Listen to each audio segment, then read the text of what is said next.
infrastructure is crumbling this evening as the Nintenbyte Podcast continues its unprecedented rise. In cities across the globe, fans are rioting. The Pentagon has issued a statement describing the Nintenbyte Podcast network as a pixel-based prophecy. Some say the rise was foretold, others say it's just a really good podcast. We're talking twisted nipples, milk, and a sock puppet who doesn't talk. It's dangerous to go alone. Watch this. Welcome to the Nintenbyte Podcast, bitch. That's right, ladies and gentlemen, you're watching the greatest Nintendo podcast ever! Yeah! Is that a Joy-Con in your pants, or are you just happy to see us?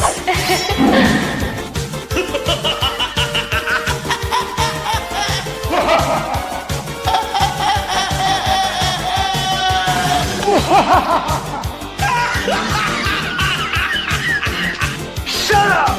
Now feel the power.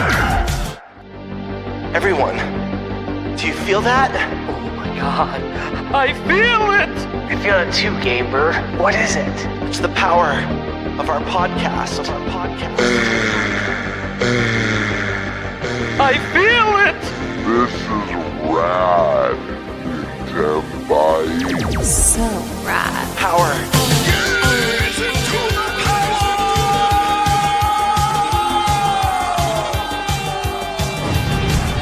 Now bask in their glory. I'm Nintendo Brian. Oh baby.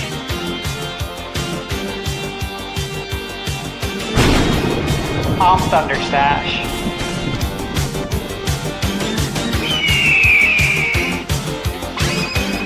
I'm Gamebird Classic.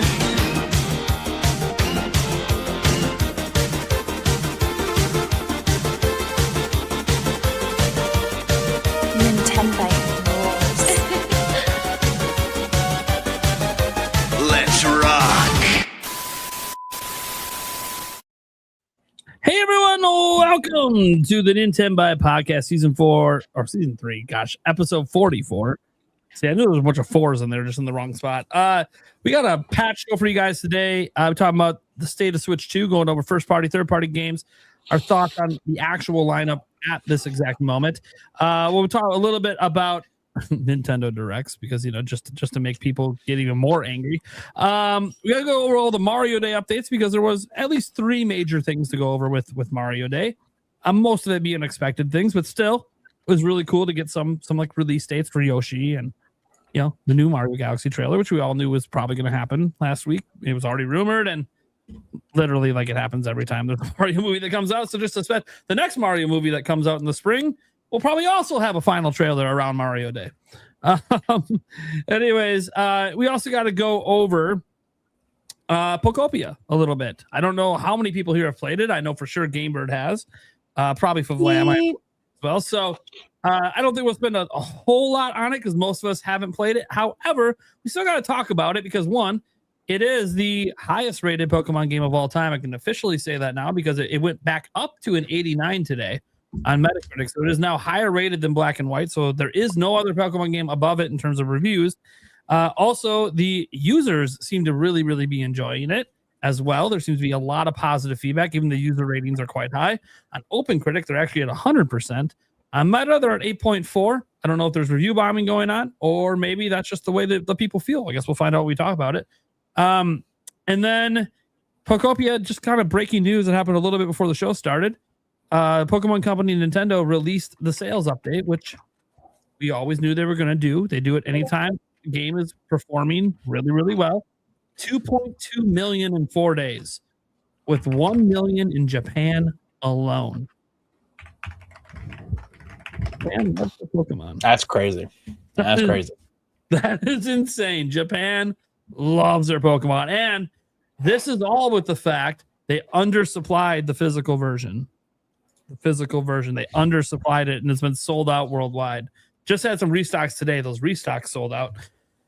So the demand for the game is still large, because there's people holding out to get their game key card version. So we'll see what the tail is on this game. These kind of games tend to have a bit of a tail on them, these cozy games. So we'll see what things end up as the quarters move forward. We'll obviously get a nice update on the next update will be the next financial meeting. We'll get the full month sales, and we'll see where that ends up.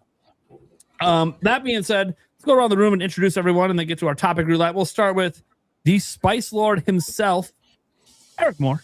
Yeah, hello. Yeah, no, that's it. That's all you got? That's all I got. Nothing else? Nope. Huh. Well, that's disappointing. Wham!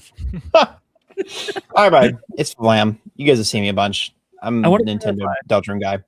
I said that's disappointing, not that he's disappointing. Well, you're not wrong either way. That came across pretty mean. No, Way, wrong. No self-deprecation here. We love each other. No, I'm just kidding. I'm a Lamb. It's good to see you guys. More Nintendo, more than like the Delta and stuff too. Yeah, good to see you guys. I'm excited to talk about Pokopia. Then we have returning star, the man I should have put in the thumbnail, and we'd have twice the amount of views just because I should have said is 3D Mario missing and then put his name and put him in the thumbnail. Nintendo Land, how's it going? It's going pretty good. I'm actually I'm Pokemon Land now. Oh, okay. Yeah, there's a little hint at something, so I'll just say that. We'll see what happens. Noted. Yeah. Well, for the purpose of this podcast, I should have renamed it and then put your giant mug up. But Yeah. Don't want to clickbait too much. Too much. They can't handle all that.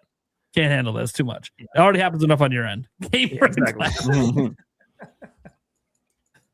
What's up, guys? Happy to be here. Feeling a lot better today compared to last week. Still got something a little bit going on in the throat and in the sinuses, especially morning or night. I imagine I'll sound worse at the end of the show than I do now. But dude, I had that happen to me a couple weeks ago. Yeah, I get it. I gotta be clear. They say dress for success or dress for how you want to feel. You are wearing a pee pee poo poo shirt, so you should feel like shit. It's cool. It's kind of like 80s metal. It says pee pee poo poo. I'm all about it. Yeah, it's a great shirt. Well, I don't know if I'll go with great, but it is a shirt. I will say that. You know what is a great shirt? ThunderStash Gaming. Finally, we got him and Gamer the Nintenbyte merch. Bird, did you get yours? I did. It came maybe 30 minutes before the show started. I haven't opened the box yet, but I got it because I got off work rush for the show. I'll be dressed for success next week, though. Yeah, I'm excited to see introduces everything. himself. How's the merch? Some outside perspective. How is it? I really like it. This shirt, especially, very nice quality. Yeah, that shirt was awesome. I saw that. I was like, oh, am I going to buy myself one? Dude, it's sick. I think there was one or two other colors. So, like, next time I put in an order, I'll get the other two now that I know the quality. Now that you know, yeah. Yeah, the patch is very high quality. Stash, I'm curious. I'm curious, man, because from what I understand, the merch that we use, at least the shirts that is those are made with real, Did you say all natural. I'm sorry? Did you say Wii U? I did. You did, yeah. I sure did. That's crazy. Okay, sorry, continue. The shirts that we use. Right on. Not a real Nintendo fan if you don't have your Wii U on hand. Absolutely. I take mine everywhere I go. Yeah, but, sir. Yes, sir. From what I understand, our shirts are made from real 100% all natural carrot fibers. Can you feel that? Can you feel the carrot fiber in the shirt? Yeah, I can, like, on my upper arms, but not my chest area. Because I'm wearing a wife beater underneath. Are we still allowed to call it that, by the way? Is that okay in 2026? Probably not, but Look, guys. Look at an Italian, that's what we call it. Look at our faces, consider our ages, and understand that's what we call the beaters that you wear underneath your shirt. I'm not trying to cancel you. I'm just trying to the audience. Hey, maybe we could avoid that common term, Right. My mom's been trying to bring back pantaloons. I don't know if that was ever a thing, but I don't like it. I don't like it at all. I actually find that more offensive. Yeah, I do So too. derpy actually. sounding. But Oh, fun. man. Yeah, Hey. happy to be here. Yes, lots to talk about, lots going on, so many games, not enough time in this lifetime. That's it. That's it. All right. There you go. And I'm Nintendo Prime. As you see it on here, $20. I have to grab it. It's over the red. Any $20 super chats, and I'll do a shot of red or blue. You'll see when I grab it. It's just been sitting here for days. You need to just get that shit out of my way. All right. So let's get into the topic roulette. We got some banger topics. So let's just go around the room. You know, let's see. Let's have no. Let's have Stash go first. Okay. I almost was gonna go first, but I'm like, I'll take topic 3, the big picture for Nintendo Switch 2. perfect. Since that has to happen before we do the Nintendo Direct topic anyway. So all right. Perfect. So that works out for that. Let's go to Eric. I'll do Mario Day. Mario Day. Yeah. I want to apologize ahead of time to people if you're watching the video version. We will not be playing the movie trailer. Ooh, I'm just kidding. Unfortunate. Universal will be on your You get ass in dinged. 5 seconds. Yeah, you get dinged. We're not getting the podcast dinged. We already had a slight ding last week for a sponsorship, so we're not gonna push the gods of Universal into being like, oh, come on, we're promoting your movie. Even though technically it's fair use. It doesn't matter. I'm not lawyering up. All right. And then let's go to, I guess, Gamebird. All right. I'll take topic number 4. Nintendo Direct. Ellipses. What now? Oh my gosh. And then I'll take topic 1, Pokopia, even though I never played. Well, that's perfect because you get to ask the questions first before you say anything. I have no thoughts on the game other than it does not interest me. Gamebird's leading 2 topics. And then people will be like, well, why won't you just play it? It's the highest rated game this year besides Resident Evil. And I'll be like, because I don't like Dragon Quest Builders 2. And I'm not a big Pokemon fan. So if I don't care about the Pokemon and I don't care about the gameplay, there ain't much left for me. Right. Unless I really like looking at cubes. If I had a cube obsession, that might do it. Cube. Happens. All right. Well, let's get this whole shindig going by tossing it over to the Stash Man. And I did not make banners yet. Whoops. Oh, yeah. I'll get it. Okay. What are we talking about? All right, guys. So, as always, it seems like there's an ongoing discussion about the Switch's lineup, the Switch 2's lineup. Okay. And I think it's important that we all kind of discuss the first party lineup here. We'll start with that, and then we're going to discuss the third party and go over its merits and its faults. Okay. And, what are we? What, 40 days? I mean, no, 50 days? 50 days into the year? Is that right? It's about right. Yeah. 50 sounds right. No. Not very many. Probably almost 60. Probably No, it almost 60. doesn't. No, because 30 with January, 28 with February. That's 58. And now we're at 68 70. days. 70. Yeah. We're Not very days many. into the year. Many days. Yeah. The point 365 being- days. And as we all know, look, and if you don't know, now you'll know, the slowest time of the year is January, February for retail. Yep. And there's a reason why. And we talked about this before. But for the most part, games don't release in December because money has already been spoken for by the time Black Friday is come and gone. That's why you don't release games in December.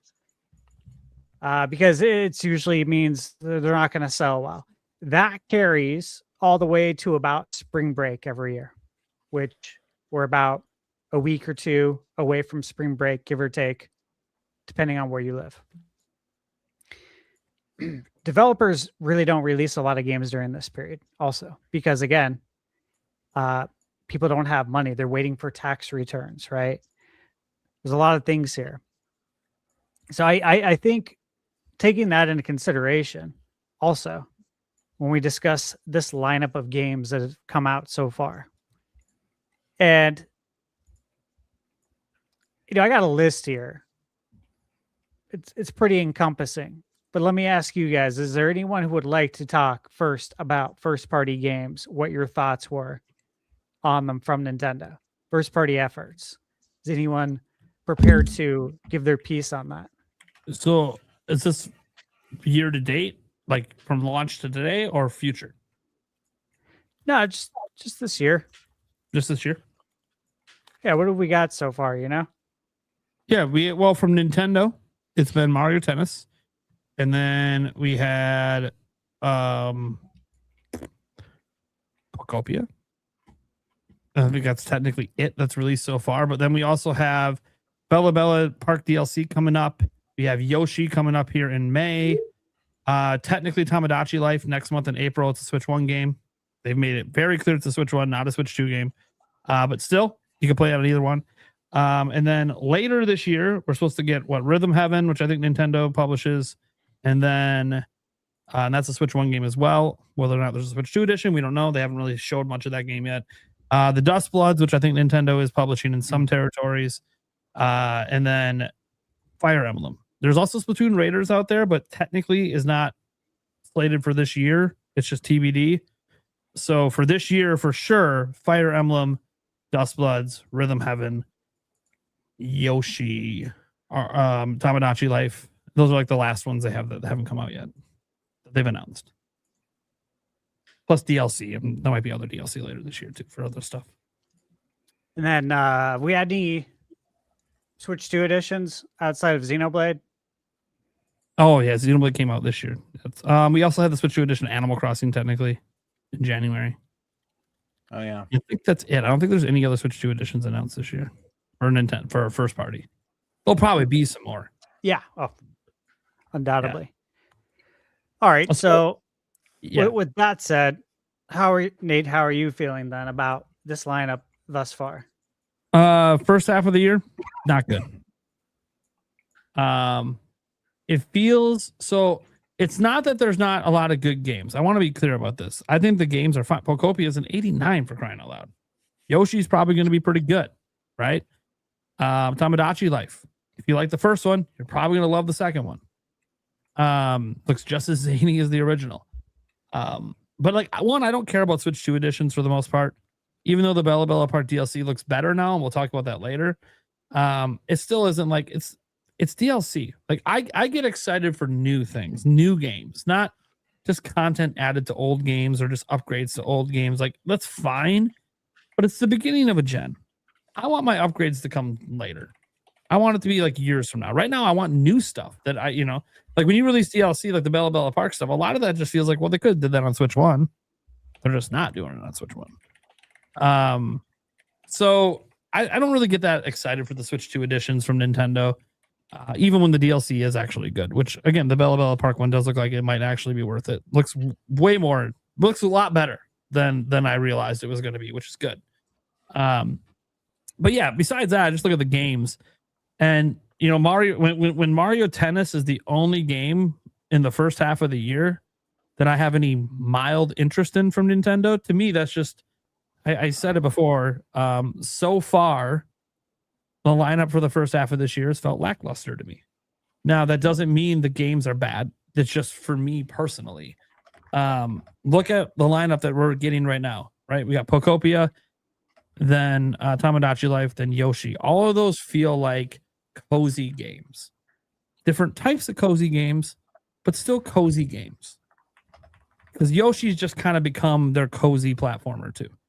And we've known this from the last few entries they put out there. We're not Yoshi Island days anymore.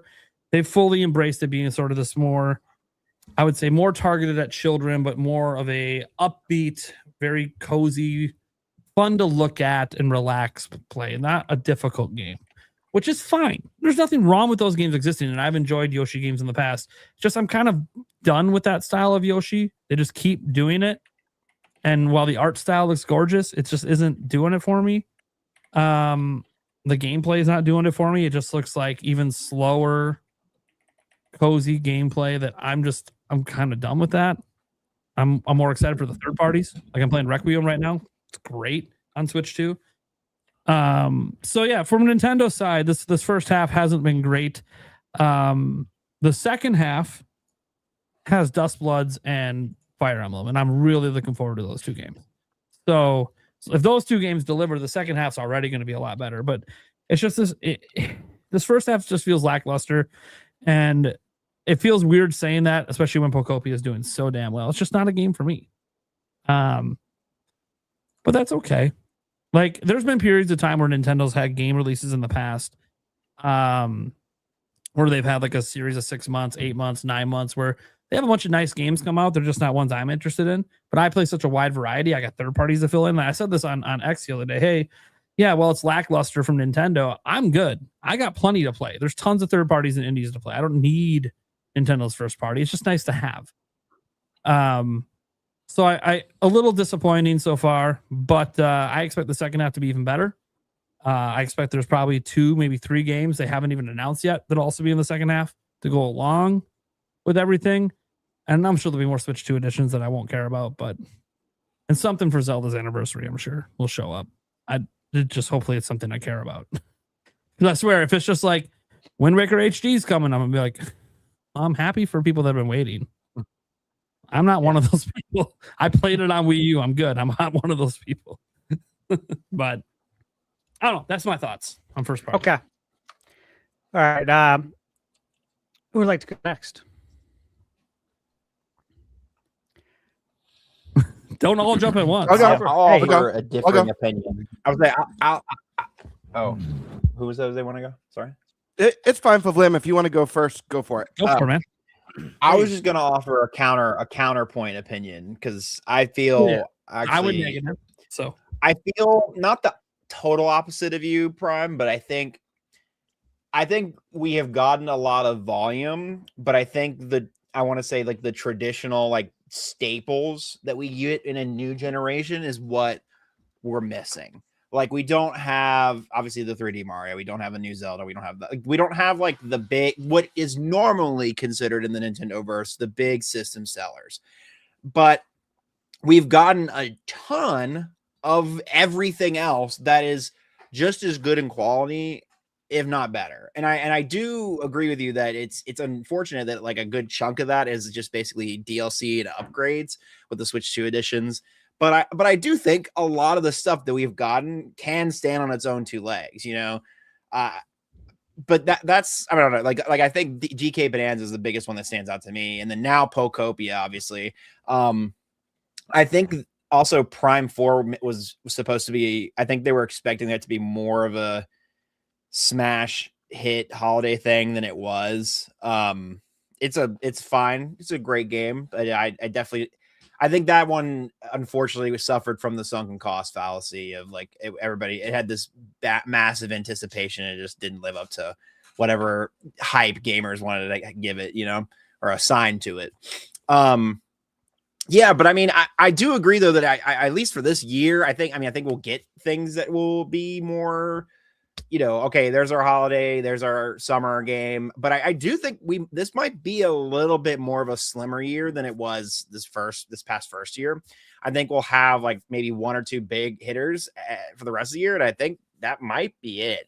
I don't know. The biggest thing that baffles me about this entire first year is how little like follow-up Mario Kart World has gotten. Like, am I crazy for saying that? Like, even just like DLC patches or just like a little bit additional content. Like, I'm not trying to say like a full-blown DLC.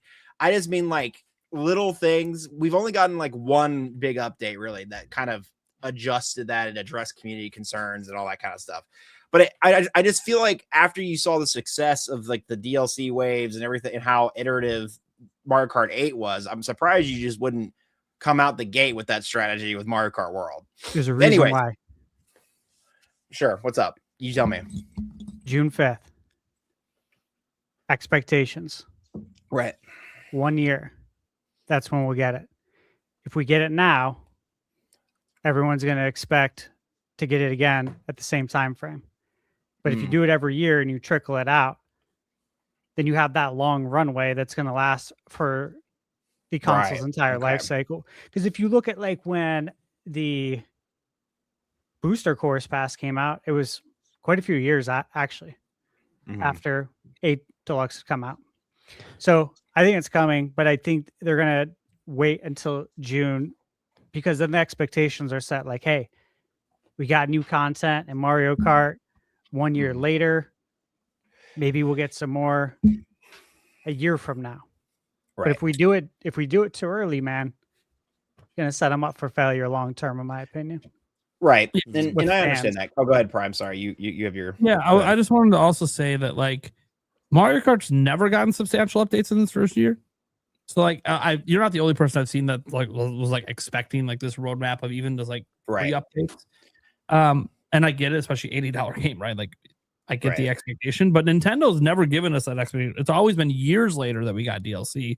Now, I do suspect that DLC is better planned out this time, so I think DLC will start later this year, and I think it's going to be paid DLC, and that's going to be a whole new wave of backlash, I'm sure. Right. But unless the DLC looks really, really good, then people might not complain, but we'll see. Well, I think it was also just, I think it was more of not necessarily an expectation of based on history or precedent, but more of a, that seemed like the logical thing to do based on their prior success of the DLC with Mario Kart 8. And I know it took them a while to get to that point with Mario Kart 8, but you would think, okay, well, right out the gate. Anyways, that's what I'm trying to say is more of like, you would think they would adapt, but I don't know. Again, like Stash said, maybe it is a strategic. Did they say that DLC for 8 that not the one that was part on Wii U, but the one on Switch? Didn't they say that DLC only existed when they decided World was going to Switch 2? Yes, I think that's a quote somewhere, and I think they also were like, we want to recycle the tour tracks, and so they. I mean, that helps. Yeah. So I kind of feel that DLC it's kind of just there by a happy accident of World just not going to be done in time. So. Well, and the free updates don't even have to be something paid, like, or they don't have to be anything revolutionary. But I'm just kind of shocked there was not like a.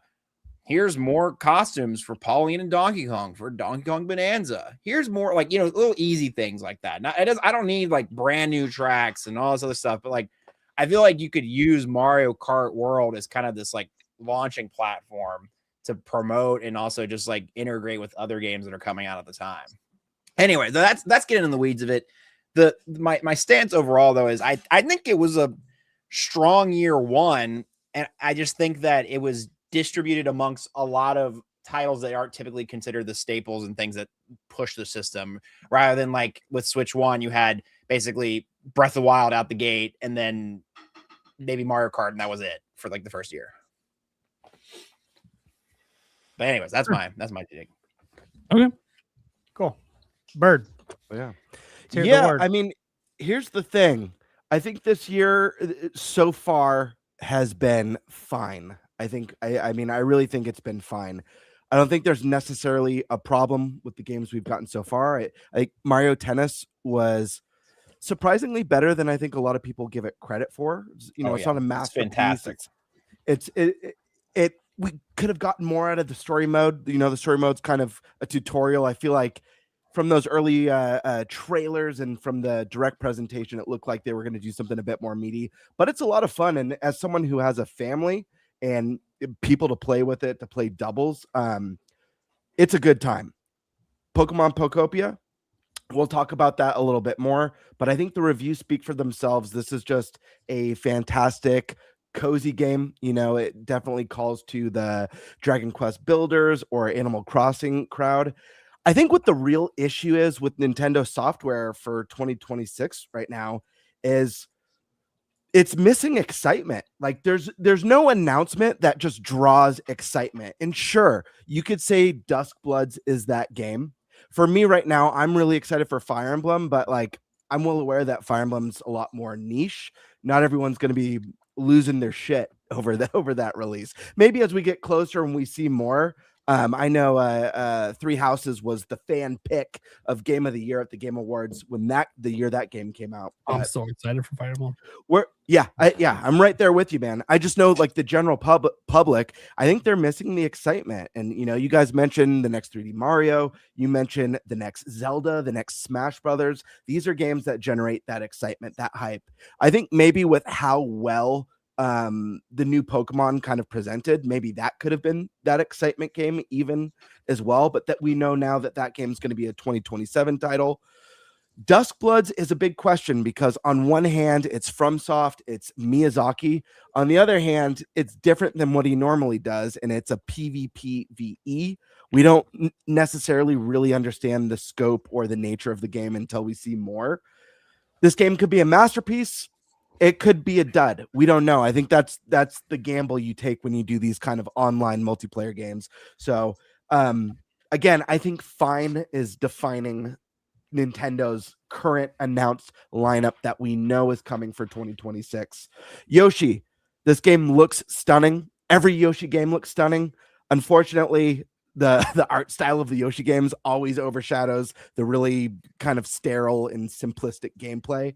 And for a lot of people, unless you land in that younger audience, it looks pretty, but it's not going to get you excited. So I think they have an excitement problem. I don't have an issue with the releases. I think we just need, last year I really think their year last year was a lot stronger than people give them credit for. It was missing the big holiday title. That's what really kind of killed it last year for me. This year, I mean, we all assume they will have a holiday title this year, but I think we're all just kind of waiting. Like, what's the big thing that's going to draw people to the Switch 2? We already know, like the hardcore Nintendo fan base is already there. They're the early adopters. We already know that people are going to be jumping on board for Pokopia. I said when that game was announced on the show, this game's going to print money like no tomorrow, and it will. So I don't know. I think we need that big holiday thing. As far as Switch 2 editions, I think those are great. They're fine and dandy. But the fact of the matter is that Nintendo Switch is the best-selling Nintendo console of all time. It's got like 155 million plus, meaning that most people who really wanted to play those games already played them. And anyone who's like Nintendo Prime, who doesn't go back and revisit games, probably isn't clamoring to start fresh with the Switch 2 edition. Maybe with Mario Wonder with the added content, but that's already a game that like played fantastic on Switch 1. So if you got your fill of that game, I could see like the curiosity. This is one that I think would benefit greatly from adding that DLC in Switch 2 edition for NSO expansion users. And I think that should be the move for all these Switch 2. I think Xenoblade Chronicles X Switch 2 edition should be free for NSO expansion users. You know what? Reward the people who are subscribing every month or subscribing annually and give us another reason to, because if they build up that catalog of free DLC or free Switch 2 editions, people are going to sign up. If there's a fat list of games with free DLC or free upgrades, people are going to sign up. That's my opinion. But yeah, I think fine defines the announcement so far. That's where I land. Okay. All right. Nintendo Land, how you feeling on Nintendo? Just the first party stuff right now. You guys really been hitting it on the head. I mean, it's fine. I think that's just, I've been one of the vocal people talking about the first year. To me, it felt more like low quality, more quantity. Just based on my opinion, based on the games that I played, I 100%ed every game that came out the first year. And someone that's been huge fan of Hyrule Warriors, it just felt like another Hyrule Warriors to me, nothing too special. Metroid was a little bit of a letdown for me. But I will say with the, smaller lineup of games we have this year, I actually feel the quality is up there. Like Mario Tennis Fever is one of the best sports games I've had in a long time. I feel like it's 100%. Very underrated. Very underrated. I was a huge Power Tennis fan, and I feel like this game to me probably even passes Power Tennis. So I was really impressed with that one. I see Pokemon's coming out swinging hard. I mean, everybody's actually really excited for the next gen. It looks good, finally. And then obviously Pokopia is huge. And as someone who's not a fan of Pokemon and not a fan of life sim games, sorry, Nate, I like it. I like it a lot. And yeah, it sucked me in, and we'll talk about that when we get there. But I mean, they're off to some pretty good quality right now, and that's, I can't complain. Yes, I would love a Nintendo Direct. I think that's the thing. We don't have a really good outlook into the future, but Nintendo's got games until June, pretty much until May. So I mean, do they need a Direct? Not necessarily. They could squeak by, but I mean, what are you going to do? I mean, they're going to keep pumping out these games. They got a game every month, and so far they're good. But like you guys have been saying, the holiday game, there's just no big holiday game right now. Everybody's looking for that next Mario. Some people looking for that 3D Mario. I'm just saying, people, somebody out there is losing their mind over. But Somebody cares. What's that? Where's the guy who's like in the hot dog? He's like, we gotta get to the bottom of this. Somebody wants a 3D Mario game. Someone out there is crazy. That's all I'm saying. But, but yeah, I mean, I don't know. I feel like I have no clue even when to predict this thing. People are saying June. People are saying April. People are saying they have inside sources saying March. I mean, I don't know. I don't listen to anybody anymore. I'm just like, you know what? Nintendo's going to do what they're going to do. We'll get into it more, the direct part. The only leaker I trust is Nate the Hate. When Nate the Hate says it, that's the word. And otherwise, don't trust it. I don't know. I heard the bird is the word. Yeah. Standard. That's what I heard too. That is standard. Standardized and standardized testing. SOP. Well, standard operating procedure. We all go by. Right. It's way of life. All right. Eric, you got some more you'd like to add there? For me, the beginning of the year is kind of lackluster. That doesn't mean it's not good for other people. I don't have a lot of the games in the beginning of the year that really excite me. That's kind of why I'm hoping for a Nintendo Direct, and I want to see some nice big new juicy titles coming out. But yeah, I mean, just because it's not good for me doesn't mean it's not good for other people. So, which is actually probably a good thing for me that it's not good for me, because I can finally somewhat catch up on my backlog. So, true. Yeah, it's funny too. Nintendo's apologizing to me for enjoying the game. I'm like, dude, enjoy the game. I want people. Yeah. I want people to enjoy Pokopia just because it's not my kind of game. We're in the same situation. That's what's so funny. It's like you're not a big Pokemon fan. Because I was the same way. I was like, why am I buying this game? I'm not gonna like this thing. And it was like, shoot, maybe I will. I don't know.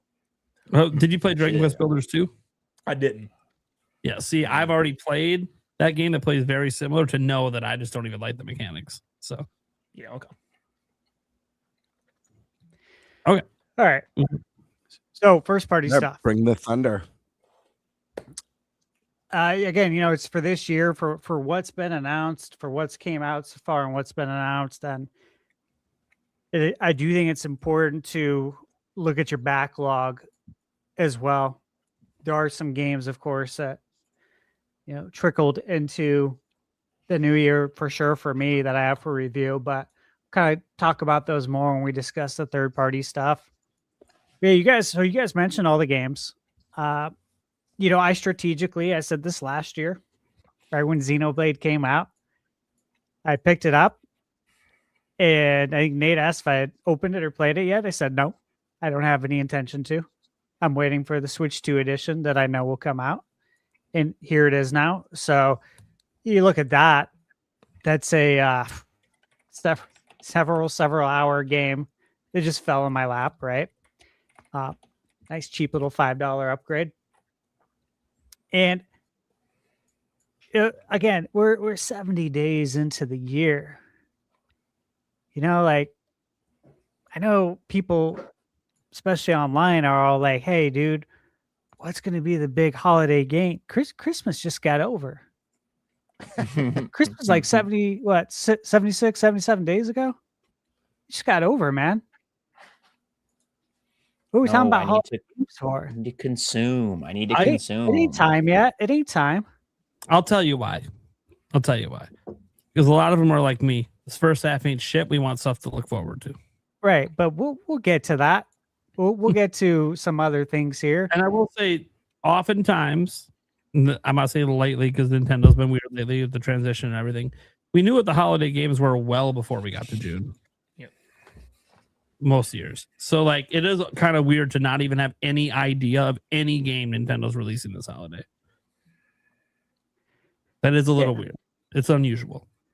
It is, but yeah, they've been doing it in recent years.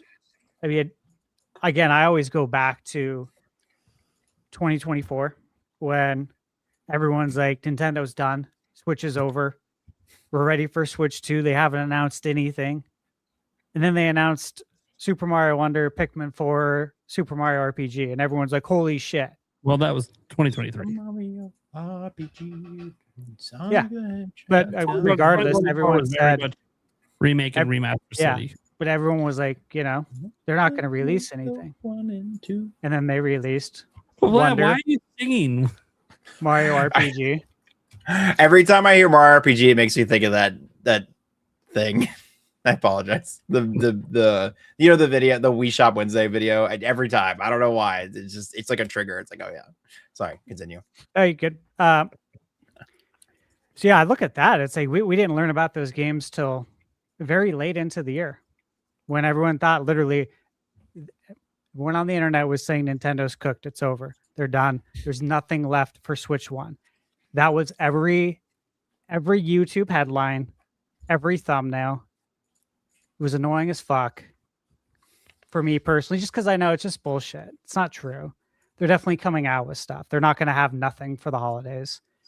And if you believe that, I don't know what it says about your intelligence kind of thing, but this is the way the internet works. I think this is no different, guys. Again, 70 days of the year, we're going to learn about all the holiday stuff. Based on what's came out so far, though, first party, yeah, Pokopia. I haven't played it. People are loving it. I don't have time to play it right now. With all the games I have in my review pipeline, but hey, if I did have time, I'd fit it in there. And I said before that this is really not the type of game that I would play. But again, people are loving it, and I would like to check it out for that reason, to see what it's all about, or at least have Michaela check it out. And I love when that happens. I love when I say, yeah, I really don't have interest in playing this game, because that is fact. I don't. But when games catch storm like this, I think it's best to not stick to what you said and listen to what everyone else is saying in this sense and check it out. So yeah, I would check that out. And I think that's great. That's looking good. Mario Tennis, obviously. That was a good one. You guys mentioned all the games that are coming out. And I think we'll learn about definitely more games. Like, this isn't it. The release calendar that we have right now is not what we're getting. I don't believe that for a moment. However, we got to look at this as that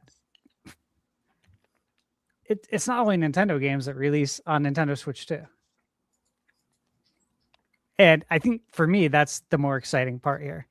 Outside of the things that I've already talked about several times on this podcast, with like the backwards compatibility, playing Switch 1 games again, and now they're performing better.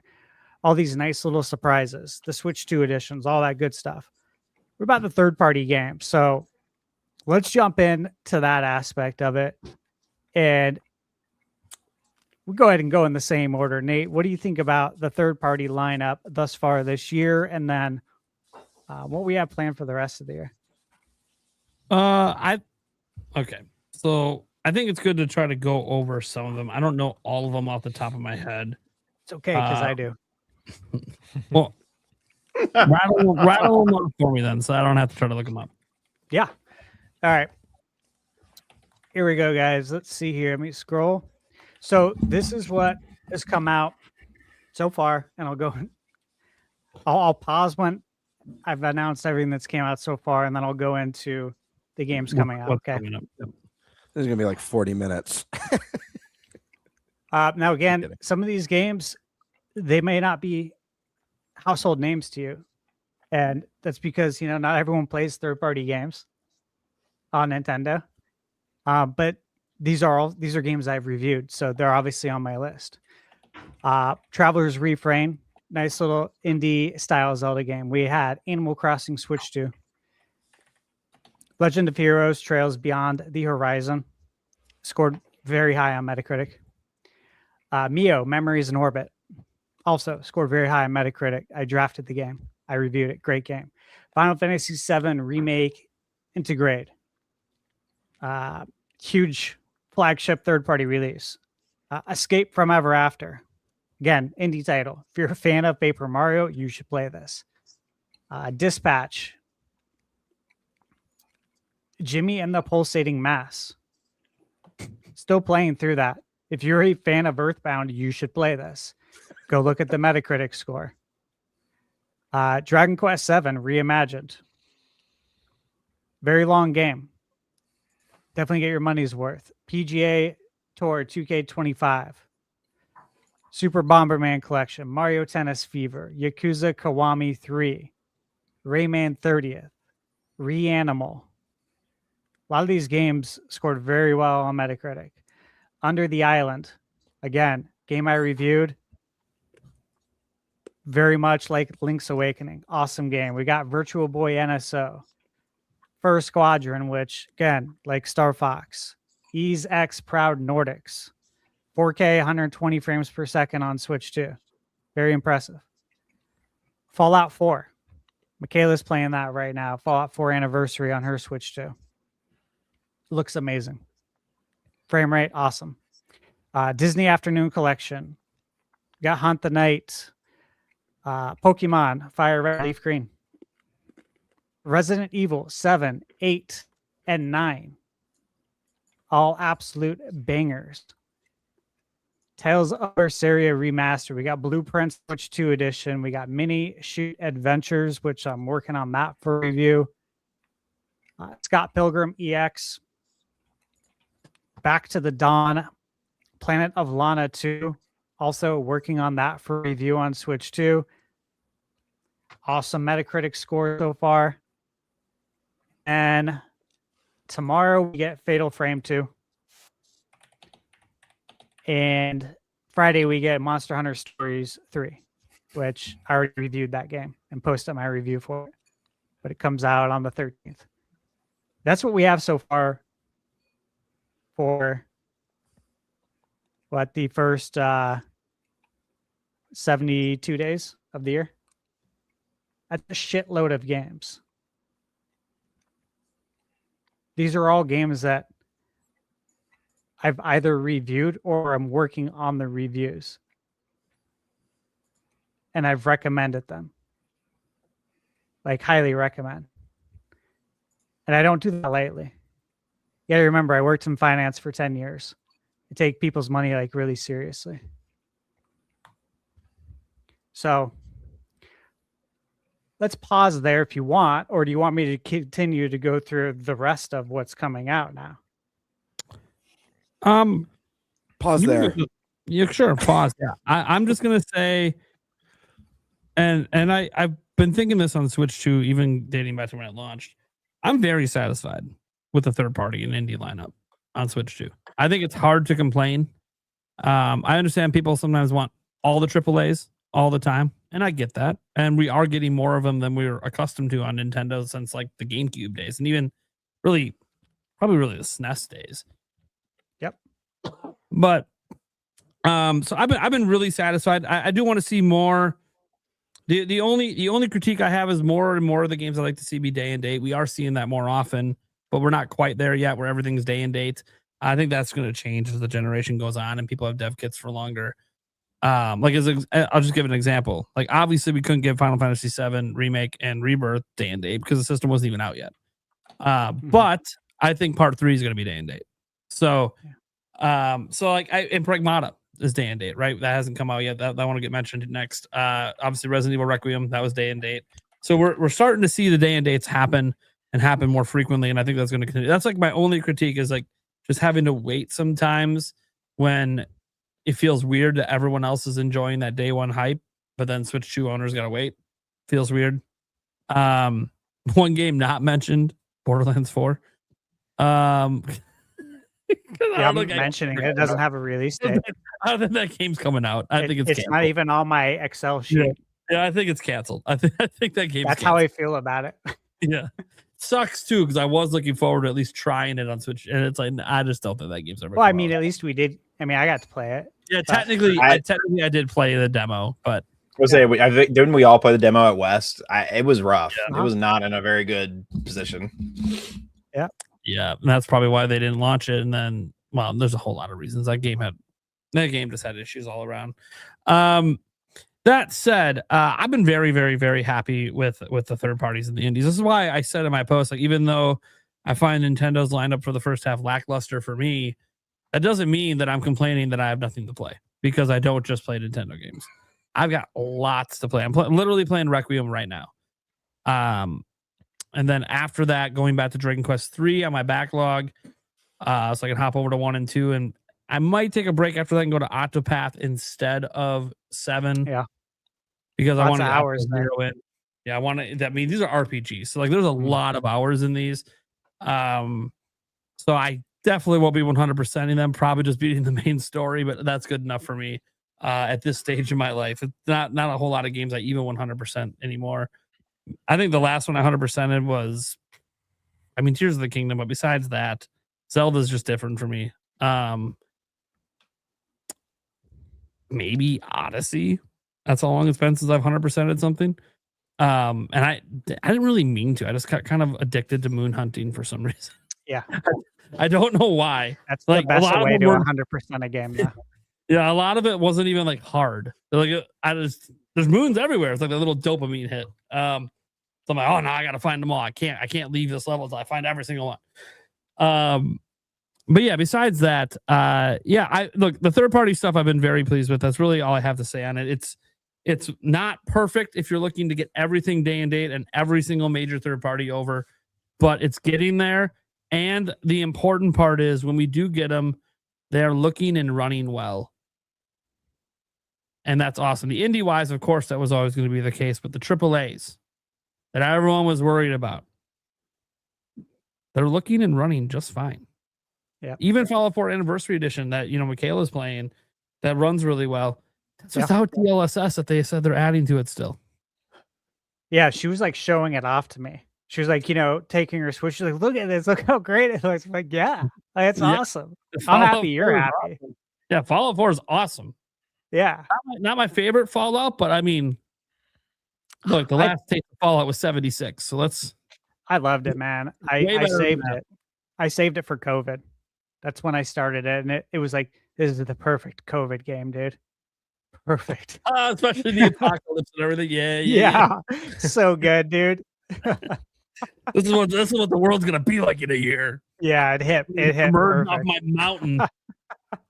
And we're all fighting for everything. Yeah, dude. It hit on a different level because of that. But yeah, no. I'm just very, very pleased. I don't have any real complaints. Even the few games that have come out that I'm like, oh, I wish they were on Switch too.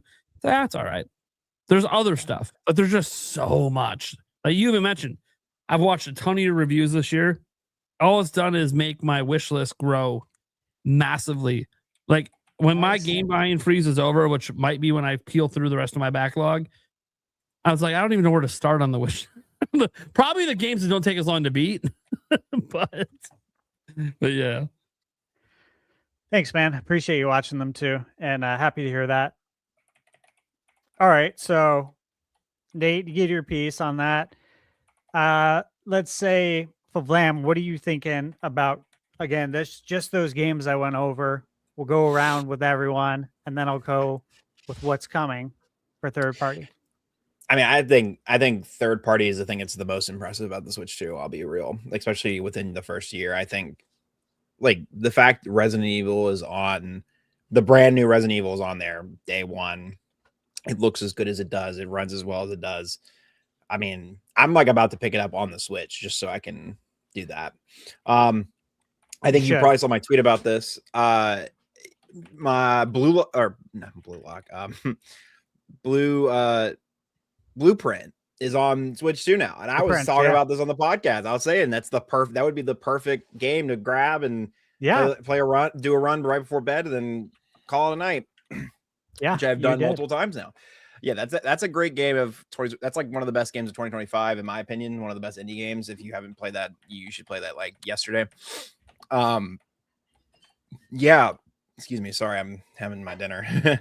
But yeah, third party wise, it's been fantastic. Like, I can't think of a Nintendo console that's like done better with third party other than the Switch itself. But especially within the first year, I don't think any Nintendo console comes close to what Switch 2 is doing right now. I mean, it feels like you can play basically anything that's not a console exclusive. You can play it on Switch 2 now. And I agree with Prime that it is weird that there's this weird, like some games have this like delay with them. But I think it's just a developer kit.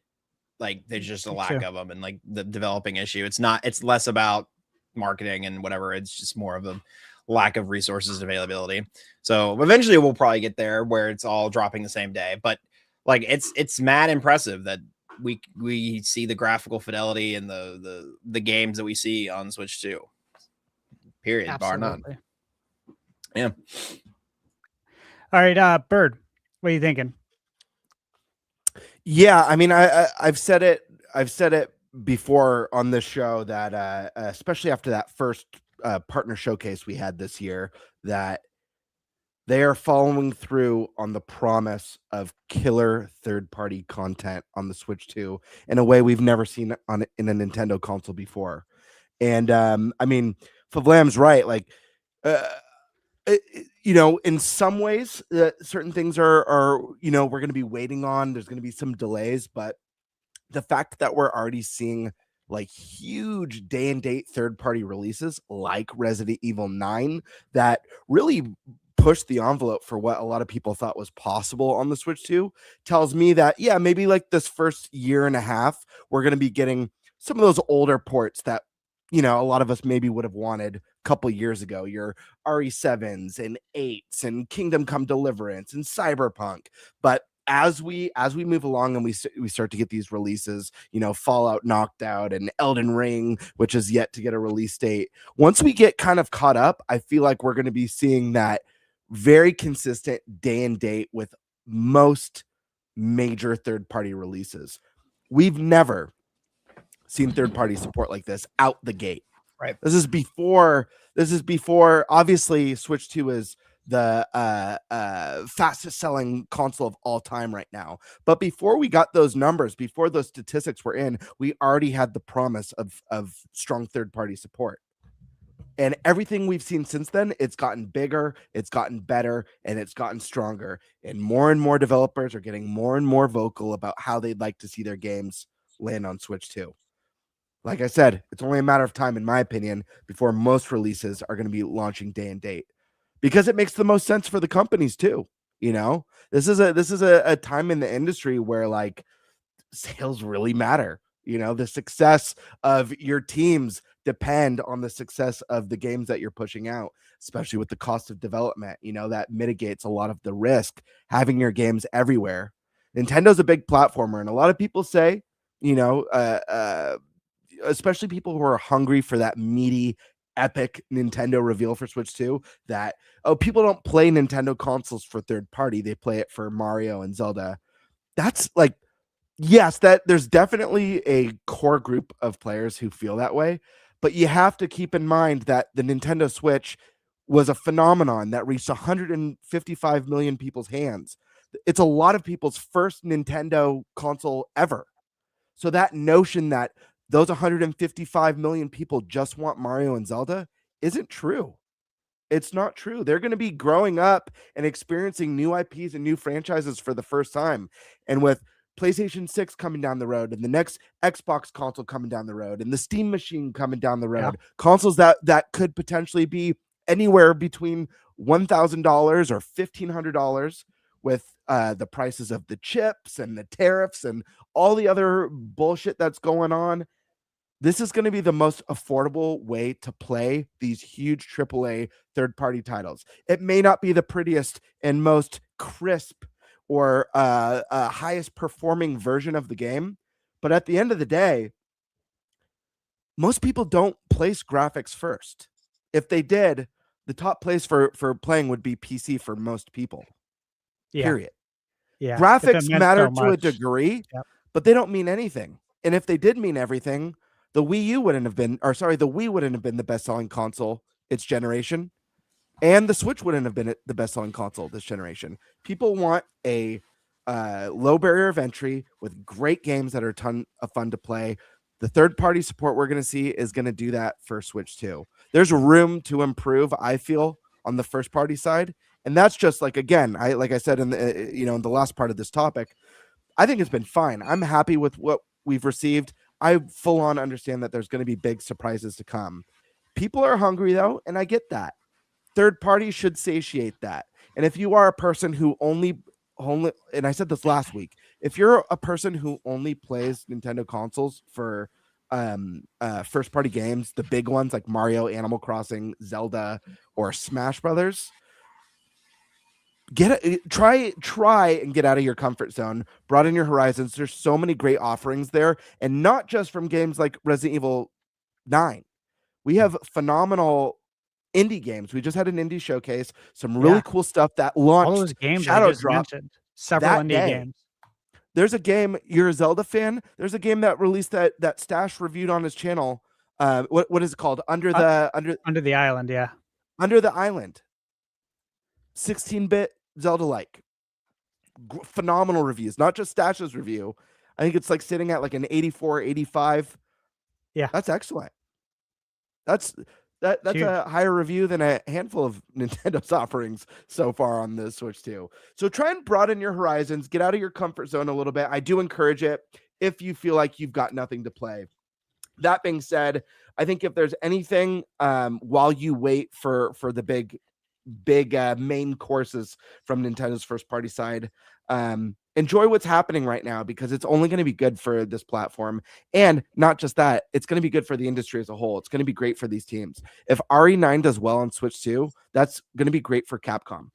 And I don't know. I think we need that, especially at a time where there's so many studio closures, so many layoffs. Let's celebrate these successes. And in my opinion, this strong third-party support is a success for not just Nintendo, but for gamers and for the industry as a whole. So I'm feeling really great about the third-party stuff that's going on Switch too. Okay, awesome. And I'll get into the games that are coming up after we go around here. So, Landon, Nintendo Land, how you feeling on the third-party offerings so far that have released this year? Yeah, I think this is the Switch 2's greatest feat, honestly, right now. I think it's hard to even complain about it. Like you guys have been saying, almost everything you could want right now is on Switch 2, and it runs really good. As someone who's already played like Final Fantasy VII Remake, I normally play my third parties on my PS5, but my friend, he got it on his Switch too, and I was impressed. I was like, wow, I knew I was watching the trailers and stuff and the gameplay, but I'm like watching it from him, and I was like, this thing can run this really, really well. And I think people, they go online and they say what they want to say without actually trying them out and seeing them firsthand. But yeah, Switch 2 it's pretty impressive. And the third-party lineup is, like I said, to me, I think it's just as strong, if not stronger, than most of the first-party they've released so far. And I'll be the third person to shout out ThunderStash, because you put me on, actually. Every now and then I see you these games, like I've never even heard of the Plucky Squire. That was one that you covered last year. And I was like, that was an amazing game. Like I was like, game. It's so unique. I've never played a game like that ever. And I was like, yeah, there's so many like little gems that like people are missing. And like every now and then I see you, like you'll post something like that and like an little small indie game, and something I've never even heard of, and it ends up being one of my favorite games of the year. It's good to hear. So yeah, that's my goal. Stepping out of your comfort zone. That's the Switch 2 for you right there. Just trying stuff out that you may not even think you'll like. You never know. Yeah, absolutely, man. Well said. Eric, what do you got about just the games that have come out so far this year, third party? Yeah, third party wise, it's got to be one of the biggest years for third parties for Nintendo in a long time. You got some pretty big bangers with RE9, and things like that. So it's exciting. Probably not gonna play a ton of the games, but just because I don't have time. But I'm happy they're there. It is freaking fantastic to see this, and it's only hopefully going to get only better from here.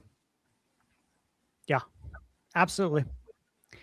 And look, I'll briefly just give my piece on the first, chunk of games so far.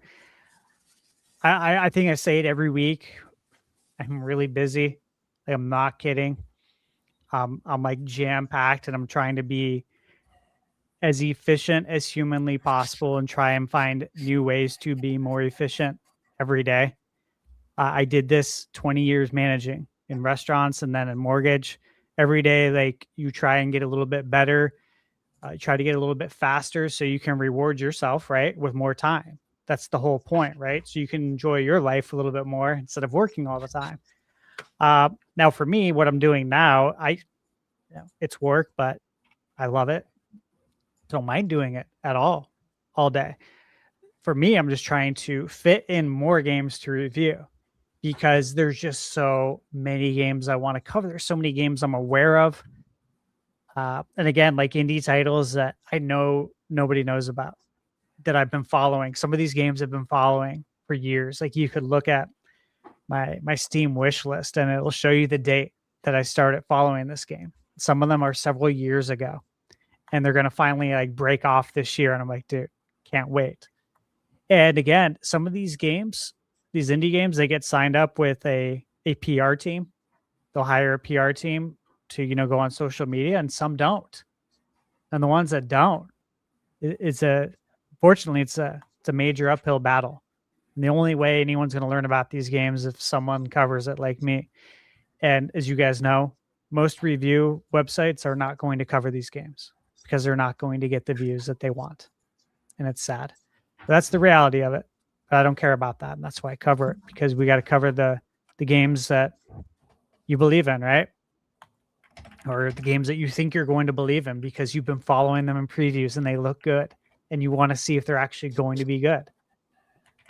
With that said, yeah, tons of games.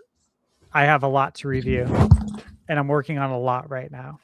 A lot of these games that I mentioned. With that said, though, and again, I'm very impressed with third party so far. But dude, this is where it gets nuts. Because there's a lot of games coming. I'll rattle these off. Okay, obviously Fatal Frame tomorrow. Monster Hunter Stories 3 on the 13th. Monster Hunter Stories 3 is a massive game, by the way. I reviewed it. I posted my review, right? Reddit embargo. I think it was on Monday. Dude, that game is addicting. Let me just say that. You lose time playing it. If you've played Dragon Quest Monsters, like, I really enjoyed Dragon Quest Monsters 3 on Switch. And there's a lot of addicting elements there. This reminds me of that, but grander on scale. It's Monster Hunter. There's like Pokemon vibes to it for sure. But it's also like an RPG because you do control your character in battle as well. So it kind of takes the best of a lot of things and puts it into a game, which I appreciate. And the battle system is very cool. I won't even try to explain it though, because it's a lot. Okay, so Dead Zone Rogue. Don't know how that will do. That was just at the indie showcase we had last week. That's the first-person shooter. I don't know. Fallen Tier: The Ascension. Just got a review code for this 2 days ago. This game has been in development for several years. Metroidvania. Very excited for it. Shadow Tactics, Blades of the Shogun, also a indie game that I'm reviewing. If I recall, let me see. I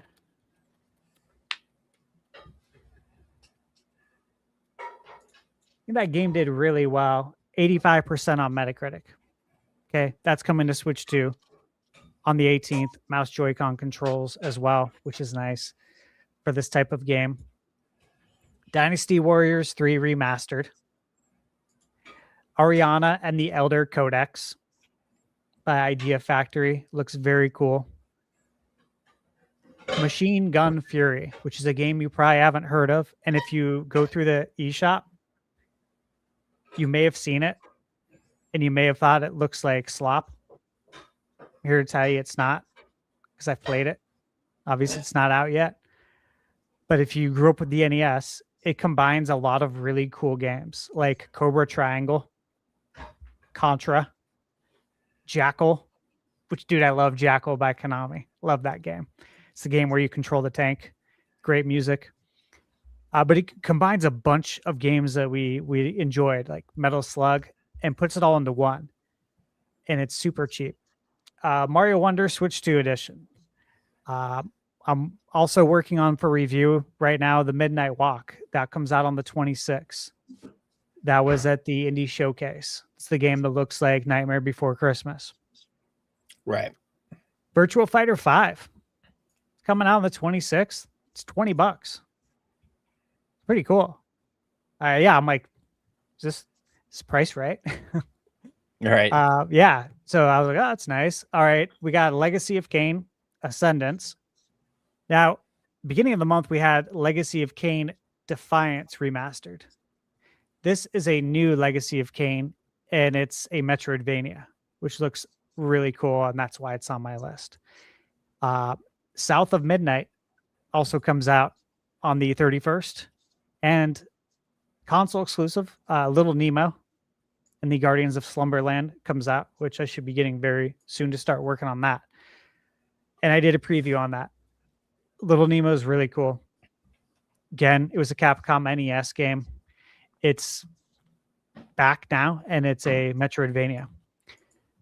So that's just the rest of the month right there. Okay, that's a lot of games. But then we got Soul Quest, Mouse PI for Hire. If you're following that, you know that looks cool. And there's been some previews that have come out for people who got to go hands-on, and it's more than just surface. It's more than just looks. It actually looks like it's going to be pretty deep system. Tomodachi Life, Pragmata, which, again, that was coming out on the 24th. Now it's the 17th, which is cool. Jay and Silent Bob, Chronic Blunt Punch, Beat 'em Up. Digital Eclipse. Digital Eclipse, we all know they put out bangers. They're very good at the beat 'em up genre. And again, if you grew up with Jay and Silent Bob, you know, maybe you watched the movies, Clerks, Mallrats, like I did. Of course, it's coming out on 4/20 because it's Jay and Silent Bob. That's a game I actually want to play. Another game, indie game, coming out on 4/20 is Saint Slayer, Spear of Sacrilege. It's by Lily Mo Games, which is the company that Colin Moriarty works with, or he owns. Looks like Castlevania 2, but more. It's been on my list. I will be reviewing that. He-Man, Masters of the Universe. Game Bird and I. Nate, did you play it too at PAX West? No, I just watched you guys play it. Dude, this game is so much fun. Like, it's really good. Right? And so I'm hyped for that. Ease Memoir of Revelations and Calcutta. That's a Switch 1 game, but still nonetheless coming out. Play it on your Switch 2. Constance, Switch 2. I reviewed this game was a few months ago. Metroidvania. Beautiful art style. I reviewed it on PC because I knew it was coming to Switch 2. That's coming out May 1st. But we got Road Out coming May 1st. Indiana Jones and the Great Circle. Of course, the DLC's out as well. I purposefully did not play the DLC. I reviewed the game last year, right when it came out, and I wanted to wait for the DLC to revisit this on Switch 2 for a review. Tales of Arise, Beyond the Dawn, 007 First Light. For JRPG fans who love the 2D art style, Wandering Sword, put that on your list. It's definitely on mine. We got, of course, Lego Batman Legacy of the Dark Knight coming this year. R-Type Dimensions 3, Final Fantasy VII Rebirth. One of my favorite games in a very long time. The Adventures of Elliot, Zelda 2D by Square Enix, sold. Digimon Story. Again, I reviewed that. Awesome game. And oddly enough, the Switch 2 release is going to have better performance than the PS5 release that I reviewed. They announced that. I know it doesn't make sense, but that's what's going down. Another Eden Begins, which is by Chrono Trigger team. I believe I have that on my fantasy draft for a reason. Blight It, Turok really Origins, good. Lift It, Super Meat Boy 3D, Agefield High, Rock the School. This might not be on your list, but it looks like modern day Bully from Rockstar. It looks very cool. Mariachi Legends. Again, drafted that. Metroidvania. Heavily inspired by Symphony of the Night. Eterna Lucis, Alterium Shift, Kina, Bridges of Spirit, which was just announced. Yoshi, of course. Orbitals. Egalos 2, Barkor, Bloodstained, The Scarlet Engagement. Cronella's Mansion, which I backed on Kickstarter. Crosshorn, Darwin's Paradox. Deca Police is still slated for TBA 2026. Deus Ex Remastered, Eden's Guardian, Elden Ring Tarnished Edition, Elementalist, which that's one of those games that's been on my wish list for several years, finally dropping this year. Enter the Gungeon 2, Hella, Kingdom of Night, Kingdoms of the Dump. Reviewed both of those games on PC because it was coming to Switch 2. Marvel Maximum Collection, Mina the Hollower, which again, there's a lot we know about this game that we can't say. But something to be excited about. Mira and the Legend of the Jinns. This has been on my, again, wish list, I think, for a few years. To me, this is confirmed. We'll see. Monster Hunter Wilds, I do still believe that's coming to Switch 2. We just need stories to pass. Moonlighter 2. That was just at the Indie Showcase, and I have it on early access on Steam. Awesome game. Oblivion Remake. Pokemon Champions. Professor Layton. Quartet. Again, JRPG fans, you need to have that on your list. Skinwalker by Team 17. Tales of Fate. The Dustbloods, obviously. Oblivion, The Eternal Life of Goldman, The Transylvania Adventure of Simon Quest, probably one of my most hyped games this year. Toxic Crusaders, and Wolfhound. These are all games that are on my list, okay? I am not an all-encompassing resource, but these are games that I am genuinely interested in covering and am going to do my best to cover, which means there's more games. Again, we're 70 days into the year. We don't even know. We may not even know the half of it. That's how many more games could be coming. So with that list now out there, how do you feel then about what's coming for the rest of the year? Nate? Same as I felt so far. Good list. Only more is going to keep coming. That's the thing.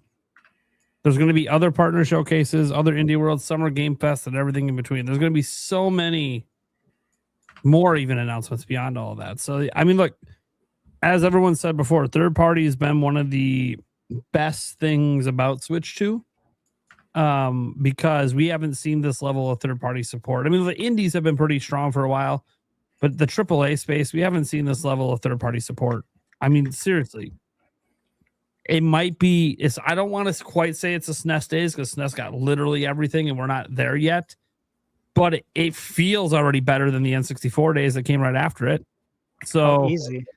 So it's almost back to, like, let's just put it this way. Nintendo's almost back to just getting everything, which is awesome. Because then the only things they won't have will be the PlayStation exclusives. and obviously, PC exclusives as well. But anything multi-plat, we're getting to the point they're just going to have it, and that's awesome. And by the way, I remember us talking about this for a whole year. Well, one of the big hopes for this system was it just needed to be powerful enough to get the games. Yep. So far, so good. I agree. And again, like Resident Evil Requiem, I posted my review for that, and it was on Switch too. I cannot believe. I mean, I can, but holy shit, the performance is insane. Like for me, I think for everybody, that should give you a lot of confidence about what the Switch 2 is capable of, because it's only going to get better. We all know this. As years go on, the games get better because you learn how to develop with the system. But Lamb, how you feeling about that list of games? Is there anything, does it excite you more? Is there specific games that excite you there? I mean, I've obviously Mina the Hollower. That was one that kind of perked my ears up. I was like, oh yeah. Love that one. Obviously we have insider information, but I won't go any further from there. But yeah, there's also oh Jesus, what else? It just impressed me how many things are coming to Switch 2, even we know you wouldn't think they would be possible to come to Switch 2. Kind of reiterating that point before, like, wow, it really is just like any game that's most games that are on Steam and most games that are multi-platform, you're gonna have a version of it on Switch 2 to play. So it just gives me more confidence. That's I'm just like, wow, yeah, we're in a golden age of third party on Switch. Yeah, absolutely, man. Right. Bert, how you feeling about that list of games? I'm feeling really good. I had to step away for a moment, so I don't know if I didn't catch the tail end of it, but I know for me specifically, one of the ones third party that's coming to Switch 2 that I'm looking forward to playing. I got to dabble a little bit on PC, but I really don't like to play PC games because this is not just my like studio for making video game content. It's also my work office for my 8 to 5 every single day. So anytime that I could spend out of here is time where I get to relax and enjoy the things I love. So with that being said, I'm really, really, really excited for the opportunity to play the Elder Scrolls Oblivion on my little hybrid. Me too. Switch 2. That to me is really exciting. And I think I heard you mention Deca Police. That's a game I've been really excited about since it was first released. Obviously, it's a game that's been delayed a bunch. I think it was originally supposed to come out in 2025, had a release date. It's been pushed to this year. We don't have a date yet, but it's level 5, and they've made some of my favorite RPGs throughout the years, and I think this one's going to be a unique sleeper hit. But yeah, all in all, I stand by what I said at the beginning of this third-party section of the topic. The promise of continued third-party support, stronger than we've ever had on a 3D Nintendo console, is extremely exciting, and something that I think everyone should be celebrating, because I feel like it only gets better from here. It's already great, it's already fantastic, and it's only going to get better. So yeah, it's the biggest thing is that we don't know all the games. I am not an all-encompassing list. There are games that I miss. There's so many games that aren't announced. The development will get better over time. We're only 9 months into the console. So yeah, just everything's only going to get better from here. Let's see. Nintendo Land, how you feeling about those games coming up? Anything that excites you? A lot of games. I think the two for sure, probably Orbitals, because huge fan of the It Takes Two, and I forgot the other one. I'm not thinking of the name. Split Fiction. Dude, those games are so good. I can't recommend them enough. So having like another co-op multiplayer game, I'm here for. It looked awesome. And then Pragmata, probably. I like the unique combat with the little puzzle solving before you shoot. I thought that was pretty cool. So yeah, I mean, there's a lot of games to play. Absolutely. Yeah, those are great ones too. Very excited for both those. Eric, how you feeling? Yeah, that is a laundry list of games. Excited. Not sure how many I'll pick up, but man, it's exciting to just hear a boatload of games coming. Yeah, I know, dude. It's heavy. I see this list every day. And I'm like, I don't know how I'm going to do this. I don't. And I really want to, right? I really do. But yeah, it's massive, dude. And just more games are going to be at it. More things will be at it. Nintendo will randomly announce stuff. Switch 2 editions, new games coming to GameCube, NSO. There'll be things like that I'll want to revisit because some of the stuff maybe I haven't played in 20 or 30 years. Legit. You look at N64 stuff. Eventually they got to release DK, right? Right. I'm going to want to revisit that. I haven't played it since it came out. I have it on the shelf up there. But I haven't played it since it came out. I played it, beat it, moved on with my life, and I'd like to see that again. Stuff like that you just can't plan for, but when it does happen, you're like, oh shit. It's like with Pokemon, Red and Green coming out. You're like, oh man, it's been so long. I kind of want to, jump into that. Or Pokopia. I don't have any interest in that kind of game. But God, everyone's loving it. It's like, all right, this is not a time to be stubborn and stick to your word. This is a time to be like, yeah, let's try it. Everyone's loving it. Those are the things that you just don't factor in.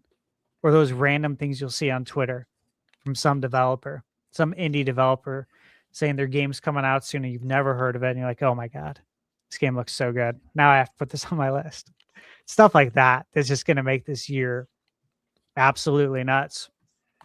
Again, I just went over that list to give my piece, guys. Obviously, I'm really excited for everything coming out. I think you know that because these games are on my list. And there's just several that we don't know about. And that too is exciting. But I will say that now, what's our next topic, Nate? I don't know, Eric. What is it? Mario. Okay. Mario. We're going to get into, obviously, the direct topic later. But I want to just say that this is why I don't think about the direct. Like when I get DMs asking me about directs, or I get tagged, on Twitter asking me about when's the direct and this, and I tell you guys, look, man, focus on the controllables in life. That's one thing you can't control, and you should probably apply that to everything. Probably the best piece of advice I can give anyone. I've been giving it for I think for probably about 2 decades. Is just focus on the things you can control. There's only so many things you can. You can't control when a direct's going to be. You can try and make an educated guess. That's it.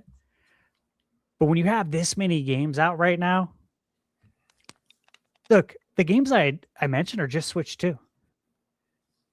I didn't mention like Crimson Desert coming out next week. You know what I'm saying? Like if you own multiple consoles, holy crap. Like if you have, I would say Xbox, they only have one exclusive that I know of this year. But when you look at PC, PlayStation, Nintendo Switch, go ahead, Nate. Well, you mentioned Xbox. They have quietly retired the "This is an Xbox" campaign. They deleted all signs of it. Yep. Just throwing that out there. I don't know if this is a new leak for Xbox, but everything isn't an Xbox anymore. Yeah. That'll be interesting to see how that plays out. And obviously we have the Steam machine coming out as well. Again, that was reiterated again in the last week or two that it is still coming in 2026 despite everything going on in the world. Yeah. And so it's like, dude, oh my God, if you game on everything, it's just incredibly busy and you have to pick and choose. But even if it's just Switch 2 going off those games, holy crap, that is massive. And I still feel like we only know maybe half of it. That's the craziest part, is that more games are going to come out that we don't know about yet. So if you're not busy playing, broaden your horizons, level up, grow your palette. That's how you level up as a gamer. You try new things, try things you normally wouldn't. And look, what did I say about Pokopia? The thing with that is that it's a time thing. and I have too much already to review. But it's like, you should try that, man. Everyone's loving it. People who normally don't like it are loving it. That's why you should try it, right? Favlam, aren't you going to play it? I think I saw you tweet like, oh shit, like I got to get this, right? Yep. There's nothing wrong with that. That's a good thing. Like, that's a great thing for us to have to say. Like, oh man, I wasn't planning on it, but I got to do it. So I know that's a blessing. I was surprised too. I was like, wow, I really thought $70 was gonna be the floor for this generation, but it's pleasant surprise it's not. Yeah, absolutely. All right, let's toss it over then. Let's get into the Mario Day stuff. Mario, It's a me, Mario. Mario Day updates.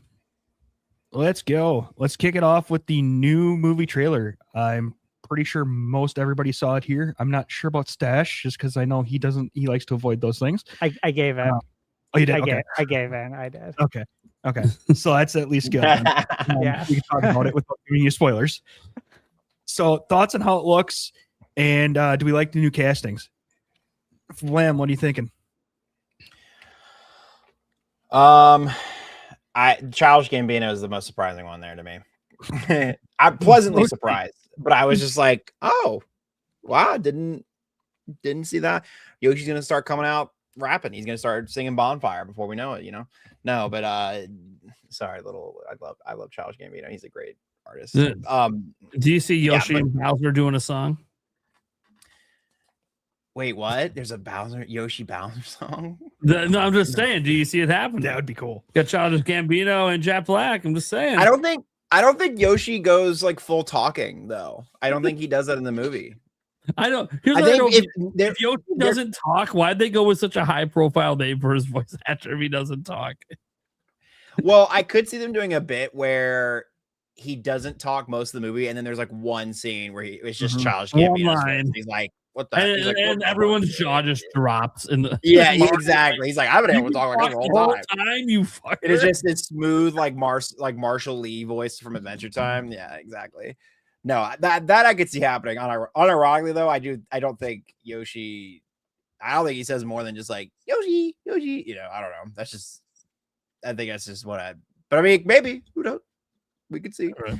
I don't know. I feel like they're gonna give us some sort of song or something. The movie looks visually impressive. I mean, like obviously, I figured it was going to be this massive like production. It was gonna have all these amazing visuals. The first one had a lot of really good visuals as well. But like, man, they're really doing the Galaxy name justice and just including all these different things. But man, I don't know. I'm trying. I'm being very tentative. I'm like, I just want to view as little as possible for the full theater experience. I'm going up to my friends in Philly. We're gonna go see it together. We're gonna go dress up. I got a Mario tie in the other room. It's nice. Really nice. Yeah, we're gonna dress up and do all the things. So it'll be good. Yeah, I guess this is their Mario anniversary thing. They're like, we're not giving you a game. We're gonna give you. I guess you could technically count Wonder, but they're like, we're gonna give you this movie.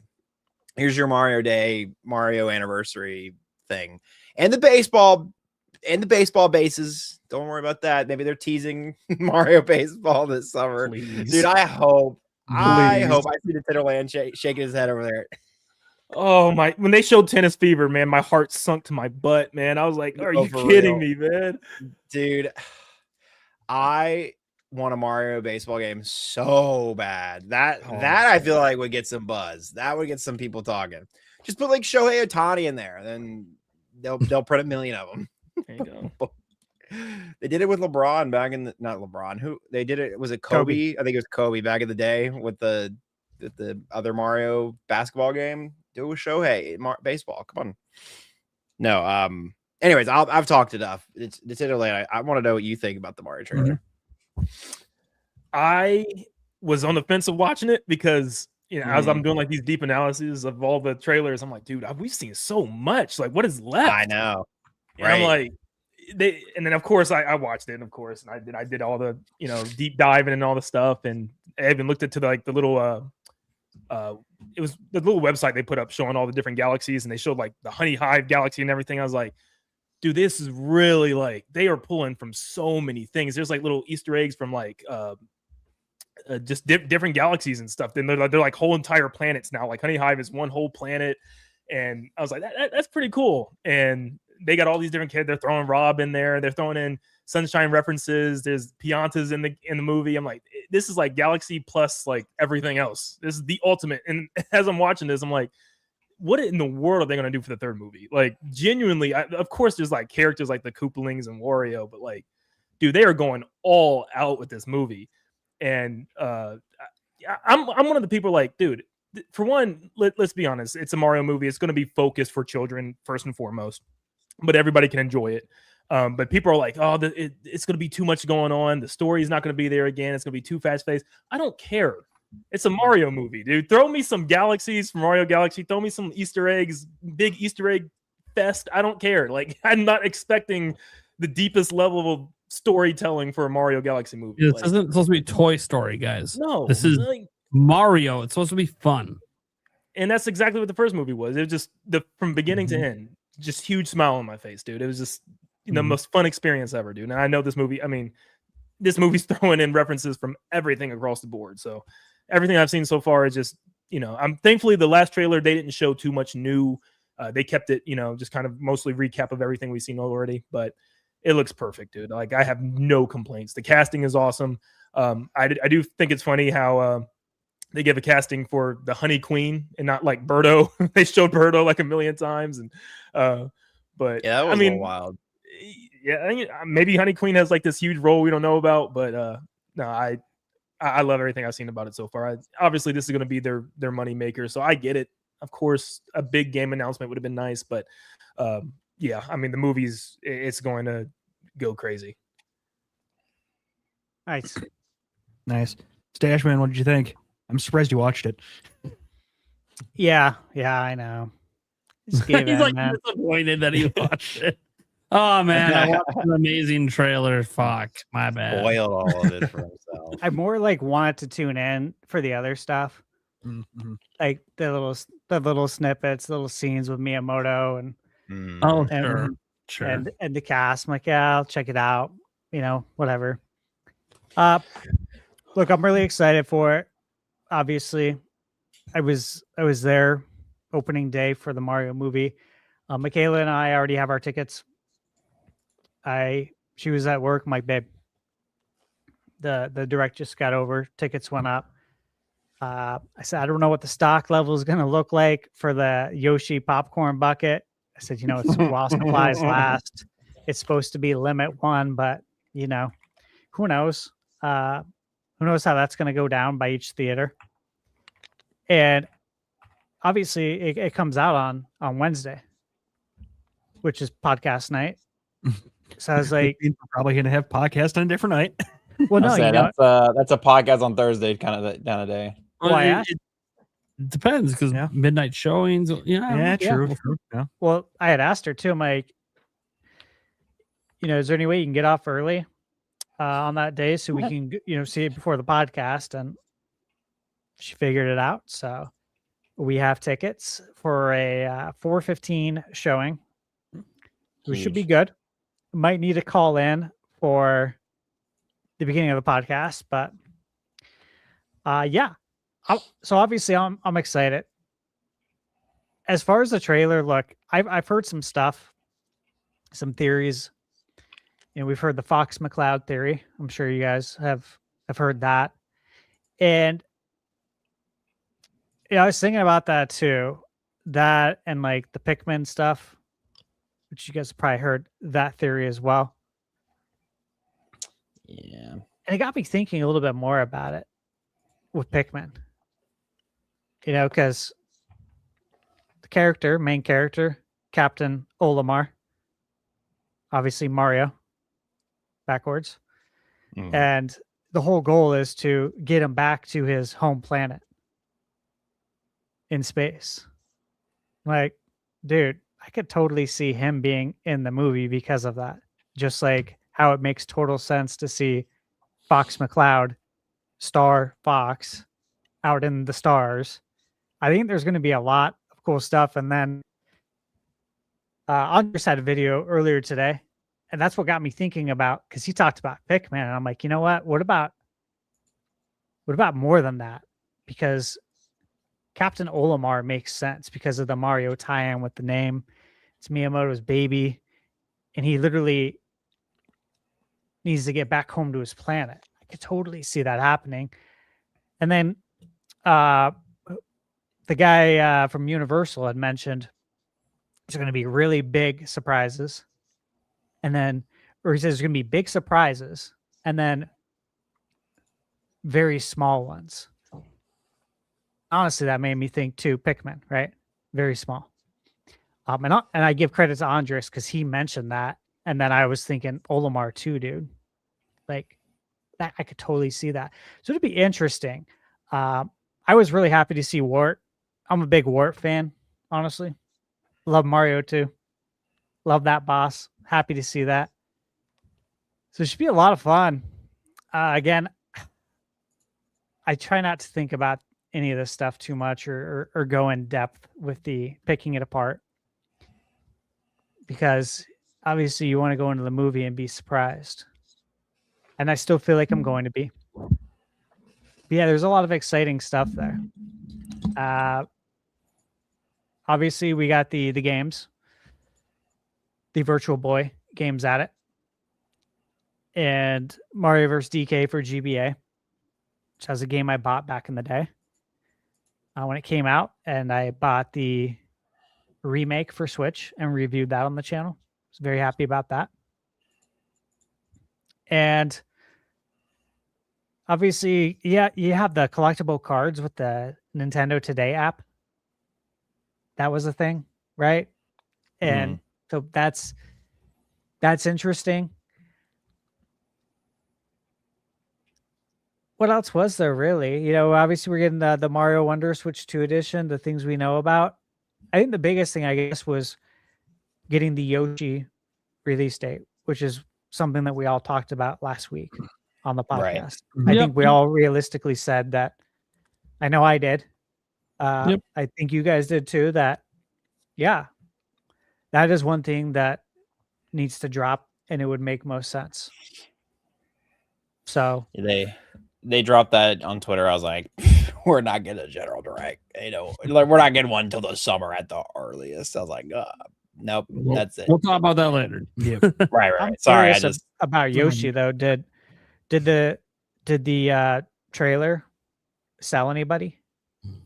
It sold me. I thought it looked less like the Woolly World simple gameplay. It thought it looks more like the Yoshi's Island games. I don't know. I thought it actually kind of sold me. I was like, wow, okay, maybe. I mean, I'll give it a try. I was probably gonna get it anyways, but yeah, I feel like it was okay. There's some really there's more complex mechanics here than just like stuff that's like really gimmicky, you know, with the book and naming things and how each thing might change per stage, which again just feels like original Yoshi Island.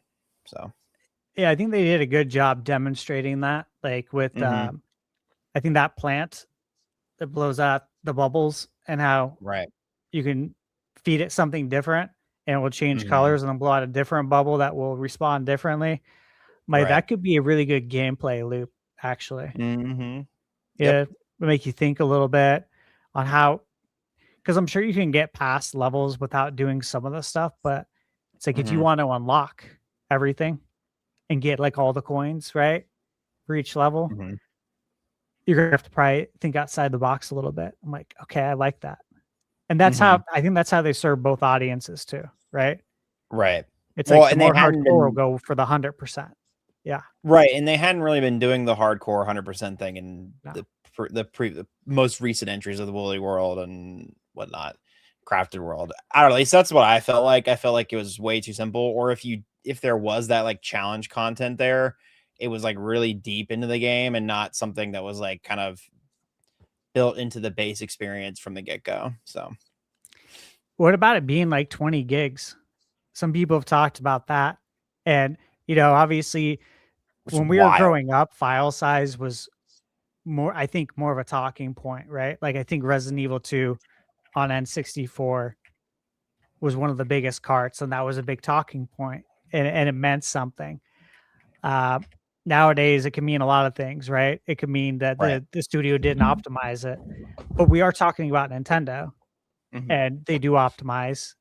But also, I think as we get closer to the release, that number goes down a little bit. But based on what it's at right now, even if it goes down a little, it does make me wonder how big the game is, or what kind of assets are we using? Is it all 4K? Is that why? It'd be interesting. Yeah, we don't know yet. I think the hope is that it's big, right?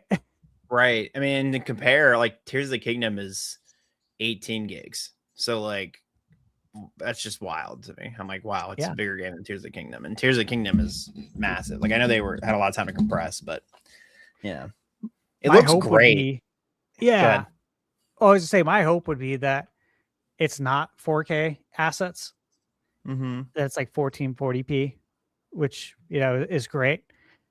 That would or 1080 even upscale to 1440 or 720 upscale to whatever. However you get to the number. My hope is that it's just a bigger game, dude. Like there's more to do. Agreed. I want a huge Yoshi game because like I think if what we're seeing, like this is a good base foundation. The gameplay loop does interest me. It grabs me. Obviously, the art style grabs me. I think it grabs a lot of people. But it's like, man, if we get a ton of this and this is actually like a big game, like how many chapters are in this book? Because you see in the trailer, they turned to the chapters and they got to the third one, which was like the sea area. Right. But I was like, I wonder how many are in here, man. Like, how deep is this going to be? How long is this going to be? Because I would love a long Yoshi game. Right. Give us Yoshi DS, Yoshi's Island DS again. Don't give us the simple stuff. Like just this is alone, I don't know, it feels more mechanically complex than say the Crafted World stuff. Like the Crafted World stuff, you know what it felt like to me in Crafted World? It always felt like you were constantly getting the big mushroom power up from New Super Mario Bros. That's what it felt like to me. Like you were constantly doing that and you're just blowing through levels, you're just doing whatever, which again in isolation is fun, but it's like it just feels like you're constantly on easy mode in those other games. And this just already looks like something that has a bit more depth to it than that. Yeah, I agree. I want to be challenged. And I understand that like you have to make this game for maybe two audiences, right? The main audience is not really hardcore gamers, but if you can find a way, right, to make it for both, like with Yoshi's Island, that was totally for both, man. I would love to see that. Yeah, this looks cool. Do we think Mr. E is EGAD, by the way? He's not, but I made that comment on X today because I want him to be, but in other languages, the word's literally encyclopedia. So oh yeah. In Japan, this is Yoshi and the Mysterious Encyclopedia. Yeah.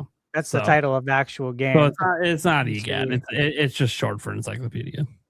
He's got a good stash though. Got the Pringles stash. Yeah, there is chapter 3, Seaside. Like how big is that? You know, is it going to be like 1-1, 1-2, 1-3? You know, or is it just one big world? I'm looking at this enough. Like this is giving me more. Oh yeah, then of course the Bowser Jr. reveal right at the end. I can't forget about that. Yeah, I mean it's giving more Yoshi's Island than it is anything else. I don't know. I am hopefully optimistic about it. That's what I will say. I'm hopefully optimistic. But we shall see. We shall see when the day comes. It looks a little bit like Wario Land, where like you're not trying to just get to the end of the level, and there's not even really levels. There's just like these big worlds, and you just go into the worlds and you complete like a certain amount of tasks, and then maybe after a certain amount's complete, then you can move on, or you can keep 100%ing that chapter, which is different. I like that. Kind of like a big 2D sandbox, and obviously it looks like there's a good amount of verticality as well to the level, which is nice for a side scroller. When there's more stuff to do up top that you can't even see. Yeah. I mean, Yoshi. So this Yoshi to me, it doesn't feel super appealing. I guess I talked about this before. I'm not really like that excited about it. And it feels weird because I do think it looks like it has more going on than Crafted World, which I did play and beat. But I don't know. It just I think it's just the kind of game I want to play after I've played some more intense stuff. You know? Right. Yeah. Like I just kind of feel like everything so far from Nintendo this year has been kind of like this. It's like just slow going, easy does it. Have your fun. And I have too much of that from Nintendo to start the year. And that was my biggest criticism. It wasn't that these games exist, it's just spread them out. Like if Fire Emblem was in this slot and Yoshi was later, it'd feel totally different. Yeah. Yeah, So and I get that. When it's coming out for me, it's just kind of like I don't know. And look, the reviews could turn me around on and make me be like, all right, maybe I should check it out because I do think it does look better than Crafted World, which I had an okay time with. I don't know. It's just like, and I'm sure there's more mechanics as they showed. Like they keep showing off this bubble mechanic, and I'm like, okay, this is cool. There better be a hell of a lot more mechanics than just different types of bubbles. Nintendo does this sometimes. They're like, that's the gimmick of the game, and it's like, oh, I'm gonna get bored of that gimmick after a couple of levels. I need some other stuff. I Some think there's other stuff. But I think they're trying to make sure there's still a good amount of mystery about the game. yeah. Because like I think see they it have in the to. book, and I'm like, well, then hopefully there's some other stuff in the book that we can also feed things and does different things. Well, it is a mysterious book, so That's why they have to. Yeah. I mean, they could be just showing off the beginning levels, and it gets more intense from here. So Yeah, from the box art, I think it's really just going to be like kind of like Yoshi's Island, Yoshi's Island DS with all the baby's different abilities. It's going to have all these different enemy abilities. Like they keep showing like if you look at the box art, there's like 30, 40 different enemies surrounded around Yoshi. So I think that's going to be like the big thing. Each chapter is going to have maybe like 2 or 3 different enemies that do completely different stuff. Like there's like a fish. yeah. They show that fish one and that flower there. Yeah. Yeah. So I mean, depends on how many of those there are. Then the old stiffy. I'm sorry, the slug. Yeah, I just saw it. I was like, I didn't catch that before. What is that? Literally, and you lick it in the ass, and it gets. I don't know if anyone noticed that. yeah, well, they will here in a second. Because you gotta put it up so it can't be unseen. Yep. I mean, you give it the tongue from behind. One more time, just for good measure, and then we'll. I'm sorry, like I can't be the only people who know. I know I got a dirty, dumbass brain. But Oh no, I laughed at it the first time I saw that. I'm like, wait a second, did that just happen? Okay, well, there's your SpongeBob moment. I think we all hope for the best for Yoshi, right? But I think we're all like cautious. We want to be cautiously optimistic. We all want to see 95 Yoshi. I've said it many times on this podcast. Yoshi peaked in 1995. It's 31 years ago. We've had 31 years worth of examples as to why it's not going to be Yoshi's Island, right? Yeah. And yet I still have hope. You have to. That's how you wake up every day. You got to be hopeful about the future and about possibility like this. Like, hey, maybe Nintendo will be like, you know what? Everyone did love Yoshi's Island. Why don't we do something like that again? Instead of trying to reinvent the wheel every time. Let's try something else. Let's see if we can serve both audiences. The only thing that kind of makes me worried about that though is like, and I know it's Nintendo and their pricing now, who knows what they're doing, but like it being $60 and Mario Tennis Fever being $70, is there a deeper reason? Like, is it maybe not that big of a game? I think it's the online probably aspect of tennis being a multiplayer game and having online servers, maintenance, possibly more content coming. But I feel like it's probably tied to stuff like that. Just like with Mario Kart or any like live service game. You know, you got to keep that staff on longer and pay them more versus keeping a staff for, you know, up until the final patch of the game, which even then they usually part ways with a good amount of staff by that point. I'm hoping that's what it is. And obviously the variable pricing, Mario's in the name of Mario Tennis. Even though Yoshi is synonymous with Mario, it's not Mario in the name, and it has a lot of power for the casual, I guess, the casual mainstream audience is what I would say. Yeah. I'm glad it's 60 though. I just hope it's like a good 60, right? Yeah. Okay. Yeah. Nate, you want to go ahead and we'll wrap it back to Mario movie trailer? Want to give your thoughts? Sure. Yeah, Mario movie trailer. Look, I think it looks great. I always thought the movie looked great. It looks insane because there's so many more locations here than they did in the first movie. I guess I don't know what I really expected when they decided to go the Galaxy route, because technically that opens up the whole Mario universe. And they are not shying away from that fact. And it's like, once you go here, how do you go back, or how do you go to something else? You know what? It ain't my problem to figure out. That's their problem to figure out. And I'm sure they've got plans. And who knows? There could be that new 3D Mario in the mix, and maybe that's the base for the new one, the new movie someday, 3-4 years ago. Never coming. Okay, never's a little strong. Never's a little strong. Yeah, it's only their mascot. They're never putting out a new mainline 3D Mario ever. They forgot. Yeah, they forgot about Mario. No, so I'm really excited for it. Tons of Easter eggs. I've seen lots of videos pointing out all the Easter eggs. It's one of these movies. There's so much going on that I'm going to be learning about new Easter eggs like a decade from now, which is pretty neat. Because I don't really, when I go see this movie, and I'll probably only see it once, maybe twice in theaters, but definitely once. I don't pay attention to the Easter eggs the first time I watch. I'm just enjoying the flick and what's going on. Other people in the theater might be freaking out. Did you see it? Did you see it? No, I did not, because there's so much going on. I'm just paying attention to the main thing. Once I get past that, you have to your second, third, fourth watch, which I'll inevitably have just because I have kids. And once this movie hits streaming, they're going to be watching it on repeat for like 3 weeks. That's just how it goes. That's when I'll start to pay more attention to a lot of the little Easter eggs from different games and stuff.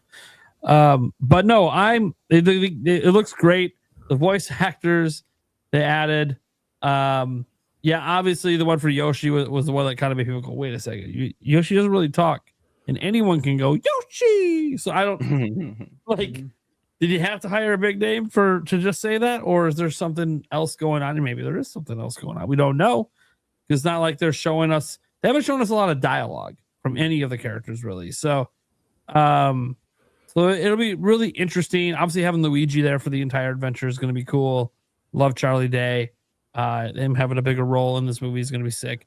At least we hope. Dude, Luis Guzman as Wart. I'm like, oh my god, yes. It's a great. Literally, that is exactly if Wart's going to be in the movie, which he is. We've already heard him. It's exactly the voice I imagined for Wart. So that was a great casting choice. And then obviously, it's hard to say much about the Honey Queen because we didn't see Honey Queen in the trailer, which I thought was peculiar that they revealed Honey Queens in the movie. Right, we haven't seen her instead of That's seeing. all right. I mean, it's fine. I think these are all the voice actors they're going to market for the game, or for the movie. There's obviously going to be some other minor voice roles here and there for different stuff. And they'll get fully fleshed out once the movie comes out. We'll see the whole voice acting list, but these are obviously the ones they want to push as like for marketing, which again, I think the coolest thing to come up from this trailer isn't just how cool it is, but the stuff that's come after. They've done all these like interviews with the voice actors and actresses, and it's been actually quite entertaining if you watch them. And I think that's the coolest thing to get hyped for a movie is it looks like the people voice acting for the movie are excited, like legitimately, not like a fake excitement sort of thing, like legitimately excited. I mean, the person who seems the most excited is Brie Larson, and after the roller coaster she's had publicly for the last 5-6 years, one thing that she's been consistent about that we've known about Brie Larson for a long time is she's a huge Mario fan, a big Nintendo fan. So like when you see her genuine excitement at getting this Rosalina role, like that, I don't care what you think about Brie Larson, that genuine passion just comes through that camera, man. And I'm just like, damn. I don't care if you like her. That was a great fucking piece. That's what you want in a casting. Yeah. Somebody said on. Oh, I'm sorry. Go ahead. I cut you off. No, you're good. Go for it. It was just a quick funny thing. So I saw somebody say on Twitter that like Brie Larson got into Nintendo stuff like during the Wii U era, so that's how you know she's a real one. I was like, she went through the trenches with Nintendo, and But yeah, no, I was gonna bring up Prime if you didn't talk about Brie Larson talking about this movie. I mean, she said the exact same thing, like just an overwhelming amount of references and things that are going on. I think she said that in an interview. Yeah, I'm sure this movie's gonna be fantastic. She did the thing with the Lumas talking to her, and I'm like, oh my god, they're so cute. Like, and those are like actual, like real toys. They're not like computer generated. And I'm like, oh, this is so awesome. I want those Lumas. They better ThunderStash. I need you to drop one down to me. Drop a. There we go. Got it. Sorry, you were showing them off. You made sure it was a nice long one for you too. Yeah. Fantastic. Sorry. Anyways. By the way, screw you, Stash, and screw you, Eric. I can't eat this shit right now. Oh, yeah, get to the end of this week before you have candy and snacks like that. Yeah. Anyways, Gamebird, thoughts on the Mario movie trailer, and then Yoshi and the Mysterious Book as well. Yeah, Yoshi and the Mysterious Book looks beautiful. It looks. Hold on. Am I coming in loud, guys? You're good. I think your gain's like just up. I think it's just your gain. Yeah, I don't think it's the mic position. Yeah, the quality sounds good. Just for some reason, when you came back, it's just louder. I don't know why. Yeah, weird. You might have bumped. Yeah, you're fine now. You're good. Good now. You could even go up just like a touch. Yeah, and I could edit it a little bit on this end too. Cool. Awesome. Yeah, Yoshi in the Mysterious Book. The game looks beautiful. The Yoshi games, they always do. Love the art style. Very creative. Makes you want to play it really bad, but this is definitely going to be a wait and see. Yoshi games, like I said, it's usually style over substance, unfortunately. And I do know these games target a younger audience, but it would be nice to see at least like the same amount of depth and care as maybe like Kirby and the Forgotten Land. That was like you could really enjoy it at all ages. I thoroughly enjoyed that last Kirby game, so I don't know. I'm not really hyped for it, but I do really appreciate the artistic direction and what went into making the game. Mario movie, I mean, wow, what is there to say? It looks awesome. It looks like it's going to be a much more action-packed adventure than the first game was, which is really exciting. It also takes, in my opinion, one of the best, if not, I think some could even argue the best Mario games, Mario Galaxy 1 or 2, and just incorporating those themes into it is going to make this movie out of this world. No pun intended. I think the voice casting for it is really fun. Donald Glover as Yoshi is really neat, and I love the idea of it just being like the Yoshi voice the whole movie, but then at the end he just talks, just sounds like Donald Glover. Looks really good. Hope we get to see. I don't know if it was fake or not. I feel like I saw like a leaked cookie package that had Wario on it. I don't know if that was AI or if it was like a fake leak, but would love it if that ends up being a thing. I really want Wario to make it into this universe. But yeah, I'm just really excited for it. I think the first movie was a nice little setup. I hope this one's has a little bit more substance with the storytelling. One of my favorite things in the first movie was seeing like kind of the back and forth in the relationship between the brothers, Mario and Luigi, but they get separated so quickly into the movie for basically the rest of the movie. So I think that's one element that's just going to be really, really strong in this one. Seeing them interact together for a full film is going to be a lot of fun. Yeah, I'm really excited for it. I don't know. There's going to be so many Easter eggs. I think the soundtrack too. I think back to the magic of watching that first movie and seeing all the little. I mean, it really was a childhood dream come true. Getting to see Mario on the big screen again for the second time after that killer live action spectacle we got. that was like a dystopian cyberpunk Mario movie, which is wild. I still stand by that movie. I know. I get it. But yeah, I'm really excited. It's going to be fun for the whole family. I'm really hoping to snag one of those popcorn buckets. I know they could be, I've never bought one before, and I know they could be really hard to get. I almost bought one when Alien Romulus came out. I went to go get one, and they're like, oh, the movie had I went on opening night to see the movie, and they're like, oh, we sold out of the popcorn buckets a month ago. So check with your, if you're looking to land one of these, call in your cinema, ask when they're going to get it. I did. People are asking about it because these buckets go fast. Collectors go crazy, not just because it's Mario. I think even more so because it's Mario. You're going to want to be on top of it. But yeah, I'm really excited. I love that we've gotten 3 really exciting trailers for this movie, but I also feel like I haven't really been spoiled the story other than it's Bowser and Bowser Jr. teaming up. I don't know anything that's going on with Rosalina in this movie. And, we've had a handful of Easter eggs shown in this trailer, but I really feel like the bulk of the movie is going to be really exciting and feel new and fresh compared to the first one. So, yeah. Hell yeah. No, for me, you guys pretty much said it all for the Mario movie trailer. I think my favorite part, though, is definitely seeing that Luma come back. The crazy Luma at the end there, where he's the guard in the jail cell. Like, yes, it's back. So I am definitely excited for that part of it. As for Yoshi, the style looks phenomenal. Not sure if I'm going to pick it up yet. I might need another trailer or so to just kind of see what it's fully about, or read some things about it. Leaning maybe, but again, won't know until it comes out and I kind of see what's going on with it to see if I'll pick it up. Mm-hmm. All right. Well, we got one more thing. That would be they also dropped a new trailer for the Mario Wonder DLC. Let me get that up here real quick. Right here. I'm excited for that. I'll just say that while you're getting that up. So the Koopa kids are in this as bosses. The Koopalings, as they call them. I call them the Koopa kids. I think that's what we've called them since Mario 3 and since the Mario cartoon. But I'm excited for that. I'm looking forward to this.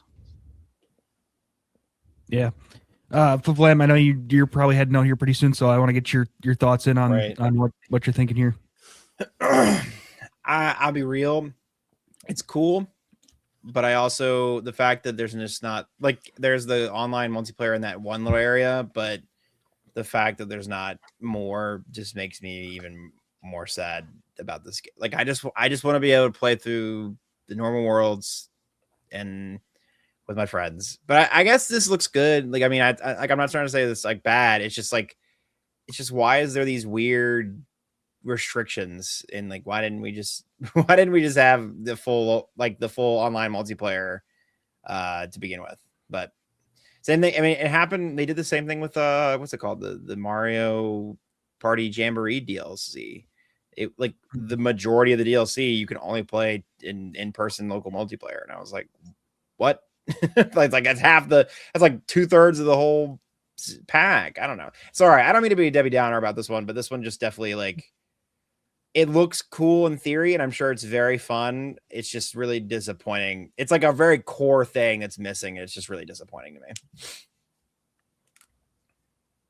Yeah. Anyways, that's my Nintendo Land. Yeah. Nintendo Land, what are you thinking? Well, at first glance, I tweeted out, I was like, this looks like it had the most content out of any Switch 2 edition that I've seen so far. I mean, they were showing all these there's like 72 different missions for you to complete, the multiplayer stuff, and even the Koopalings. But I actually went to the store today and I played the demo where you can play the first like Windy level, and you can play like 5 of the mini games in the multiplayer. And for the Koopaling, the level was extremely short. I mean, it was a super simple level. It was just a remixed version of the Piranha Plants on Parade level. And the Windy boss was super, super easy. And it kind of worried me because I'm like, if there's just 7 quick little levels like this, just for the sake of them throwing in some boss battles, just like Van said, like I just don't understand why it wasn't in part of the main game. Like having the Koopalings back and having them have wonder effects felt perfect for boss battles, and it just wasn't there in the main game. Instead, you have repeated Bowser Jr. boss fights. So I mean, I can see like from what I got of the first level already, I can tell the Koopaling part's probably only going to be like an hour or so of gameplay, which is a little upsetting. Because with the multiplayer stuff, I feel like that's going to be stuff that's fun for a night or two with friends, and then they're fine. The mini games, some of them are fun, like the one it was like the tag with the Phantom mask. That was pretty cool. You can it's almost like prop hunt from Call of Duty. You could like be like a little flower or something, hide in the corner. It was cute little fun stuff, but like at the end of the day, I'm like, how long is that going to last? Like it's going to be something that I feel like I'm over with after a couple playthroughs and I never come back to. So I don't know. On paper, it looked like there was a lot of stuff, but I'm worried it's going to be a lot of just quick. You're going to beat it in a couple hours stuff and then move on to the next thing. Birdman, what's your thoughts? Yeah, this one. I haven't played it. I think it looks really cool. I agree with Landon, like his initial impressions that as far as like the Switch 2 editions, this seems to be the most substantial and most like feature packed that we've seen. I have a family, I've got 3 kids, and this one's going to be kind of a wait and see. They all loved Mario Wonder. We all had a ton of fun playing it, both single player and, together locally. So if these mini games, like if it's received well and the mini games are really good, I'll probably end up picking it up. But if I was a bachelor, I don't know that this one would entice me at all, to be honest. Just like if I was a bachelor, I don't know that I'd buy a Mario Party game for that matter. I do agree with Fablam as well. I do think there's a miss not having that online multiplayer just like across the board. Like forcing certain things to be local only is a missed opportunity. Especially on a console that's a hybrid where it's like you could take it with you, Well, and half Right the from your selling point of hotel the damn room or consoles, or at least initially, was the game chat. But anyway, that's just me. Yeah. No, I mean, I think you make a fair point. It feels like a missed opportunity. But I mean, what I'm seeing looks good. Some of the stuff looks really fun. I was excited to hear that a lot of the Koopalings are returning, but yeah, I'll have to see what people say when it releases. From what Landon experienced, if the Koopa levels are really short, like little, how long would you say that level was? Like 5 minutes, or well, that's like really quick. There wasn't even like collectibles, like those 3 purple coins that you collect. It was just kind of like a very basic throw, like this really simple enemy at you like 20 times, and then you were at the end. And it was like I wasn't like speed running it, but I was like going through it at a decent pace. It took me about maybe 2 minutes, if that. Interesting.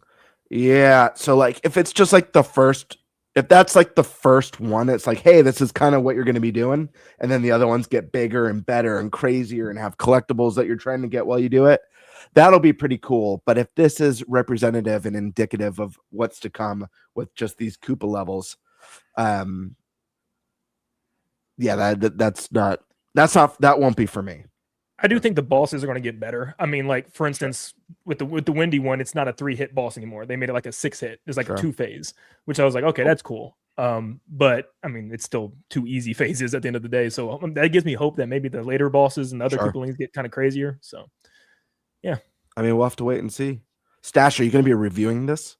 Yes. All right, I'll be watching your review, man. Thanks, dude. I'm excited. I'm also gonna.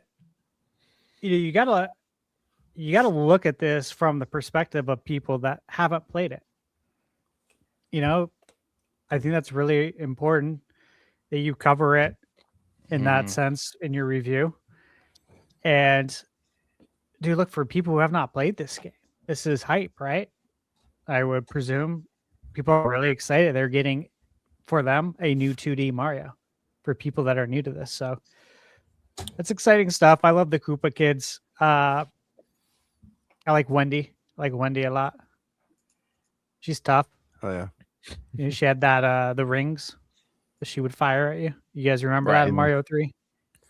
How can I 3 forget? at a time, bounce off the walls. Yeah, dude. She was a good little boss fight. Real quick, everyone's favorite Koopaling. We got Stash. Wendy's your favorite? Yeah, I think Wendy, special shout out to Ludwig von Koopa. Took mine. Took mine. Yeah. Yeah, that's mine. Ludwig said it. I also like Iggy. Iggy's funny looking. Yeah, Iggy's good Anyways. too, man. Sorry. Landon, you got a favorite Koopaling? Probably would go Roy or Lemmy. I feel like no one likes Larry. Does anybody like Larry? I feel like he doesn't have a gimmick. That's if I had to guess, it's Prime's favorite. I think Prime likes Morton. Morton, right? Nah. Roy, baby. Okay. Ooh, Okay. Base. Eric, Luchador do you have a looking, favorite yeah. Koopaling? I mean, Lemmy just because he's goofy looking, but Morton because he's kind of got that kiss. It's pretty great. Face mask going. Is that the right. Paul Stanley going on? Yeah, I've always been a Roy fan. I love Roy. I love the sick 80s pink shades. Roy's just super cool. But they're all great. It was very exciting to see them making a return here. I wish it was an epic return. It sounds like it might not be, unfortunately. I was disappointed. Like, I love Mario Wonder. I think that game deserves all the laurels that it got. I had so much fun with it, and probably the most fun I've had in many generations of 2D Mario. Way better than the sterile and bland New Super Mario Bros. Wii and New Super Mario Brothers Wii U for sure. But it would have been nice to have like the unique boss at the end of each world instead of the same Bowser Jr. fight each time. And that's, I think, it like back, in the old school days was so cool, getting the different Koopalings. But Oh my god. Yeah. Sorry, I was comparing the sales because I know the 2D Marios fly off the shelf. 30 million back in the day is what New Super Mario Bros. Wii sold, and Mario Wonder hasn't even cracked 20. It's at 17 mil. Just interesting because I mean it's still a ton. Don't get me wrong, but I just knew that the new Super Mario Brothers series that stuff just flew off the shelves. Even like the Wii U ones are like really lackluster. New Super Mario Bros. U, yeah. Okay, well, when there's only like 10 million Wii U owners, I guess it's 13 million. This one was only 6 million, but anyways, it's still half the console install base. But yeah, anyways, just some fun numbers there. Nate, thoughts? It does look like some of the best DLC they've done so far with Switch 2 editions. To me, the gold standard is Starcross World with Kirby. That was some really good DLC. It felt like proper DLC, I guess is the way to put it, where most of the Switch 2 edition DLC doesn't really feel like proper DLC. I'm not saying they're all as bad as Jamboree, but they're not exciting. I mean, even Animal Crossing, like we paid $5 and you get some multiplayer and some stuff, but like the real content was added for free to all versions. So, which is fine. Actually, I don't want I'd rather they hand out the content for free than charge for it. Yeah, I think I'm a little tepid on the single player. I'm glad we finally saw some of it. Which they haven't really been showing. They've just been kind of showing the mini games. I mean, guys, we did a whole Nintendo Treehouse. They didn't show any of the single player in the entire Treehouse. It was all multiplayer, which is just wild to me, given that it was a single player game. Like, how do you not show the single player part of the DLC in a single player game? Beats the hell out of me. I know say single player. I know you can do couch co-op. I know you know online with the ghost friend. I get all that, but it's a single player game. So that you can just happen to be able to play with other Mario. Side-scrolling Mario has been that way for a while, where it's like it's a single player game that you can play with others. So it is interesting because more than my thoughts on this, because I don't know if it's going to be worth it. I'll wait for the reviews and everything. I don't usually pick up the Switch 2 editions for much of anything.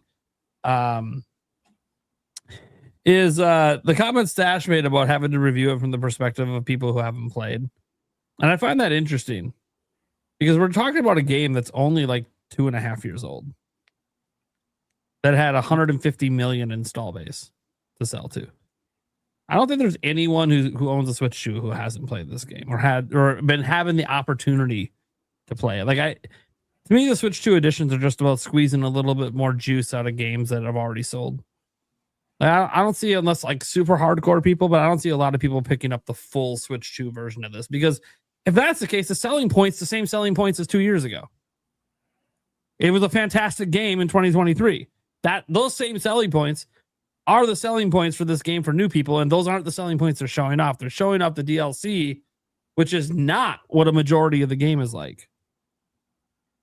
So it just, even marketing wise, it doesn't really feel like they're trying to sell it to new people. They're just trying to sell the DLC to people who already love the game.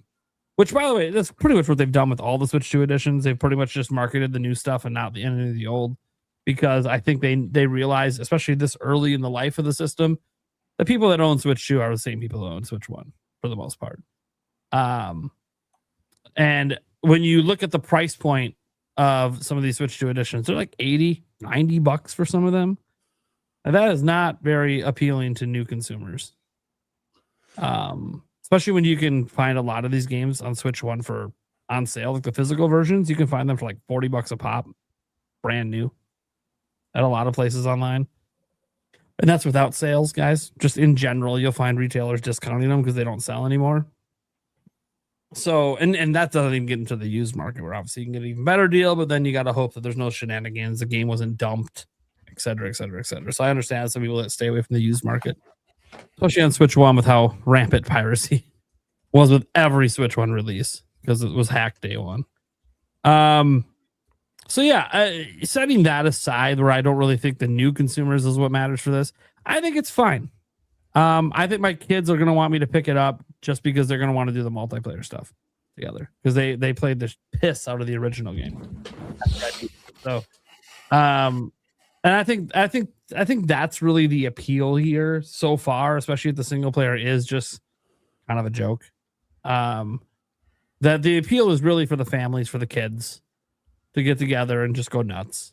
And I'll say the multiplayer looks 10 times better than what they did with Jamboree. So yeah, that's a low bar. Imagine if this was a free update for NSO expansion pass users. You know what I mean? I think all Switch 2 how awesome that would be. Free updates for right. I agree. 100%. Yeah, but the tone would be different. Yeah, all the first absolutely. Yeah, you made a good point earlier about that. Yeah, I think it adds a great value to it and could actually grow your sub base a little bit. You could even like raise the price of it. I mean, not privately, but like in theory, I'm sure people would understand at that point. Like if you're gonna get it for like you could even have like a Switch 2 category that's like, oh, it's gonna go up by like a couple dollars a month, but you're gonna get all this other stuff. They probably just make an expansion pass, so you have to get the top tier. Expansion pass 2. They're so the thing is if they added DLC or Switch 2 upgrades. Sorry, my alarm went off. I thought that's my text tone. So no, that's my alarm. Nintendo approved alarm right there. Yeah, right. That's my text tone, so that tripped me out because my phone's dead. Oh, sorry. Yeah, no, that was my alarm. I've had to start taking meds at night, so I set an alarm for it. Life, buddy. Yeah, for life committed. I downloaded that ringtone. You have to play the now noise. I want to go back 20 years ago. When this post, I want to go back to this time and see what my face looked like when it went off, because I was like definitely taken aback by that. Yeah. But the thing that would make it really special, like besides the added value, is like, think about the people who like see a really cool looking DLC. Let's just say someone never bought Kirby in the Forgotten Land, and they're seeing that DLC. Let's say you can look at the trailers for the DLC, set it up a little bit like the eShop. You can watch the trailer for that DLC. Someone might be like, you know what? I think I'm going to pick up Kirby. Like I never played this one, but this DLC looks rad. Like it could encourage people to pick up titles that they never purchased before or never even really thought about purchasing, just because there's a very enticing DLC already free for the expansion pack users. I just see it as a win all around. Wishful thinking, maybe, but we already got a taste of this, so I don't see why they wouldn't do more of it. But I guess we'll have to wait and see. I think that movie's going to help move units as well. Obviously, True. That's why it's that's the idea. Yeah, the movie as was proven the last one. The movie's going to push games. Like if Yoshi gets off to a banger start, especially compared to prior Yoshis, it'll be because of the movie. Even Princess Peach Showtime will benefit.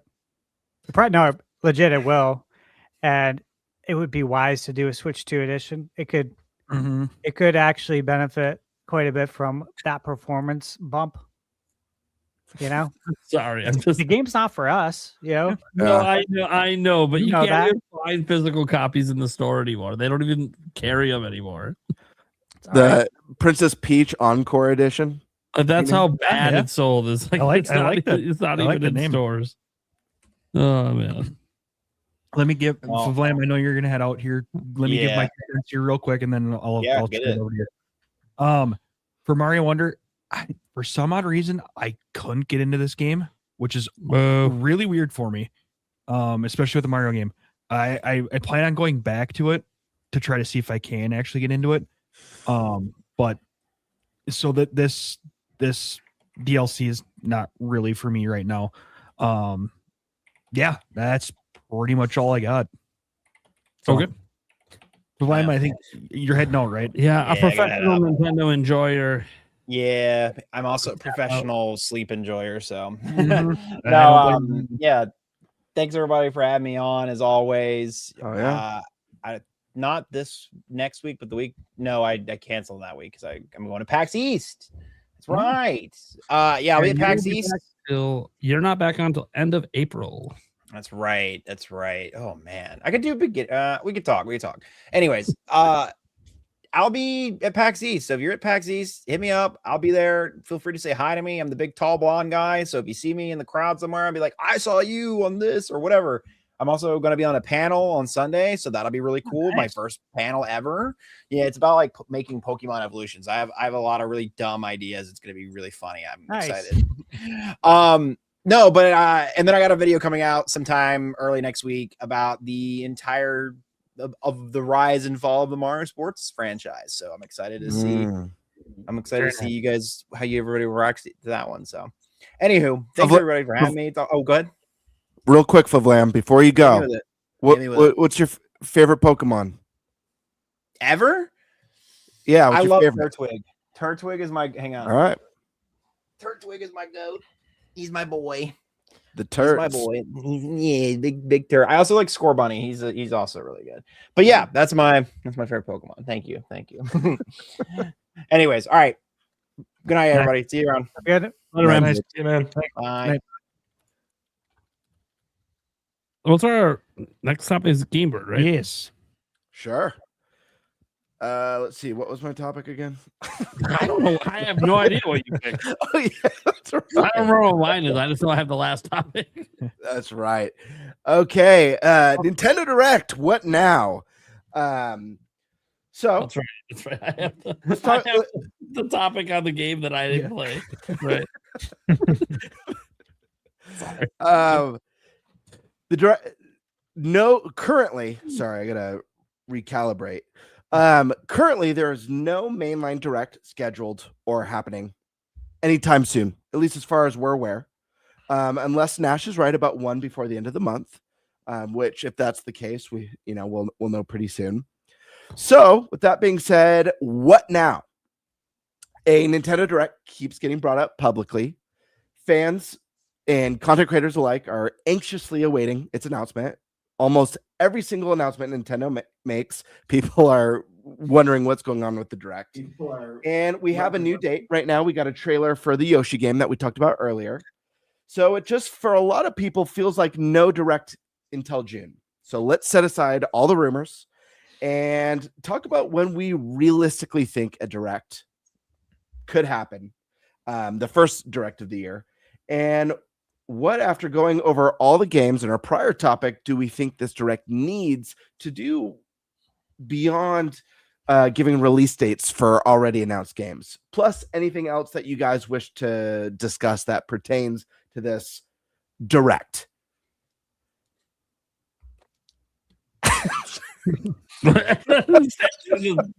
Dipping out. All right. I thought something was going to happen. I thought he was going to say something, or I was waiting for it, and what's happened is he left. Bye. Well, his internet's still out anyways. Yeah, right. Someone break into his house. He's about to He's about to kick some ass. Anyway. So, yeah, this is a really interesting one. I think a lot of us were ready for January, then June. But it's been a little while now. People are definitely feeling anxious. We've got the June party. We've got the before June party. We've got the Nash party. We've got the there is no direct party. Switch 2 has already failed, and Nintendo's getting ready to release their next console. Full brand new concept. Landon, where do you land on this? What do you think's going on? When do you honestly believe we'll be getting the next mainline direct? What are your hopes and expectations or concerns for it? What do you really believe Nintendo needs to do here? Hold on. Before we go, Stash, should you really run off just because you needed an RC Cola? Yeah. We all thought there was like something major going down, and the major is I'm getting a cola. Yeah, man. I mean, it's the king of colas. It's something to be excited about. Who doesn't run off for an RC Cola? What's wrong with me? Why don't I run off of that one? All right. Sorry, go Led. Man, I don't know. This is a weird year for Nintendo. I'm sensing you sound defeated, man. What's going on here? Not defeated, but kind of just like, oh man. So one of you guys brought it up earlier. It's not the fact that there's not games, because Nintendo is giving us the information that we need for the games that are, coming up in the next couple months. They give us Yoshi now for May. They're filling out gaps. We're probably going to have Fire Emblem in June or July.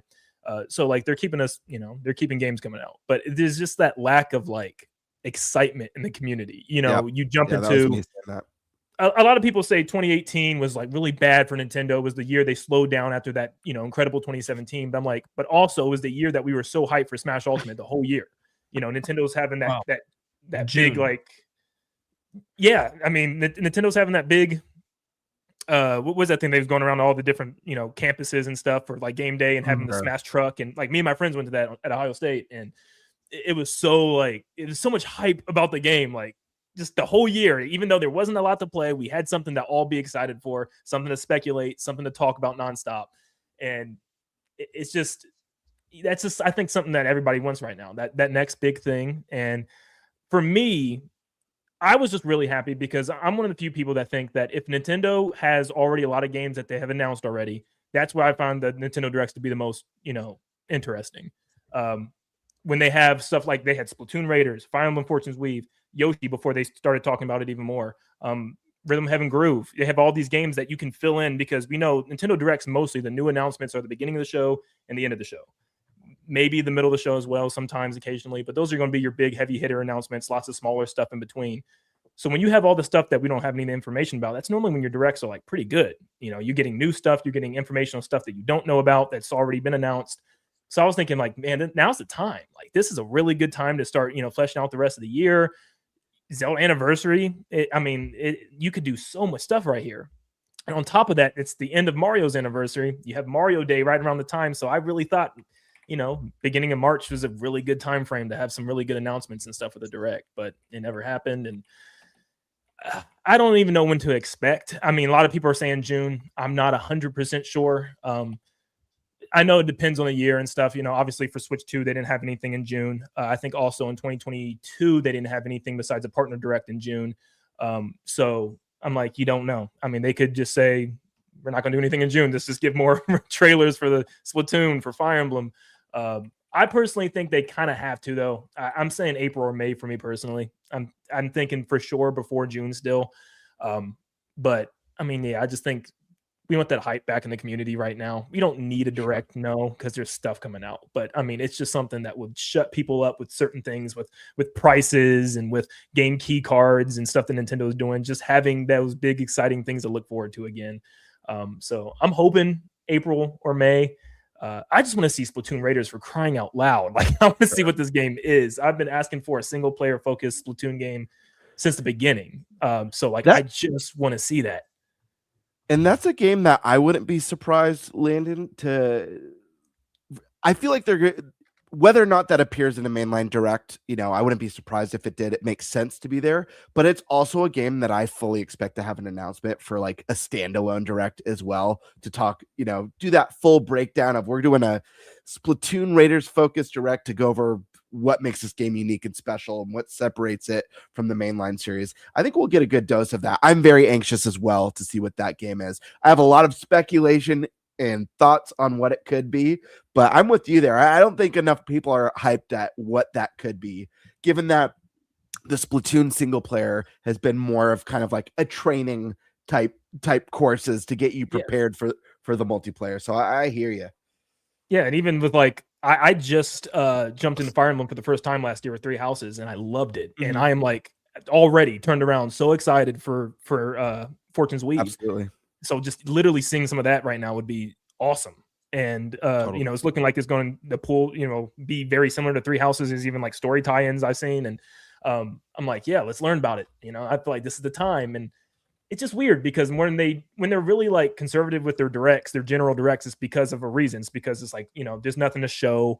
They're going through something, whether it be like with COVID and they're just doing partner directs, or if they're transitioning consoles. But I'm like, man, this is a start year 2 of your new console. Like, it's kind of shocking that there's not like a big presentation in the first 3 months. I still don't think there's going to be one in March. We could be surprised, who knows? But I just, it's a little shocking to me. I hear you. Good stuff. Eric, what are your thoughts on this, man? Do you think when do you expect us to get our first mainline direct of the year? Do you think we'll be waiting until June? Do you think we'll be getting something sooner? What are you hoping and expecting to see there?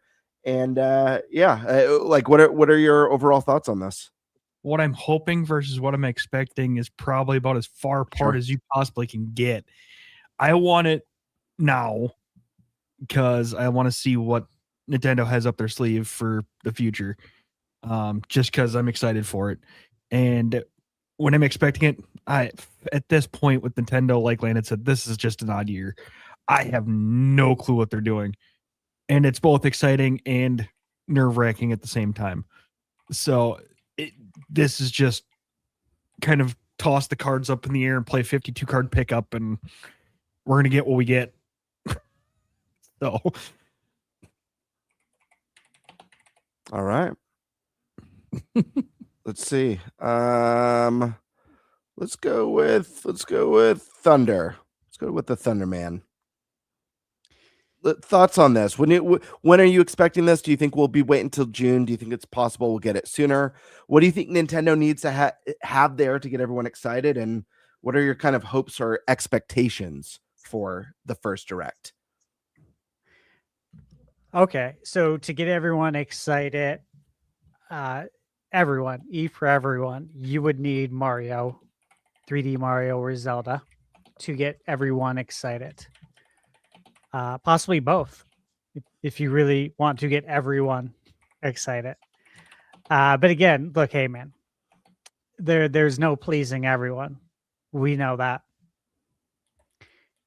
For how many decades have I been watching? I mean, E3, Nintendo Directs, PlayStation State of Plays, all of that. Nobody ever leaves completely happy. Like as a group, there's always people who are upset and think it's not a good grade or this or that. And so I don't think you're ever going to reach pleasing everyone. There was a year during the GameCube era, had a great E3. It was Wind Waker, Prime, and Sunshine. Mm-hmm. And this is when we hadn't had Metroid since Super Metroid, because Fusion wasn't out yet. That came out the same day as Prime. So we waited a very long time for Metroid. That's like as close probably as you're ever going to get to that. But even then, people were still upset with Wind Waker's art style. Because they hadn't played the game. They just judged the crap out of it as usual. And then Sunshine, people weren't sold on the mechanics. So it's like you had the big three there, but still people weren't satisfied. never enough. So that is my answer to that. You'll never reach that paradigm. Let's see. As far as when the Direct's going to be, Nintendo really likes to own the headlines. That keeps them relevant throughout the year. They're gonna own the headlines with the movie until they don't own the headlines, right? Because there will be a time where that falls off. How long that's going to be, we don't know. But there will be a point where it starts to fall. And that's a good time to remind everybody about Nintendo again and get back in the headlines. So it could be fluid. It really could be. As far as getting a Direct before, June, yeah, I think it's absolutely possible. Anything is possible. Nintendo can do whatever they want to do. Said this several times over the years. Nobody makes the rules for them. The shareholders sure as hell don't. Yep. They never will. I think Nintendo respects them, but they do not at all take orders from them in any way, shape, or form. We respect your opinion. We respect your thoughts, your passion for Nintendo. Thank you for being here. Thank you for supporting us. But we're going to run our business the way we see fit, because that's what's always served us best. We know what's best for you more than you know what's best for you. That's how Nintendo operates. And in my opinion, they're allowed to do that. And I sometimes wish more companies would do that, because then we'd probably get some cooler stuff. We'd see some more riskier things instead of listening to people who just pony up the cash, your shareholders. So, yeah, hey, dude, any time's possible. Obviously, we have what Nash Weedle said, and I do believe Nash Weedle has insights, certain insights. Kind of leave it at that, but his reputation hasn't changed with me at all. Again, things are fluid. They're always fluid. This is how things work behind the scenes. Again, I worked in management for 20 years. If everything I was told about, that didn't happen, that was like all the time. Only so many things actually happen. Monthly, and you're best to keep your mouth shut always and keep it private, because things change all the time. And that's why you don't talk about it until you have to talk about it. That's why you have to go that way, because things do change. You don't want to start a fire when you don't have to. It's really important. Now, look, as far as the Direct as a whole, again, go back to what I always say. Focus on the controls. You cannot control when the Direct's going to be. What you can control is a lot of other things, though. If you want to play more video games, you can. They're there for you. They're for the taking. If you want to attack your backlog, you can. It's staring right at you. It always is. It never goes away. It's always there, man. It's omnipresent. So if you want to do that, you can do that. Or if you want to continue to put it off, you can do that too. It's up to you. Point is, there's plenty to do in the world of gaming. It doesn't even to mention other things you can do in life, like different hobbies. But there's plenty to do as far as entertainment goes. I think the best thing you do is not think about the Direct at all, because when it does get it, let me just say that's what I do outside of talking about it here. I don't think about it at all. And I can't. I'm so busy with games. Like, I literally cannot. As soon as I finish a game and review it, I have to jump to the next one immediately. I'm like literally playing the game as my video is exporting in Photoshop. Like, to make the most use of my time, I have to do this.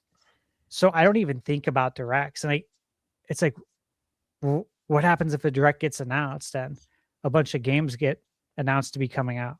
It's like, I don't even know how I'm going to cover those, because I have so many.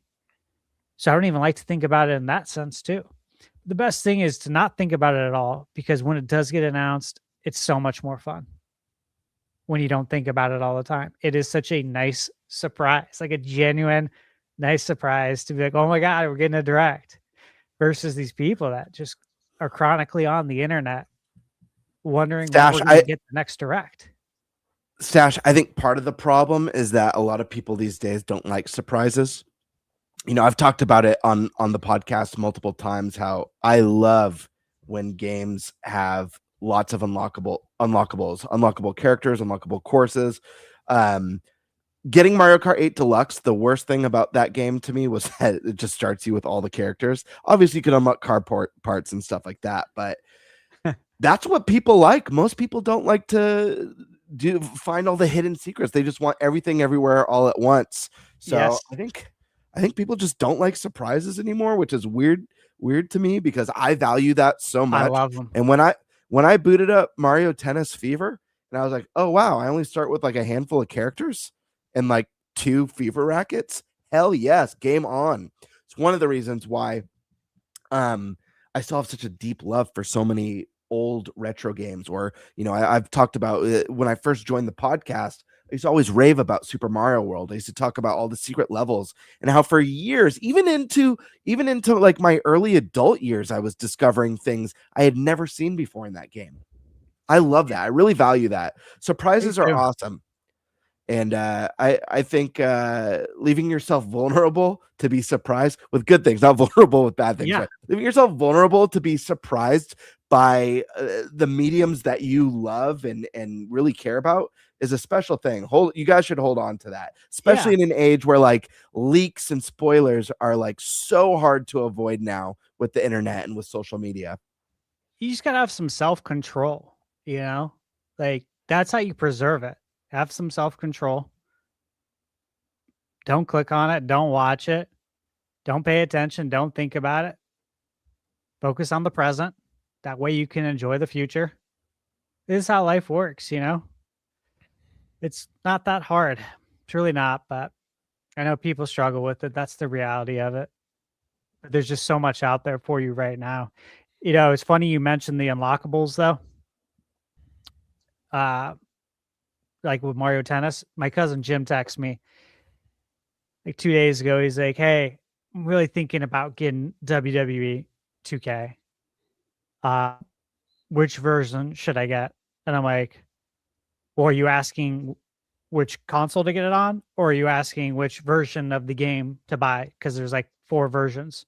And he said both. And, you know, I give him the rundown, the performance for Switch 2. You know, it's performing good. If you want the best of the best, yes, PS5, obviously. It's going to have better textures and then this and that.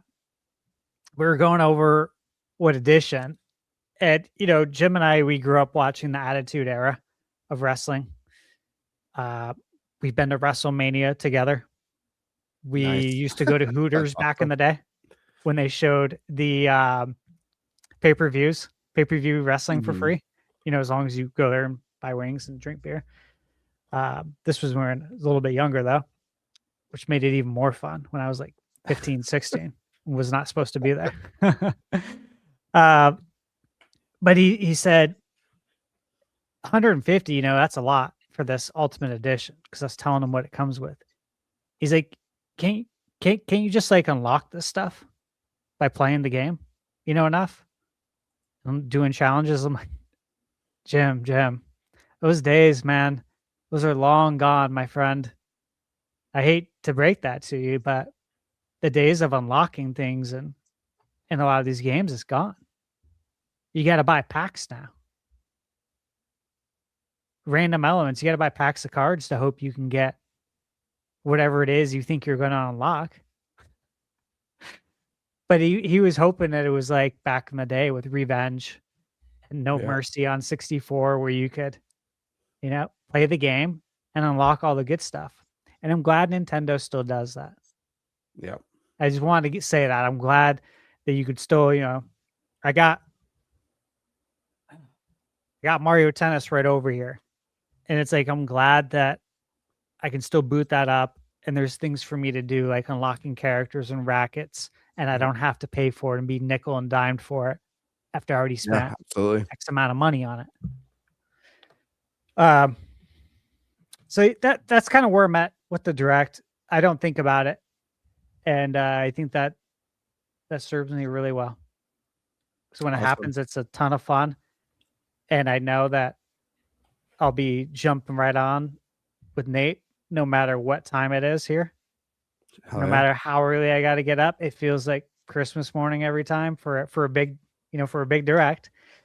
It doesn't have to be a general. It could be a third party one I was hyped for. But I get excited for directs, so it makes it fun. Stash, before we go to Nate to get his thoughts on this direct situation, can I ask you, is there any like one or two specific things that maybe you are hoping to see at the direct that you would love to be there, or any surprises in particular? Well, outside of the 3D Mario or something Zelda, I would really like to see what's going on with Dragon Quest 12. Hell yeah.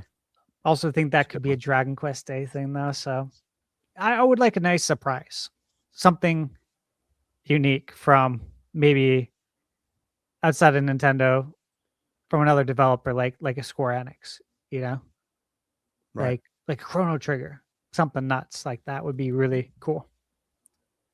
Hell yeah. All right. Let's go to Primal. So Primal, just a little refresher. A lot of people are feeling very anxious. When's the next mainline direct going to be? Are you in the camp? Do you think we'll be waiting until June before we get that direct? Do you think it's possible this is something that happens sooner? And I guess more importantly than the when is, what are your expectations or hopes for that? What do you think Nintendo needs to show or do to kind of change the narrative? I know you're a little bit different with the offering so far this year. So what do you think Nintendo needs to do to really kind of turn around the discussion for this year in this first direct? Well, I don't expect a direct until June or later. They have games through May. If there is one before then, there is an investors meeting coming up, so maybe one a week after or a week before that is possible as well. Try to get investors hyped up, especially if there's going to be some big announcements like 3D Mario, because you come off Pokopia, which we have seen its effect with investors. You go from that into a 3D Mario announcement right after the movie, probably does some bonker numbers. That's just a back-to-back way to really, really please investors. And people talk about how, you got to please them. So maybe, or they can wait till June. Because Nintendo with their video game announcements, well, sometimes you can argue they're timed around the investor stuff. It's really only the September one that is. It just so happens that they do one every September usually, and that happens to line up around investor meeting time. I think it's just more of a coincidence than it is like they just planned for it to be that way. Like, no, September sounds like a good month to advertise your holiday stuff. And maybe tease one big thing for the next year, just to give people who are picking one up this holiday to know, hey, don't just get excited about now. You're going to be excited for next year too. Give you that extra confidence boost to buy a system. And even saying June, I would say, well, maybe not. If it wasn't for the fact that I do believe Nintendo's doing something for Zelda's 40th. And I think they will reveal that in June.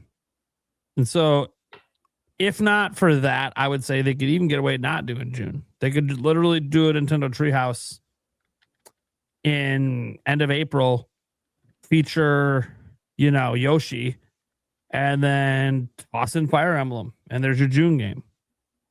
Right? Like so there's just other ways they can go about this. They don't necessarily need directs in order to even announce games. Technically, they don't need directs. But that would mean that Nintendo's done with the direct format. And that's not the case. They're still using it all over the place. They're using it for third-party games. They're using it for indies, although they call them Indie Worlds now. They used to be called Nintendo Directs, the indie showcases. And then they changed it to Nindies, and then obviously now Indie Worlds. They're still using it for advertising individual games. So the thing about them still using the word direct and the way they're using directs now, because we are getting, I don't know if people paid attention. I started counting. We are getting a shitload more events called Direct than at any point in Nintendo's history the last year. We're getting a piss load of them. And Nintendo isn't stupid. The last General Direct they did was in September last year, and it was not very well received. And Nintendo saw that. They saw that since that Direct, their stock basically has been dipping until now. So Pokopia came out. So Nintendo's acutely aware of all of this. And Furukawa is a big numbers guy. So he knows, okay, Directs can hurt or help.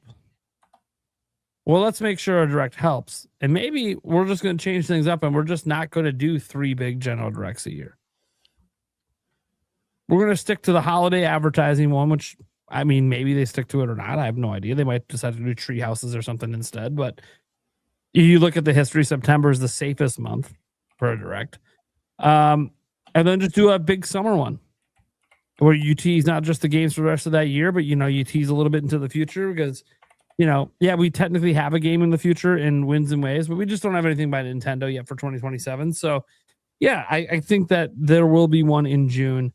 And I think Zelda's 40th will be part of that. That said, the reason I just don't expect anything anytime soon is just the lineup's already there now. Like before, it was always, they don't have anything switched to exclusive scheduled past March. Well, now they do. So now it's like, okay, they don't really have to do anything. They can focus on the movie, focus on trying to sell Yoshi, and then figure it out from there. But I think Nintendo has a plan. And I think part of the plan is, okay, if we're going to do less General Directs this year, which is what it feels like at this point, maybe they still do get 3 in, but feels like we're going to get less this year. Then it's time for the General Direct to be a General freaking Direct. And that means it is the showcase event of all Directs, which it hasn't really felt like in the Switch 2 generation. The showcase event of all Directs. So doing less of them, but having them be more jam-packed, I think is the way to go. And I think, narrative-wise, I actually think right now, narrative-wise, Nintendo's actually sitting pretty. I think Pokopia has done a lot to make people forget about pretty much a huge chunk of the negatives that people have been spewing now for months and months and months about Switch 2. Because it was one of these things, we talked about this last year, that the number one way that people will stop being negative about Switch 2 is you just keep releasing games that are undeniable. The games make you forget about everything because the games are why we're here. Literally. The games are all that truly matter in the end. And you release banger games, people will stop focusing on the negatives. And even with this, I've seen people like, God, am I really going to drop $500 to get a $70 key card? And then people just go do it.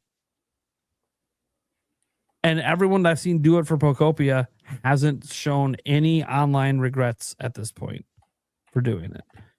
That lets me know the reputation is slowly turning around just because they have a banger game right now. Even if it doesn't appeal to me, it's a banger game right now. 2.2 million worldwide, 1 million in Japan. I don't know if you guys have been to your local retailers. You might have noticed that, hey, those Switch 2 shelves, they don't look as full as they once did. Why? Pokopia. And now they're starting to get physical restocks. That's just going to help, again, sell more and more Switch 2s. So I'm obviously curious on the long tail for Pokopia, of course. That's the whole thing. We don't know if it's going to be evergreen and all that jazz. Maybe it just hits 5 million and it's done. Maybe it goes on. There's people saying it'll sell 30 million. I'm like, well, we'll see. Okay. Predicting more sales than Switch 2s exist. We'll see. We think it might be evergreen, and there could be future content updates planned that help that, but we don't know that right now. It's too early to tell. We're only 4 days of sales data in. That said, I am very, very, very anxious. I'm almost the opposite of Stash, right? Stash is very much a enjoy the moment, live in the moment, enjoy what we have now. Sure. I live in the moment and enjoy what I have now every day. Love it. Obviously, I love my life. I love who I am. But I also like to live in the moment while looking forward to the future. And maybe this is just because of the way I've ran my whole life. My whole life's always been about, enjoy the now, but have the goals in the future. So whether it's my weight loss goals and my surgery, right? That's like a now thing, a medical thing. Whether it's scheduling my next cruise 2 years out, go on with my lovely fiance. Everything in my life has to be planned, which means I have to constantly think about the future. I can't just focus on the now. Now, there's many days I do just focus on the now. I don't have to think about the future every single day, right? But I have to plan ahead. I have a family. I got 3 kids. Everything's got to be planned. I want time to do anything. I got a plan. I can't just decide on a whim. I'm going to do nothing but play video games right now. That's not how that works out. I even have to plan my video game time. So since I'm someone that's got to be so forward looking, that also means I got to be forward looking with my games and my purchases and my budgets for the purchases. Games are expensive. They're not cheap. And for me to not know, I can just assume, Nintendo will have 3 holiday games I'm going to want. So I better save up, $250 so I have that covered plus tax if there's any deluxe editions or whatever. Cool. But then if those games don't come, well, then that budget could have went towards something else. So I got to think about these kind of things. I think a lot of people got to think about these kind of things, about budgets for games as gaming is getting more expensive than ever. And I don't even just mean the entry price. There's DLC, paid DLC. We have microtransactions. And while Nintendo doesn't go the microtransaction route as much, a lot of other companies do. Like, people talk about how GTA 6 might be a $100 game. I don't know if it will be, but I do know there'll be microtransactions in the multiplayer. I do know that. Hell, V-Bucks just went up in price. Virtual currency just went up in price. That's wild to me to think that inflation's hitting virtual currency. And it's because you're using real world money to buy it, and that money's not worth what it once was. So I'm in this situation where I really want a direct really, really bad. Like Eric said earlier, the want is now. Yesterday, last month. The want was in February. Give me the Zelda 40 a blowout. Give me everything else. Reveal 3D Mario. Get me super hyped. But that's obviously not what happened. So while I'm not panicking because I can enjoy the now and I enjoy some of the upcoming slate of games, especially from third parties, it's still one of those. Yeah, but I like to be excited about the future because, and maybe it's just as I get older now. But there's a lot of things that go into being excited about the future because it makes when it arrives even that much more exciting. And it feels weird at the moment that there's not a major Nintendo game announced right now that I am super hyped about. It's been a while since there's been 0 Nintendo games I'm actually really, really hyped on in the upcoming slate. Fire Emblem's the closest, and I just need to see more. So I have concerns too. What if it's not what I want it to be? And that we barely saw the game. So it looks exciting, but we barely saw it. What if the social aspects aren't what we hope to be? What if they're very pared back? What if they're more like Engage? Oof. Don't say that. I that. like Engage because Engage is like old school Fire Emblem before all the social features. Sure. And that is fine. But Fire Emblem's evolved for the modern age. And if they're still doing that Engage thing, which they yanked off shelves a year later, literally, Nintendo never does that. A year later, Nintendo yanked it off. Yeah. They took it off shelves in January of 2024, never brought it back. Remember the speculation? Oh, maybe they're going to do Nintendo Selects. Nope. They just didn't bring it back on the store shelves. You can still buy it on the eShop. But they stopped making the physical version because it wasn't selling. So I'm hoping that was obviously a lesson that, hey, we're going to go with a more social style. Please. Which I think that's probably the route they go, especially with how well received and best selling the Three Houses was for them for Fire Emblem, for a Fire Emblem game. You can go look at the sales, you might go, this isn't impressive for a Nintendo game. I'm like, it's impressive for Fire Emblem. And that's something you can build on with Switch 2 and maybe get even more sales. So while I want to be really hyped for the game, I'm kind of tepid until I see more and I get it more locked in about what kind of Fire Emblem this is going to be. I love the setting. so far, and the visuals look amazing. But I need to see more. So barring that, there just isn't anything like I'm just really, really hyped for. And that feels weird because we said for all this time, especially in the content creation space, we just needed to get to Switch 2, right? 2024, it's kind of like remakes, remasters, and then your B tier, C tier games, your Echoes of Wisdom. That's really awesome. That ain't no Tears of the Kingdom, right? Your Mario and Luigi, really awesome to see it come back. Might be the worst in the series. Like, it's not, because the original developer is gone. So no surprise that there was actually a fallback on it where they're doing a new developer. Maybe the next one, if they do it again, will be better because that developer gets better and better at making them. So I'm willing to give it like more chances. I like the Mario and Luigi series, but it's just one of the most hyped games that year was Thousand Year Door coming back, and it's like, okay. I mean, I'm glad it's coming back. A lot of people haven't played that game, but also it's not new. And it was a transition year. And I thought when we got the Switch 2, we'd be done with just feeling like a transition. And it kind of still feels like once we got past Bonanza, it's just a bunch of B and C tier games. Even Pokopia that's blowing up right now, it's a spin-off game by Koei Tecmo. You guys know when the last mainline Nintendo game came out? Like from the main line of the franchise? Was it Wonder? Wonder for Mario, yeah. I don't know. I guess Donkey Kong, if you count that as its own series, obviously, but a lot of people do count it as its own series. So I guess Bonanza. But even then, that's July. It's March heading on to April. We haven't had a mainline Nintendo game release outside of Donkey Kong. And Donkey Kong took 25 years to get to us. So, like, it's very weird to me to not have... And I guess you want to count new IPs like Dragon Drive, fine. But, like I would count ARMS from 2017. But we haven't had a game even on the level of ARMS.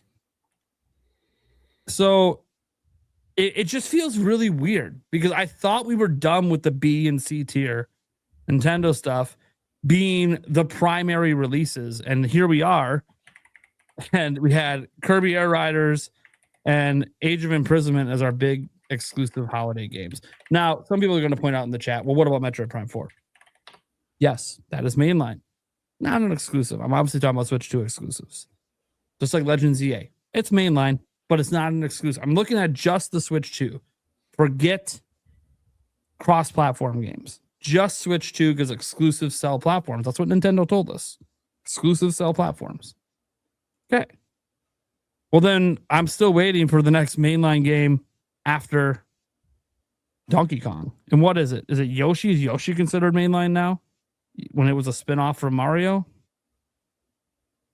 Donkey Kong I'm counting because Donkey Kong technically existed before Mario. Mario could arguably be a spinoff off of Donkey Kong, but not going to go on that rabbit hole. So it's like Wind and Waves and Fire Emblem. Those are the two next mainline ones announced. It just feels very weird to me, is all. So in order to get excited with a direct, all they got to do is announce some mainline fucking games. It doesn't even have to be Mario. Just to mainline anything. Animal Crossing. I think that might be a little too much cozy this soon. Maybe spread that out a bit, but even Animal Crossing, right? What about Nintendogs? Sure. All right. Still kind of their B tier, but whatever. At least it's mainline to that franchise. Open world Nintendogs. They take it to the next level. There we go. Next level. Everything's open world. But you know what I mean? Just like mainline games. I love the spinoffs. I love the side series. Those are supposed to be what we play between mainline games. But we're not supposed to be waiting a whole year between mainline games. Right now, there's not a single mainline game that we know coming out before July. That's a whole year. That's crazy to me. We're on a new generation, and we just came off 2024 where the same thing happened and there was no mainline. We haven't had mainline since Mario Wonder until almost 2 years later with Donkey Kong. And now here we are in 2020. Switch 2 has arrived, Nintendo. Switch 2 is here. Now show us why we needed this damn thing to play your games. You're not showing it. Everything you've shown started on Switch 1. Show me why we bought this fucking thing for your games. Now, I'm not actually like buyer's remorse here. I love my Switch 2. I felt it on day one because of all the upgrades to Switch 1 games. That's not the point. My point is for hype levels to fix, quote unquote, fix things, you got to show mainline IPs that people are excited for. They don't have to be your 40-year-old franchises like Mario, although I think that obviously would work. Mario is just as, maybe even more popular today than ever. You just got to show the mainline stuff to get people excited. And it could even be a new IP. I mean, my new IP is fine. Show a new Monolith Soft IP. Like, it's incredibly frustrating that there's a lot of people out there that don't give a shit about the spinoffs. And I think you're missing out when you don't give a shit. But I can also understand that the balance of Nintendo releases has not been good. It's spinoff after spinoff after spinoff. Hell, it's not even games made by Nintendo. Yoshi's not made by Nintendo. Pokopia is not made by Nintendo. Mario Tennis isn't made by Nintendo. By the way, Nintendo has yet to release a game this year that they actually made. Fucking wild. Oh, by the way, the last game Nintendo made was Metroid Prime 4. The last game they made internally for Switch 2 was what, Dragon Drive? Because the two exclusive holiday games last year were also made by third parties. Like, think about this for a little while and realize that Nintendo's internal teams have shown us jack shit for Switch 2. And that's fucking wild. Even Fire Emblem, that's a third party. Dust Floods, it's a third party. Where the fuck are Nintendo's teams doing? Mario Kart, Donkey Kong, and Jack All. So, like, that's what I'm saying. The Direct needs to show what Nintendo has cooking. Good. Had to give the opposite perspective of Stash there. I went a little far there, but, you know, I think I made my point. Also, huge apologies to Prime's kids who are in bed for early day of school tomorrow. No, they're still sleeping. They sleep through this shit every night. They're used to it. Just in case. I had to actually soundproof their floors in their room. That's so funny. I just picture them like in a dead coma, and their eyes just shooting open as their dad's just screaming. No. Where are the games? Where are the fucking games? I just want to say, like, I see a lot of people. I've seen some comments already of people saying game development takes time, and I get that. And I get, you know, especially in this day and age, like, I mean, Nintendo's making bigger, better, crazier games than ever. But then I'm also thinking at the point, like, I mean, we're talking about still a Mario game. We're talking about the next Mario Maker. It's been almost 7 years. The next Luigi's Mansion has been almost 7 years. Smash Bros. Almost 8 years. Next year, I'm like, what is the level? Like, what are we? I mean, are we now entering like an 8-9 year development cycle between major IPs from Nintendo? Like, are we getting 4 more 3D Marios before I'm gone?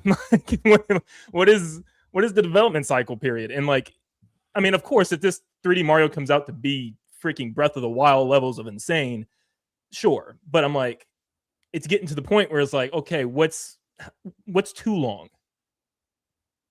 But, all right. Yeah, well, it really got to me because I hadn't thought about this for a while. The fact that Nintendo's internal teams haven't done anything in 2026. I didn't even realize that until I went on that little rant. And I'm like, dude, and even the upcoming game I'm excited for, Fire Emblem, isn't made by internal Nintendo either. What the fuck is happening?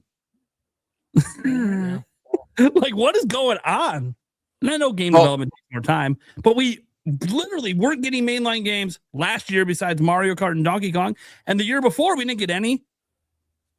So, like, I don't know. To me, it's just a little wild. And I think that's where some of the frustration comes from with some people is this was supposed to end with Switch 2. At least we hoped it would. It's Switch 2. It's a new gen. And it was a really exciting start. Mario Kart, whether you liked it or not, whatever. Here's Donkey Kong. Oh, it's great. 91. And now just nothing from their internal teams for nearly 6 months. With nothing announced, by the way.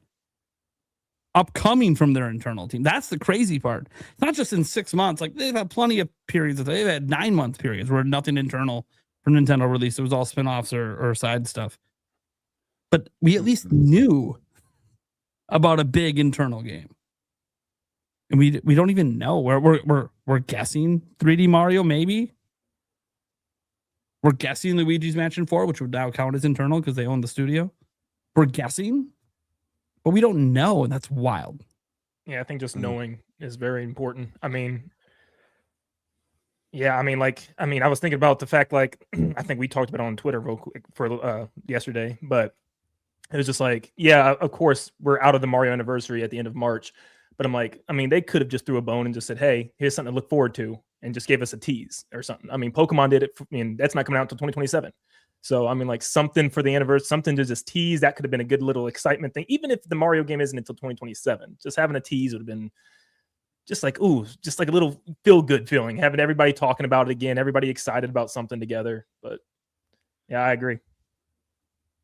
Landon, I get the impression you would have even taken, like, even if they didn't show anything, but they said, oh, and by the way, I know a lot of people are anxious to see what's next for Mario's next big 3D adventure. We're not ready to show anything for a little while, but know that things are developing nicely. Like, even if it was a mention, I kind of feel like you'd probably be happy with that. Just an acknowledgement of its existence, or am I wrong? Are you wanting a little bit something more meaty? I'm ready to see the thing. I'm ready to see it. Just like, even if it's just like, I remember they showed Odyssey, like Mario running for 2 seconds on the reveal of the Switch. Right. I'm like, something to be like, oh, what is that? Like, they gave us a little tidbit, like with that Switch 1 reveal, there was like little tidbit of Splatoon 2, a little sneak peek at Mario, Mario Kart 8 Deluxe, getting something like just something to give us the, even if it's just a screenshot, something with the developments, like you just said, maybe they just come out and say, hey, we're developing it. Here's like a little mock-up sketch or something in the game, something to get, Sure. Okay, let's give us some, we can lay back and be excited about this thing. But yeah, For just sure. like, ooh. Gotcha. You're ready.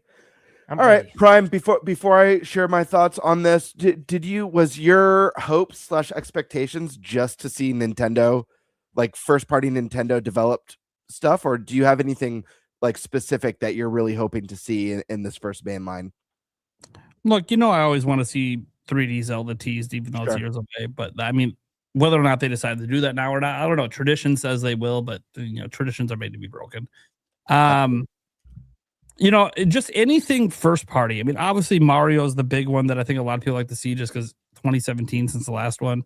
But as I said, it doesn't have to be that. Just anything that's mainline series made by first party, or if you guys want to call their own studios that they didn't found, second party, whatever. Just something like that. And this is not, I'm not trying to slight games made by their partners and all the side stuff.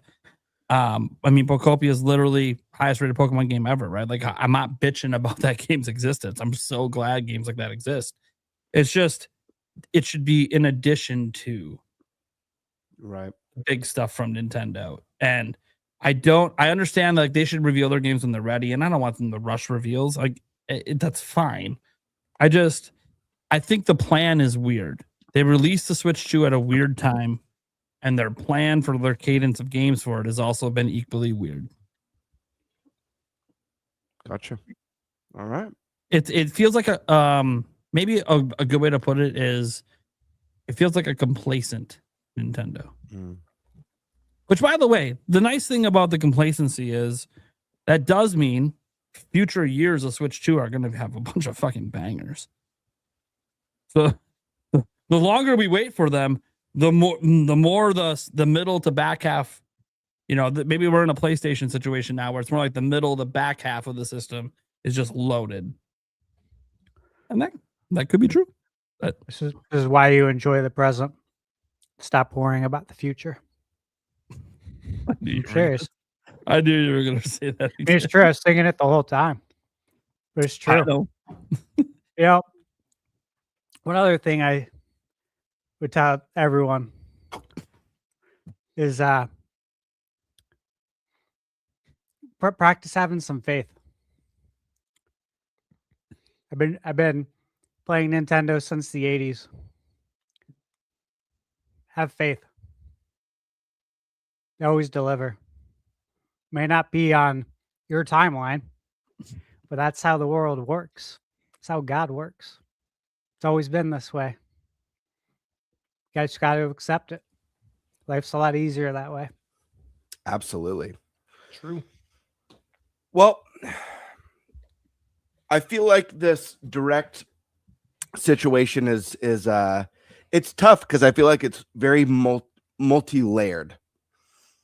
On one hand, I think a lot of us were expecting Nintendo to follow what's been a pretty common pattern of having that early beginning of the year, whether it was January or February direct, that kind of sets the stage for 2026.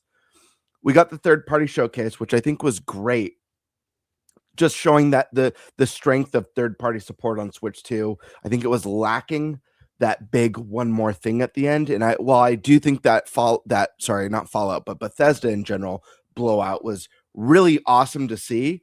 I think anytime you end a direct on a known quantity, and in the case of the Bethesda games, with excluding the Oblivion remake, which is fairly recent, it's older games.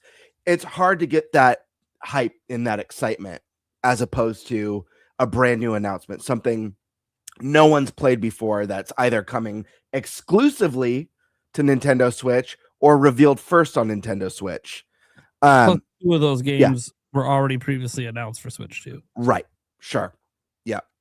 So I think as great as the promise that direct guaranteed, a lot of people were used to something different and expecting something different. Now, I'm kind of I'm stuck on both sides because part of me is in the same boat of Stash, where it's like, I'm not worried because I know it's coming. It's a matter of when, not if. It's coming.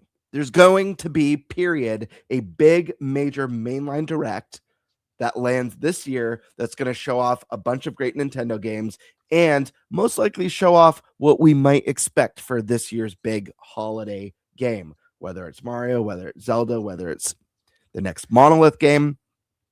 I don't know what it is. We won't know till we see it. It's coming. So live in the moment. Enjoy your backlog. I'm with you. At the same time, I think that we're kind of missing that excitement and hype that we've been used to for a while. Like Prime said, we usually have an idea of some big first-party game that's coming. And while for me and for Prime, I do agree that Fire Emblem is that game. And maybe for Landon, now that he's gotten to play one, that's really shot up there for him. But for the majority of gamers, it's still a niche series, and a lot of people are waiting for something bigger, for something more.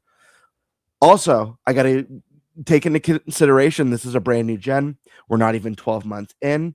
How does this look versus the first 12 months of other consoles when they release? How many consoles are you guys used to throughout the generations having a pretty lackluster first 12 months? I don't think this has been lackluster. I think we've gotten some really solid titles. And I think some people forget how barren console launches can be at times. I mean, there was only a few games with PS5. You don't hear people talk about how awful the PS5 launch was. When was the last time you heard someone talk about that? We didn't have that much first-party stuff. 2021. People were talking about them. Like when Returnal was like such a huge gap. I personally don't remember it that well, but I might be wrong on that one. I'm just saying. Well, the focus back then was like COVID and everything is sold out. People were complaining a lot about games coming out on PS4 and PS5. Well, there you go. And it wasn't only for PS5, which was really weird again, because there's a great game waiting for you on PS5 that plays better, but you need it to be exclusive for some reason to feel better about it. Well, I think it was being held back by PS4. I think was the feeling, which is not true. Yeah. Regardless, it doesn't even affect my argument, because my argument is if you take a look back at other console launches, the first 12 months, there's many barren months. There are many generations where people probably question, maybe I adopted too early. There's nothing crazy coming yet. Obviously, we've had exceptions to that. Switch 1 was definitely an exception to that. But I think the other part is that, this is something that's been mentioned here. I know Kiwi talks about it, and it makes a lot of sense. Nintendo's has a console that's 10 times more powerful than the Switch 1 now. And development's more expensive. It's a lot more work, and it takes a lot longer. The biggest games of last year for Switch 2, we know started on Switch 1. They were originally Switch 1 games. We have not had a major mainline true Switch 2 exclusive that started development on Switch 2. We haven't had that yet. That's coming.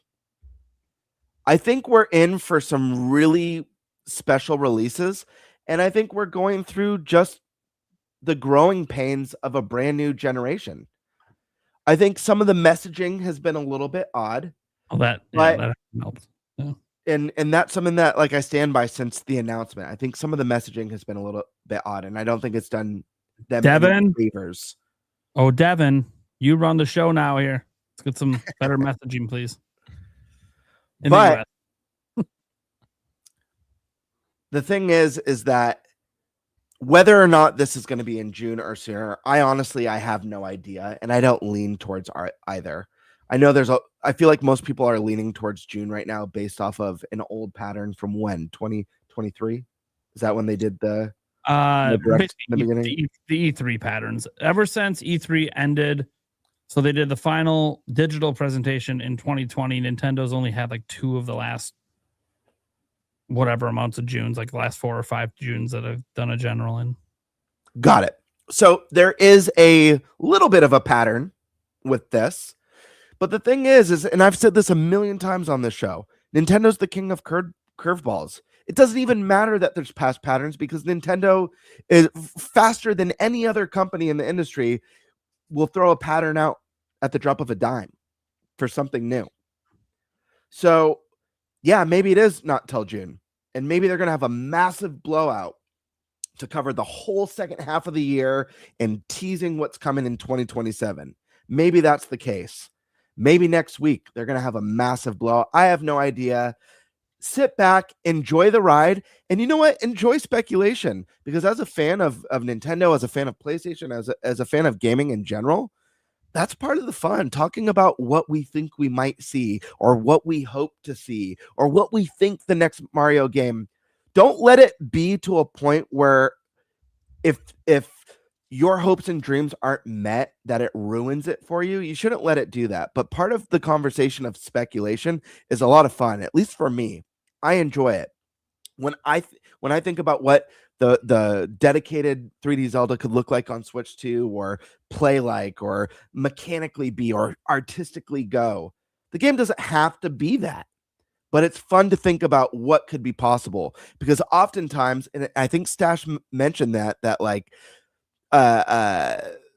sometimes not giving us what we want is the better choice. Wind Waker, it's an art style that's timeless, holds up today, looks better. The art style holds up better than any Zelda art style, period.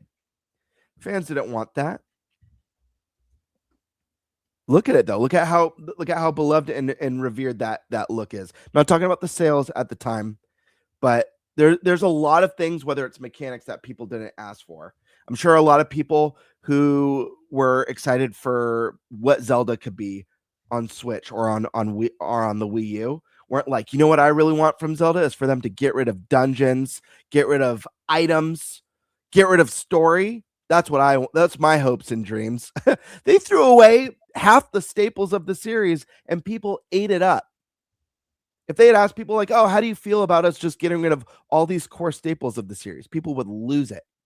So sometimes you just got to let them do their thing. Let them cook. I'm sure good stuff is coming. If we get that first main line direct and there's really nothing to see, there's nothing to be excited about, and it does feel more like the single A or double A offerings, yeah, be worried, because now it's like, okay, now we have reveals into 2027. We've got nothing big. What's going on here? Imagine the direct, because we said, right, you usually have like two big announcements, one's at the beginning, one's at the end. And like, let's say the beginning, it's Fire Emblem. We're like, okay. And then they end it with Dust Bloods. And in between, it's just like Wind Waker HD is coming for the 40th anniversary. Oh, people are going to be so pissed. They're going to be like, we waited for a general direct this long, more than 6 months, 9 months, however long it's been. And our holiday game is Dust Bloods and Wind Waker. Yes. Honestly, I think I'm definitely a victim of this. I think it's just we've been spoiled from the past. Mm-hmm. Well, Switch was a very spoiled gen because it's the first gen they combined everything together into one system. So we got a lot of games more consistently. Even past that, though, I'm like, because I think the thing is with me, of course, it's the games. I mean, Nintendo, the games are what's so nostalgia, and we grew up with them, and it's a little bit beyond that for me, though. I think even part of the reason I made a channel was just for the hype moments from Nintendo. Like, I will always remember those, big events where, Miyamoto came out on stage with the sword for Twilight Princess, and, those big, exciting things. Like, Nintendo knows that they build hype. Like, they are that company that can build hype and build memorable moments and nostalgia moments that you'll remember forever. And, I think that's just the one thing that the Switch 2 has been missing is those big hype moments, those big hype things that everybody's going to remember. Like, dude, do you remember them when they revealed this? And it just seems like they're kind of just, shadow drop here, Twitter direct thing here. And then just like, it's losing that. I agree. I do agree. I mean, I think it's missing the excitement that we all love and that we're used to, but I don't think that means the excitement's not coming. I do fully believe the excitement's coming. I think we're at the start of a new generation. It's not the Switch one all over again. They had a dying console. They knew really fast this console was over. And so they went all guns blazing on Switch 2. Or sorry, on Switch 1. Yeah. And they weren't really in a position where they had to do that this time. And I'm sure they're going to take their time with development. We've gotten a taste of what they can do, and seeing a game like Resident Evil 9 look as beautiful and run as phenomenal as it does is a really good omen for what's to come from first-party Nintendo stuff, in my opinion. Because when I think about Nintendo hardware and what third-party titles usually look like compared to first-party, people are always like, dude, the Nintendo devs are wizards. What secret knowledge do they have that they're able to make their games look and perform so well on their content that third parties just can't recreate? So, their wizards can cook up something special. We'll just have to wait and see what that is. I'm anxious. I'm just as anxious as everyone else. It's coming. We don't know when. Let's hope for the best. Let's be optimistic. Hope for the best. It's less than 12 months. It's normally slow for most new consoles. Be worried if they do their first mainline direct on year 2 and there's nothing big. Then I'd be like, okay, that's odd. We're going to be going into 2027 with nothing huge or nothing exciting. I get it. But I'm not worried. As far as what I hope to see at this event, I've got 2 things. Obviously, there's so many things that I would really hope to see, Zelda included. But 2 things for this one in particular. 3D Mario for 2 reasons. One, I just really, really, really want the next 3D Mario so bad. I don't care what it looks like. I don't care what it is. I just know that I want it. I just know that I need it. So, and more importantly, I drafted it in Fantasy Critic. So for free, for $0. So if I could snag next mainline 3D Mario for $0 bid, I'm going to be a happy bird. My second hope for this is the revival of a dormant IP. And this is one I mention all the time on the podcast. I've said it 1,000 times now. I'm sure to nauseam for everyone watching. And that's Star Fox. Listen, Star Fox is a game that I really believe in on Switch 2. And when I say I really believe in it, I'm not talking the on-rails arcadey Star Fox 64 style. I'm talking reinvent the series like you did for Donkey Kong this gen. Reinvent the series like you did for Fire Emblem last gen. Reinvent it like you did for Zelda last gen. bring Star Fox into the modern age, whether it's a follow-up or a reboot of the adventure series that plays more like Ratchet and Clank, or whether it's more like that game, I forget what it's called, Chorus or Corvus, that came out, that's full-on space exploration with side quests and just like epic. I want epic space opera, space exploration that's story focused and character driven with these fantastic characters with side quests. Maybe you could dock in space stations, talk in space taverns, even like add some like Mass Effect level storytelling to it. I don't know. Do something to bring Star Fox back in the modern age in a way that's going to appeal to a wider array of gamers. Star Fox is brilliant. It's great characters. People love it. I just don't think in today's gaming age, it makes sense to charge full price for a short on-rails arcade shooter. I think it's time for Star Fox to grow up. And I think it's a series that greatly deserves it. So that's one of the things I'm really hoping for. Knock on wood.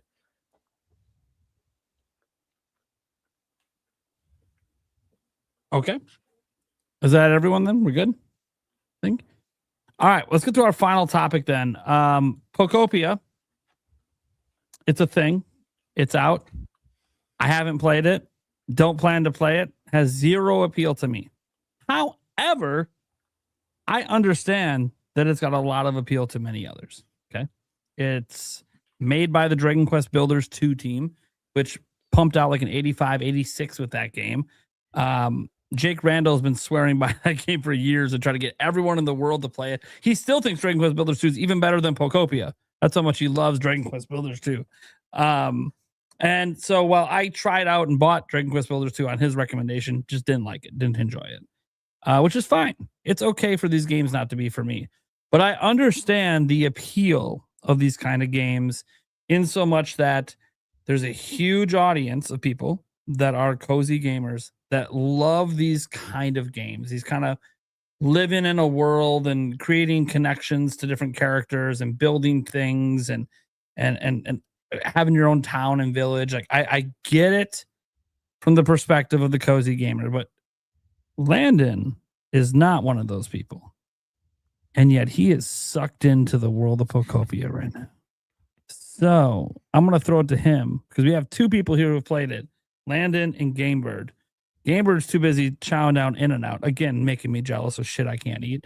So, Nintendo Land, what are your thoughts on Pokopia? Yeah, I'll try to keep it not too long. It's already 1 a.m. almost for me, so I gotta hurry up and get to bed. Yeah, I figured I'd get to you first because you can also get this. There's a lot to talk about though, but I'll try to keep it a little brief. So yeah, like I said previously, I'm not a big fan of Pokemon. I didn't even start until like Sword and Shield. So that's like my first kind of entry into it. Not even a big life sim person. Animal Crossing New Horizons, I just couldn't get into it. I tried it, I put them in like 15, 20 hours, and I think I rolled the credits and just stopped. I hated the fact that I had to keep coming back every day and keeping track of like turnips and stuff where they'd go bad. It just felt like it was a job more than a game. But dude, yeah, I got FOMO. I feel like everybody was just posting stuff, and I was like, okay, I'll give it a try. I went to go get the game physical key card, but sold out everywhere, like literally everywhere, 100-mile radius. I was like, fine, I'll just get digital. And I played it all night, all the way until like 5 a.m. And dude, yeah, it's just it sucked me in so much. One of my biggest issues with Pokemon, I've never been a big fan of the battle system with Pokemon games. But I was really, really hooked on like completing a dex. And I thought that was the coolest aspect of it. And this game just kind of like, it's that without the battles, without, the actual catching Pokemon, you're just finding them. You're exploring this giant world, finding them, building them, civilizations. And it's like, I don't know why it really, really stuck with me. The way I can compare it, some reviewers did, is like it's almost like Legos. You get like these like little instructions of what type of environments to build. It'll be like put this sandbag beside this bench and a Hitmonchan will come. And it's stuff like that. And it's so addicting to try to find all the pieces, build these little Lego sets and watch these Pokemon appear. And like it's just there's so much on top of that. There's an actual story, unlike what Animal Crossing gave, that I like a lot, because it's kind of like Splatoon's lore, where, you know, it's a post-apocalyptic world and humans are gone, and it actually has me engaged to see what happened, like where do they go and all that. So you got this really good story. You got this awesome exploration aspect where there's like this giant open world that's separated into different regions. And the whole time I'm thinking, like, there's like a million things I could be doing right now. Like, I could choose to stop completely with the story and just build this town, or I can choose to just go into this mountain, and there's some sections you can walk for hours just deep underground and find like there's actual stuff to find, and like lore, little implications, little notebooks left back by past humans and stuff that kind of tie into the story. And I just find myself like, you know, immediately just soaking in hours. So much of this game, there's so much to do. It was one of those games too that just came out of nowhere. I didn't have any expectation to play this game. I had a huge backlog of like 50 games I need to get to, and then it just came up and just ruined everything for me, but in a good way. So this was definitely a surprise for me. And I will say, with everything that I've played so far, this is the second Nintendo Switch 2 game that I think is completely worth it. I don't think it's going to connect with everybody. Like you said, Nate, if you just don't like that type of stuff, you don't like it. Like, I didn't like Animal Crossing. I recognize it was a huge game, perfect timing for that game to come out as well. It just wasn't for me. And I feel like this kind of takes the, you know, the worry that I had with Animal Crossing, where you don't have to make sure you come back every single day, or your turnips will go bad, or make sure you talk to villagers every day. Like, you can take it at your own speed. You can spend an entire week if you want, just ignoring the story, going exploring and stuff. And yeah, I love everything I've been playing so far. I'm really excited to see the ending, and it's been great. Okay. Awesome. Yeah, I think the one thing that has a smidge of appeal to me is story, because story is universal across games. And the more I hear about the story, the more it's like, okay, I kind of am intrigued for the story. The problem is I don't like any of the gameplay around it. So it's like, am I going to make myself suffer just to experience the Pokemon story I've always wanted? I don't know. Now, I mean, apparently you could slam through the story, I guess. Apparently some people said you could actually slam through it quickly if you want. But I'm like, I could also just watch it for free on YouTube.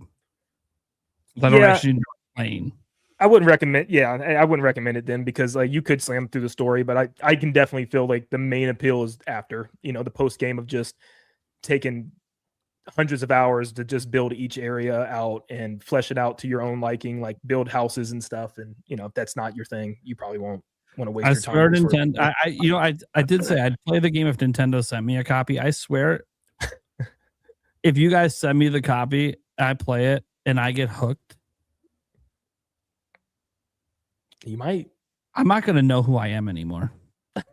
I will literally forget who I am. I would add. I will add too. I think, like, as far as like, you know, when you mentioned like watching the story online, I feel like, just from my experience with the game so far, I'm Landon, maybe you agree, maybe you disagree. I feel like the way the story is delivered in this game lends itself to actually playing it. Whereas I feel like if you're just reading up on it or just like watching about it, I feel like the impact is going to be much lesser, if there's any even at all. That's just like my impressions from playing it, because I feel like part of like being in this world and immersing yourself in this world is what makes the mystery so intriguing. Yeah, I thought I had 100%, because I thought I had, you know, off the bat, I was like, I know what's going to be the story. You know, it's simple enough. And then I came across one note deep in the caverns, and I was like, oh my gosh, that's not what I was thinking was going on. I was like, that changes a lot. Like, if this is what's going on, that's crazy. There's so much little lore drops and there's even like little Easter eggs to past games. I don't even know them, because like I said, I started Sword and Shield, so I'm not catching everything, but I'm like, there's some cool stuff here for fans and non-fans alike. But yeah. But yeah, it's my bedtime, so I'm heading out. Later, man. Thanks for having me, guys. Wait, quick plug. Plug. Nintendo Land, Twitter, YouTube. Probably do some Pokemon Pokopia stuff. I did a video today, and maybe just kind of my journey and since it's one of the first Pokemon games I've ever covered on the channel. So yeah, we're talking about that and ready for that next direct. Oh yeah. Because I'm looking to the future. So. much to Stash's chagrin. We're all like, next direct, let's go. I'm enjoying the present. I'm enjoying the present too. Oh, I'm doing a little bit of both. I'm over here. No, fuck the present. All right, man. See you later, Landon. See you guys. Thanks for having me. Yo, man. That's why I like this show, though. We have multiple perspectives. It's fun. Yeah. It'd be boring if we all just agreed. So. All right, Fuck so you. Birdman. I disagree. It'd be great if we all agreed. Wait. Fuck you. All right. Gamebird. Now you're the only resident Pokopia player here. Yeah, I've got some thoughts, man. And listen, we've heard people say tonight, I'm not really a fan of these games. I don't like cozy games. I'm not into like the sim life games. Landon was that until Pokopia. Nate is that. I used to label myself that too. Pokopia didn't change that, but I didn't become a cozy or sim life game because a lot of the biggest and most beloved cozy life sim games have not hooked me. And I've tried. Animal Crossing, never got into. I've played whether it was the GameCube, the DS, or the Switch version. Could not get its hooks in me. I did not enjoy it. I just didn't have fun with it. Stardew Valley, huge. I tried multiple times, just didn't resonate with me. The first time one of these games connected with me was Dragon Quest Builders 2. And it's because it added an element that's missing from all those previous cozy life sim games. And that was RPG elements. There's RPG elements for one of my favorite genres of all time. And there was combat. Getting combat in Dragon Quest Builders is awesome. Then another game came along just last year. Fantasy Life. The new Fantasy Life. And then that became my favorite. Again, the RPG mechanics. So when Pokopia was announced, I knew I was going to get it because I have a family and I have a kid who loves those games. He's obsessed with Minecraft. It was one of the first things I did was showed up like, hey, bud, check out this trailer for this game. I think you're going to go nuts for. He already likes Pokemon. And of course, he was super, super into it. Could not wait for it to come out. I already knew I was there. The sell for me was Pokemon because I've always loved Pokemon since I was a kid. But again, I used to be anti-cozy games, anti-sim life games. And even though I liked a couple, I didn't like them enough to consider myself super into cozy life sim games. So I'm in a weird place right now. I call myself cozy curious is what I'll call it. I'm cozy curious. And so I jumped into Pokopia. And I'll say this. I'll start with a con first. And I wrote down some cons. There's way more pluses than cons. Way, way, way more pluses. I think I only have 3 cons written down. And I'll open with it. The first con is that the beginning of this game is very slow. There's a lot of exposition. Your first hour, it's a lot of exposition. It's a lot of really just introducing you to the game and teaching you the mechanics and the point of the game very slowly. So I was a little bit concerned when I first booted it up. I was like, I don't know. I feel like this is going to land in that Animal Crossing territory for me. That being said, if you let this game like cook and you give it a chance, it really opens up to something very, very special. I think part of it is if you're a Pokemon fan, there is a lot of love to love here. The core mechanic of this game is creating habitats, and habitats could be all sorts of things. It could be, a square of 4 bushes, or it could be 4 bushes next to a tree, or 4 bushes next to water, or it could be even items like a wheelbarrow next to a bench, next to a bush. Could be a habitat. And you're creating habitats with the chance for a certain Pokemon that lives or is attracted to that type of habitat to show up. So there's a really fun catch 'em all mechanic. No evolutions, with I believe 300 Pokemon in the game. So it's you creating all these unique habitats in the different lands. Each land has different habitats that you can create in hopes to kind of catch them all. With that comes abilities that you learn as Ditto. You play as Ditto as the main character that you're able to adapt to. You get Scyther's hand blades to chop crops and grass and harvest. You get Hitmonchan's punch abilities to break blocks and do terraforming. You get Squirtle's water gun to water plants, and there's a bunch of others. I haven't even unlocked all of the abilities for Ditto yet. I think I still have 3 or 4 that I need to unlock still. But you feel some sort of a character progression in this game that's really, really nice. Not to mention that every Pokemon kind of serves its purpose. There's like typings for like certain Pokemon are builder types that will aid in building your structures, your houses and huts, and rebuilding Pokemarts throughout the world. You have some that are they're called litterers, and like, for example, you'll have a Pokemon who will drop honey occasionally for you to gather. And then there's a Pokemon that, like, if you give them 3 honey, they give you a decoration, and they'll have a list of decorations daily. Charmander has the ability to light things on fire. So if you bring him with you, if you have him follow you and you take him near like torches or stuff like that, he'll light the torches or light the candles. Sometimes needed to create new habitats for Pokemon who need certain things to be on fire for their habitat. Electric Pokemon can help you light up things that no longer have power.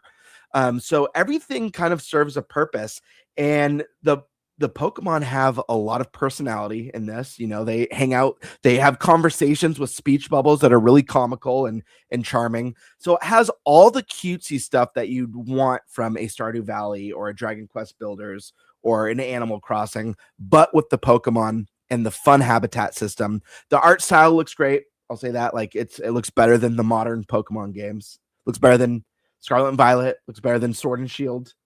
So that's a huge plus. The story is really interesting. Like Landon said, it sets up this world where you wake up and you have no idea what's happened. All the humans are gone. A lot of people don't mention the Pokemon are gone too. And part of creating the habitats is bringing Pokemon back to this world because they're all gone as well. And I'm not too deep. I'm only on in the second zone, or one of the second zones right now. But you find journals that are really fascinating that do lore building. I found journals about people talking about their initiation into Team Rocket and like why, or it'll say in the note Team R, like it doesn't specifically mention Team Rocket, but like what that was like joining, why they joined Team Rocket, their feelings about that, like outsiders' perspective of Team Rocket. A lot of really cool stuff that you don't really get too much of in the mainline games, at least written in a way that feels a little bit more interesting and world building. I found a very interesting journal. Just to I don't know how heavy the story's going to get. I don't know if the humans are dead, if it's that kind of post-apocalyptic world, or if they just had to evacuate or what. But without spoiling anything, I found a note where it's someone's journal entry, and they're talking about how they're depositing their Pokemon into a PC and how sad they are, and that they hope that there's a chance that they'll ever see their Pokemon again, and that they wish they had time to explain why they have to evacuate. And it sounds like this horrible, catastrophic event is coming.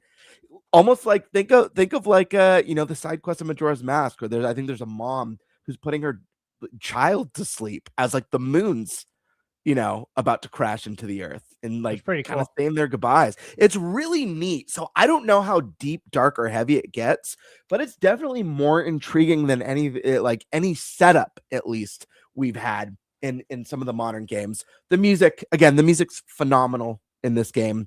It's got all the classic tunes that you love and remember. remix, some with piano, some with like it just really beautiful. Think your serene kind of cozy life games with those iconic Pokemon tunes. You can find CDs as well of iconic Pokemon music that you can play if you have a CD player. I don't have a CD player yet, but I have a whole storage just filled with discs of That's like cool. Pokemon tracks. Super cool. And they'll even do sound effects like the evolution sound effect. That dun dun dun dun. It does that when your character's learning a new ability, like a new mutation. It's really cool. Let's see what else. Special abilities, infinite play value. I could say right out the gate. Let's see. Yeah, I mean, I've been addicted. You can do like your kind of blueprint house building, kind of like you get in Animal Crossing, where it's like, you know, you buy a certain type of house, you lay down the blueprints, and it gets built up over time. Or you could Minecraft it, or Dragon Quest Builders it, and build these really unbelievable structures in the game. And what's really cool in this game, I'm so happy they added this feature, and I can't wait to experiment with it, is they've added mouse controls for the building mechanic. So you can Minecraft essentially with a mouse in this game and build complex structures. I think that's awesome. I'm so happy to see that here. I can't wait to play around with it. Let's see. They've already have an event going on right now with like 3 exclusive Pokemon to the event, with new crafting items and new habitats that you can create. And this is really a game that I feel like we could continue to see these free little temporary updates, the seasonal updates, as well as I hope this game grows. I would love to see DLC come to this. Yeah, guys, it's just really, really addicting. And I know the Pokemon side, the catch 'em all side is a part of it for me, because I've not yet been sold on this genre of gaming. And I do feel like Pokemon was kind of that welcome that I needed to get me in.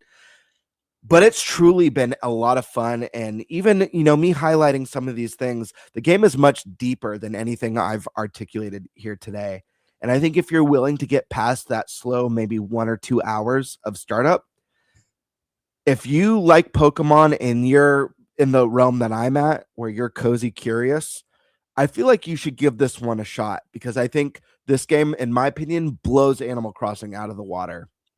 Maybe Animal Crossing fans will hate that or think that's blasphemy, but I really think that this game offers so much more than Animal Crossing.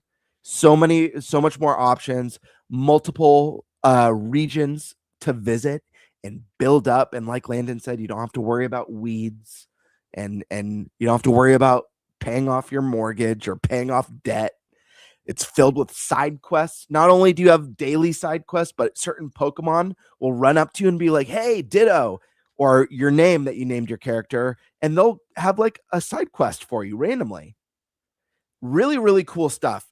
But there are a few things that I wish were a little bit different, or I think would make this game even better at the very least. And it's one thing that I think Dragon Quest Builders and Fantasy Life has as an edge over this one, and that's the lack of combat. This is a game that I wish had combat. And I understand humans are gone in the narrative, but even if they incorporated something like feral Pokemon show up, Dragon Quest Builders 2 has a thing where like certain nights, enemies and like a world boss might show up and attack your town, and you have to kind of hold, almost like tower defense. You almost like hold them off. You're fighting with all the villagers that you've accumulated as you've been building up your town. Something like that would be so fun. And if you could equip Ditto with like a fire move and a grass move and certain things to battle in this game. In this game, you get to build up Pokemon centers. And I've seen screenshots. I haven't come across this in the game, but it looks like you're even able to rebuild Pokemarts. So like, to me, the thought of like, man, if they had added the ability to rebuild a gym, reintroduce gyms into the world, even if you're just battling with the Pokemon who show up in your village, I think adding combat to this game at some interesting capacity would have served this game well. Let's see. And then my only other negative, so 3 negatives: slow start, no combat. The last one is I wish this game had more multiplayer options. I think it's great that you could create a server island essentially, or a server world essentially, and go on with up to 3 friends and have a world that you build up with your friends. Love that. I think it's amazing. Unfortunately, when you're playing through the story in the main game, you can invite another player into your world. And I tested this out with Colin, by the way. But it's as a spectator.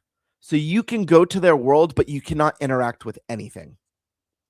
You can't even use your moves. Even like, it's not even that your moves don't do anything to the crops or to the blocks. You can't use them. It's X'd out. You can't do anything. You could only walk around and look. So I do feel like that's a missed opportunity. I feel like getting to experience this story with a friend and build up this world together would have been a huge plus for the game. Maybe it's something they add in an update down the road if people are clamoring for it. But that being said, I'm loving this game. I've sunk, I don't know how many hours. If I had to guess, I'd say at least 15, maybe more, maybe like 18, maybe 20 even. And I'm not done with it. So I think that says a lot for someone who's not generally, the target audience for this. It helps being a Pokemon fan. It helps that I'm curious about the genre. I don't think this is going to win over anyone who hates this type of game.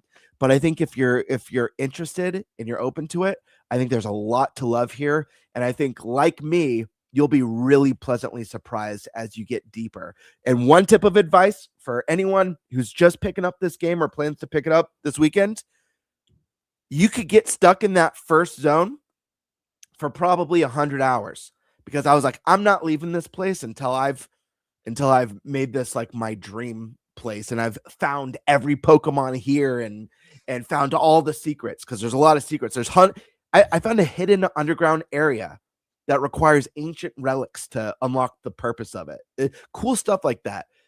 The problem is you barely have any tools. You think you have all the tools of like an Animal Crossing in the first zone.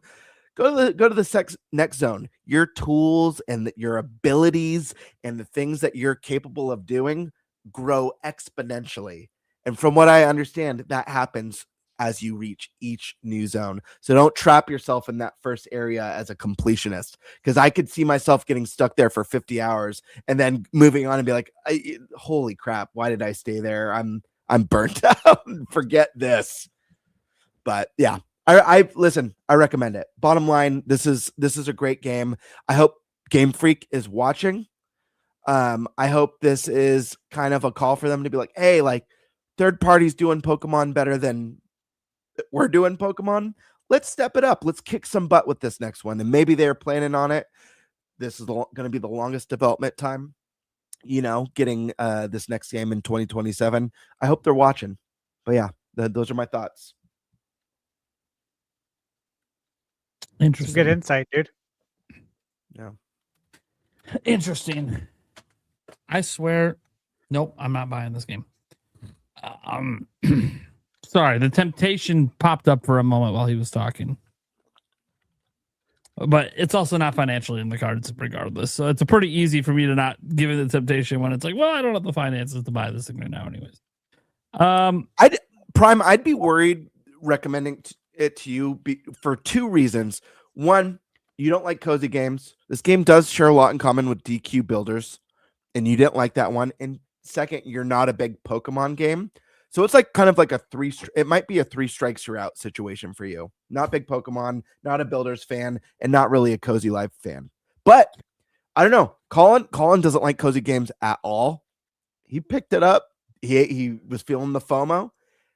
I saw him playing like all night. He was online all night. I was like, dude played for like 10 hours straight. So I don't know. Maybe there's something special about this one that's just grabbing people. Yeah, I think maybe so. Multiplayer wise, can you visit each other's like towns as a spectator? Yeah. See, one thing I because the one thing that could get me potentially to consider would be the reason I play Animal Crossing. Me and Yulia play it together. And so you can like go to people's towns, and yeah, you don't live there per se, but you can do things there. and it stays as part of it. So like being the spectator that can't really do anything and is in like their own instance of your town. So like whatever they do is like reverted when they leave. It's like that sucks. Yeah, the plus side of the multiplayer on this one is you can create like a server world essentially for you and your friends.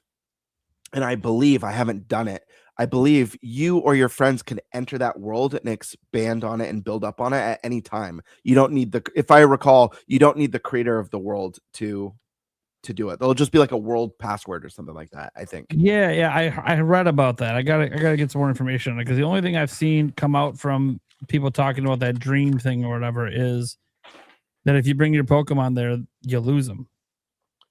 They don't come back with you. And that would suck, especially if you go back to the world and they're no longer around. Might be an oversight. I don't know if that was an intended mechanic, because that feels not good to like just lose Pokemon because you wanted to play with friends together. That said, I don't know much about the dream thing. I think that would be the one instance where Yuli and I could play together, but also it feels weird because when you're playing by yourself, I know you can go there anyways, but I don't know. The spectator mode just feels weird. It just feels like it should just be just straight up let people in. Mm-hmm. And then when they leave, give the main player the option, I guess, if they don't like what the spectator did, to revert. Just have like a save state. But if you like what they did because they were helping you do things, even if you can't progress the story, they're helping you build habitats, helping you clear things out. Cool. That should just all be there. Feels weird. Like I just feel like it should be more like Animal Crossing with that aspect of it. But I agree. So recently didn't have Animal Crossing. Now has the multiplayer where people can come together and do a thing at a separate area. So I'm glad it has that. I guess I gotta get some more information on that, because that is the one thing where if Yulia really enjoys it, then she's gonna want me to play. Like, guys, why do I play Fortnite? Because Yulia likes Fortnite. It's not because I choose to play Fortnite. But I do have fun playing with her. And if it's one of those games that, like Animal Crossing, that we can just get sucked into and like relax at the end of the day playing together. But then you started describing how it's like a spectator mode and it's like this. I'm like, well, that's lame.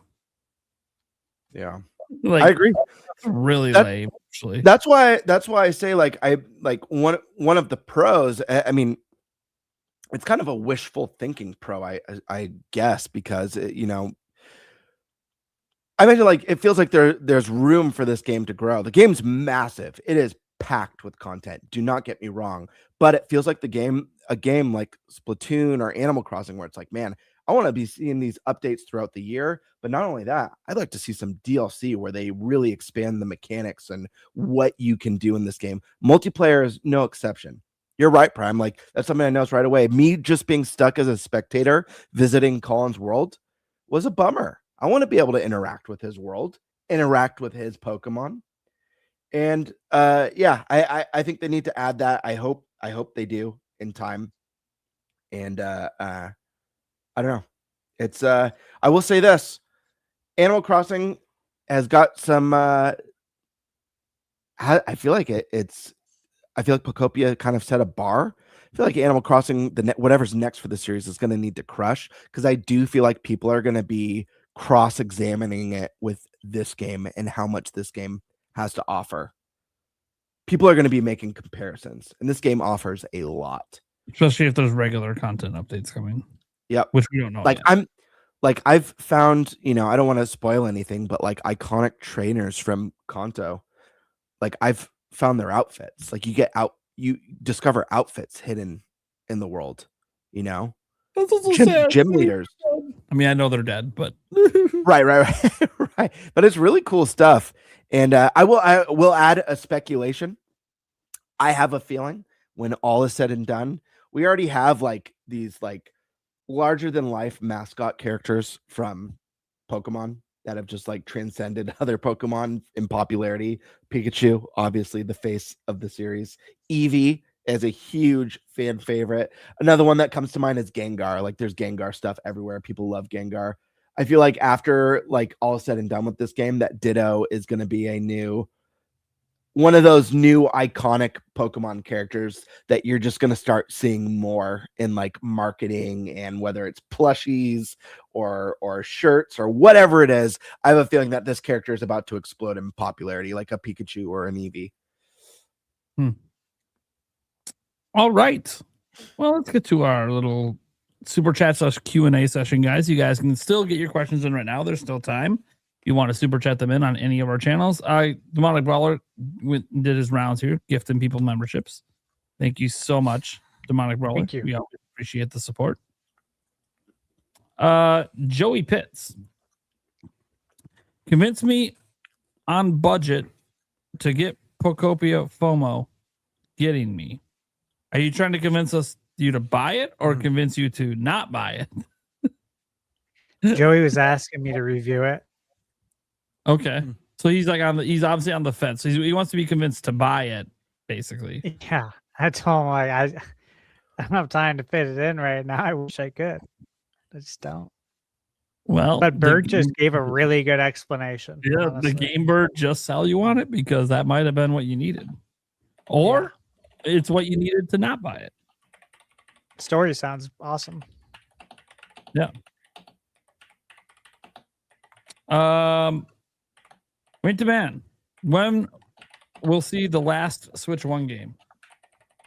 Well, if you just mean in general, it's going to be a while. Third parties and indies are going to be supporting this thing for years. There's no reason not to, as long as they're getting sales on it, right? If you just mean Nintendo, I think they're done this year. Could be wrong, but I think this is the last year where they make games for Switch 1. And that includes cross-gen. Like I don't think I said going in, I didn't think we'd see a lot of cross-gen games, and we honestly haven't. It was what? Pokemon and Metroid.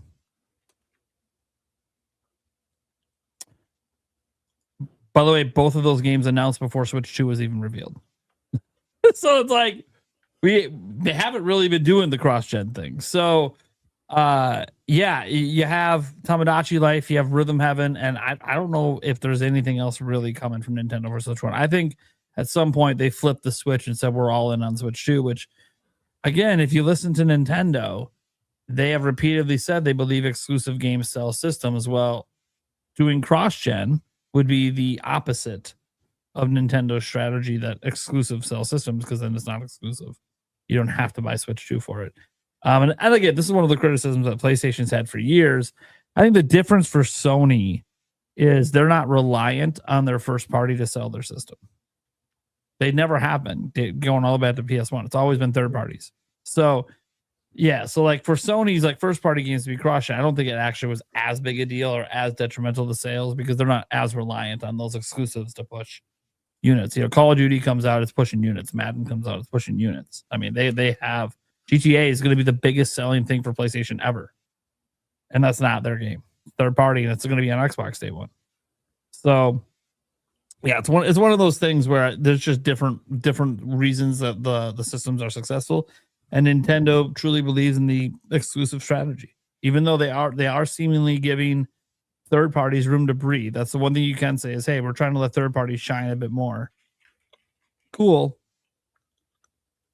Also, your sales bump happened when Pokopia came out, not when Resident Evil came out. So people are still basically buying the system for your games, and Nintendo knows that, so they're very aware. So I kind of think because they're aware of that, this was kind of it. This was going to be like a roughly a year and change transition period for them, and then they move on and they get all their games out on Switch 2. Because you got to remember, things are going swimmingly for Nintendo. They projected 19 million this fiscal year. Is there anyone who thinks they're not hitting that?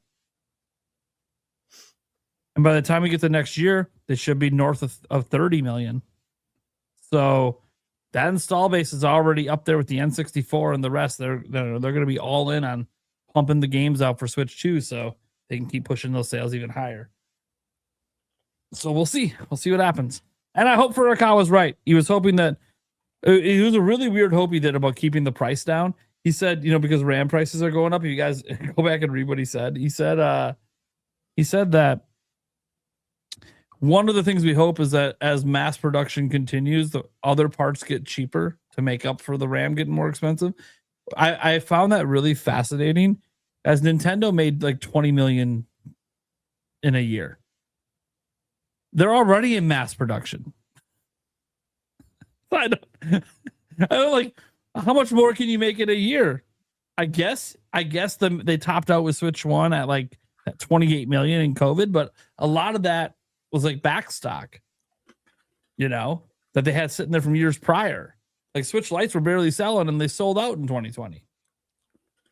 So it's interesting to me. But who knows? Maybe they're hoping that the demand, and by the way, for the economy of scale to make up for the RAM prices, the demand has to go up. It has to get to the point that it's actually a little more difficult to buy a Switch 2 because the demand is just so high. And we're not there yet. The demand is good. It's solid. Pokopia is a great way to reinvigorate that demand. Now they just got to keep it going. And we'll see. I think Pokopia can carry for a little while. I think it's going to be a nice little boost for the next few months. So yeah, last Switch 1 game. Anyone else disagree that it's going to be this year from Nintendo? No, I think this year makes sense. Mm-hmm. I think third party and indie, it's almost impossible to predict. Yeah, but yeah, sounds about right. All right, Demonic Brawler. Okay, everybody, we got to will them into existence. Come on, EA, stop sitting on the goods. Why leave money on the table? The future is from the past. Bring back NFL Blitz, NBA Jam, and NHL Hits. Hell yeah. He wanted to put a little preamble to this time. A little more oomph into it. Come on, now's the time. A little bit more will. Now's the time. Bring it back. I love it. I love the energy that he put into it this week. A little extra oomph. Roller, I agree, Gaybird. Make them free with NSO membership. Yeah, the Switch 2 edition. It's just like they did it with Zelda. It's like, do it with all of them. Yeah. That'd be such a good value add and could potentially increase your subs. I don't know. It just feels like a no way. And you'd still get some sales because not everyone's NSO. So you'd still would get sales. Mm-hmm. And you get people that just like want to buy it because we want to own it, not rent it from NSO. Okay, fine. Mm-hmm. Like, I don't think it really hurts anything, but I don't know. These are high level decisions when Nintendo makes this stuff, and we'll never know all the reasons they go one way or another. I want The Legend of Zelda related to play for the 40th. Something Legend of Zelda related. Yeah, I mean, I guarantee there'll be something. It'll probably be an old game, but they'll have something up their sleeve. I mean, I guess there could be another spinoff. Can't rule that out. Just won't be a Warriors game. Like we had Cadence of Hyrule. So like you never know. Maybe finally get the Dungeon Maker game. Yeah, could be something. Could be something cooking that we don't know about. I feel like there is. I really feel like there is something Zelda landing this year that goes beyond a Twilight Princess or Wind Waker remaster. And I think Prime, you've talked about this, and what do I know? But I do agree that like Aonuma chooses words carefully when he talks about Zelda, and it's so interesting. I believe you made a video about this, or you at least mentioned it when he was saying that he was hoping to have a Zelda game on Switch first before Hyrule Warriors Age of Imprisonment, right? Yeah. You know the quote better. I know you covered it. Yeah, it's basically that, yeah. Why would you say that? If it was unrealistic, because if there was like no way it could ever happen. Because they had the remake coming and it just wasn't ready in time. That's what I'm hoping it means. It could also mean I'm one of a million different things, but it also means that they had something cooking internally for Zelda. That's why I hope it's the remake. But I don't know what it is. All right. Demonic Brawler has an interesting question. Why can't I pre-order 007 First Light or Lego Batman The Dark Knight collection? Will Switch 2 not have pre-order bonuses? I hadn't even looked into pre-ordering these on Switch 2. Can you not? There's literally no pre-orders for like. What are we talking about here? Digitally, physically? Like I go to IO Interactive's website. If I hit pre-order, does it give me the Switch 2 platform? Oh, it lets you pre-order on Switch 2. It's not letting you do the collector's edition or the legacy edition. So you can get the standard pre-ordered, or you can get the specialist. But that's it. That is a little weird that they're not including Switch 2 into the collectors and legacy. That is a little weird. If that's what you're trying to look for pre-order bonuses, if you're trying to get like the top editions, that is a little weird. Because like the collector's edition, I mean, I'm not showing it on the screen, but like the collector's edition has like this gold mask thing that comes with it, like the physical gold mask. And then the other one has what looks like what gun is that? Famous gun. Yeah, the golden gun from GoldenEye. Yeah, it's got literally like a plaque with the golden gun and bullets and everything. It's really cool looking.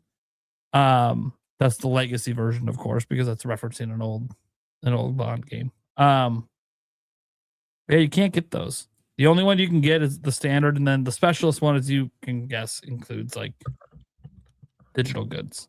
I don't really know what's different. Oh, it has the classic tuxedo skin. That's it. That's all you get. That's different. The only extra thing. Nice. It's actually weird. Oh yeah. 24-hour early access only if you pre-order digitally on the standard edition. You don't get that on the specialist edition. You don't get early access on this. Wait a second. Wait. Yep. I don't know, dude. This is the crazy thing about all these editions. I don't know why they do this. It's more expensive, but you don't get early access. That's weird. All right, whatever. Yeah, I don't know what to tell you, man. I haven't looked up Lego Batman, but these companies make weird decisions.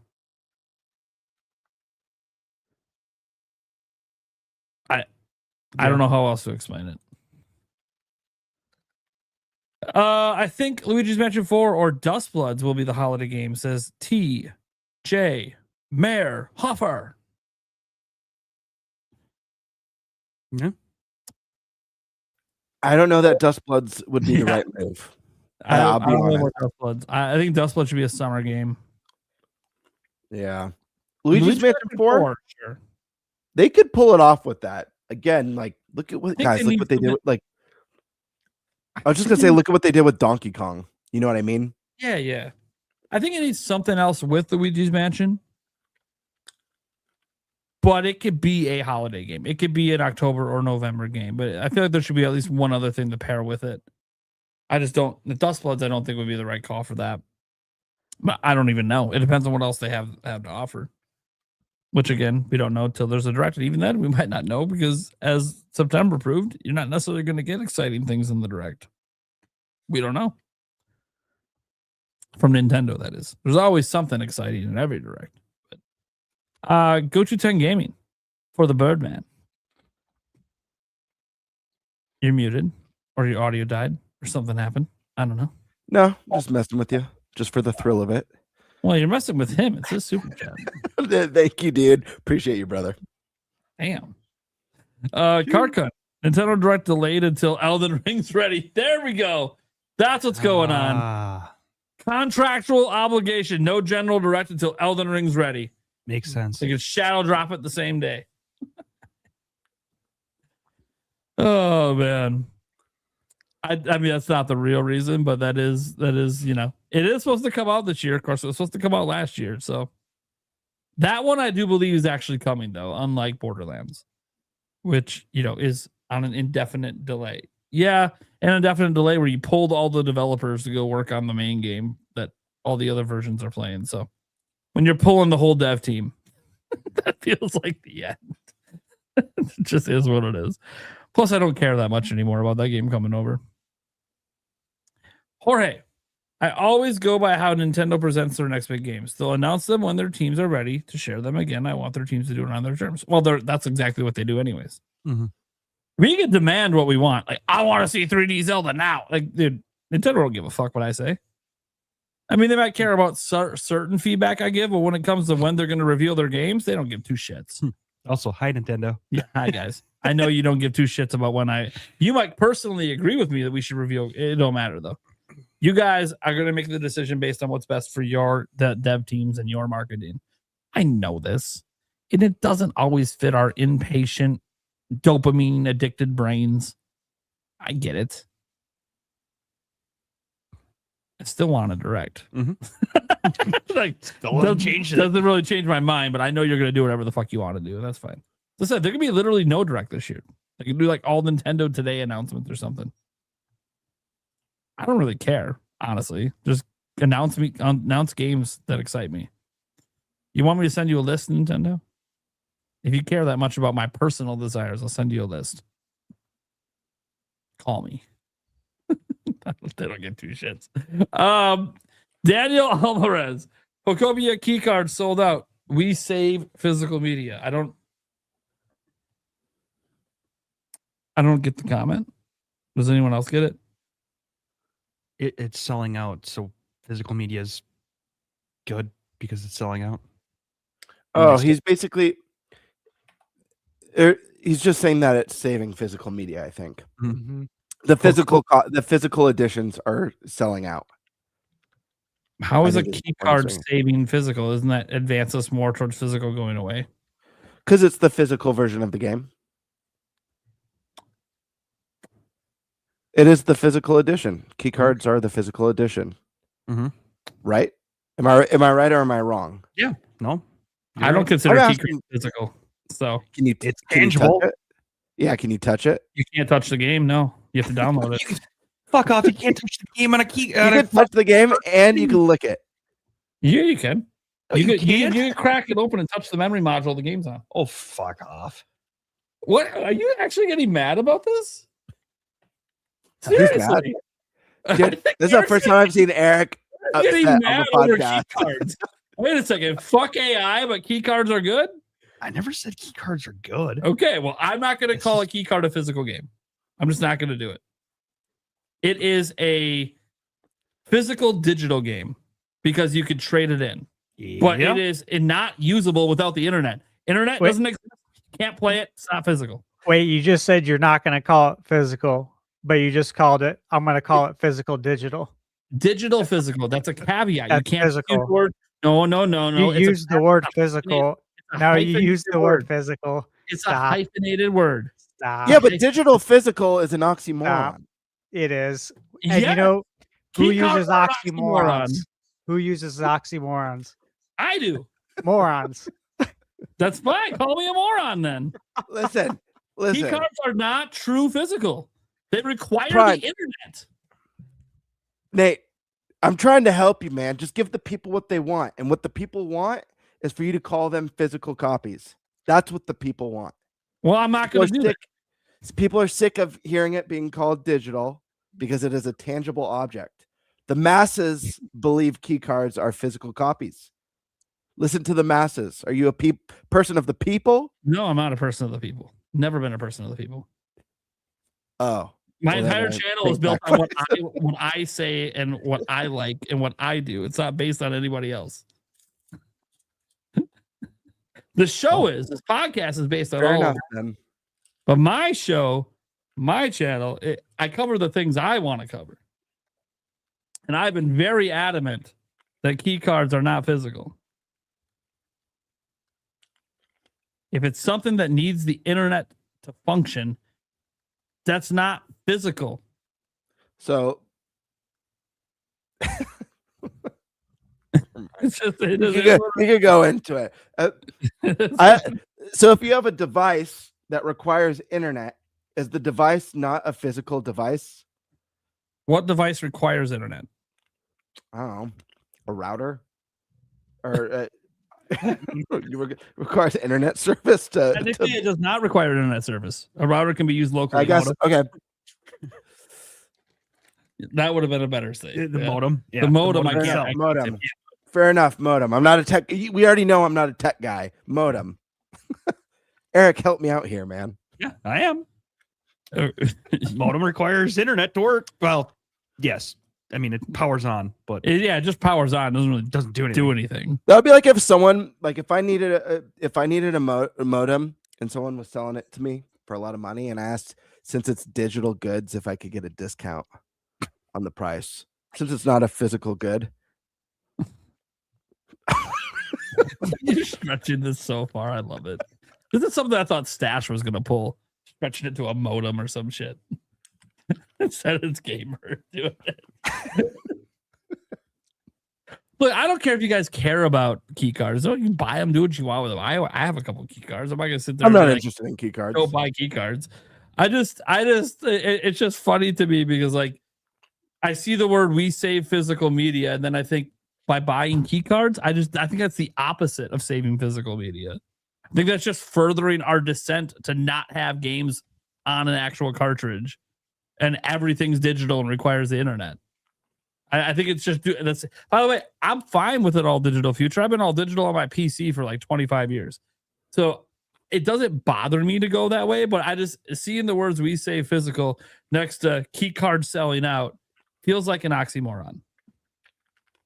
The same thing that I just said I'd have oxymorons. I do. And I feel like this comment was an oxymoron. You're actually furthering the descent of physical going away, which is going to happen anyways. To be clear, we've all said this in the past. It's going to happen probably sometime in our lifetimes. There won't be like true physical games anymore. Not if key cards can help it. I'm not saying that I'll never buy another key card. I probably will at some point, especially if it's like cheaper than buying it digitally.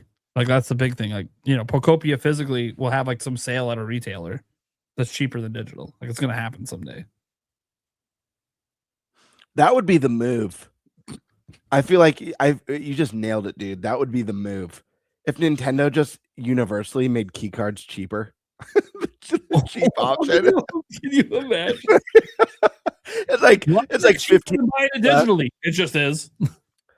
Yeah, mainline Switch 2 key cards are 60 or $55. Yeah, but digital it's 70, baby. Yep.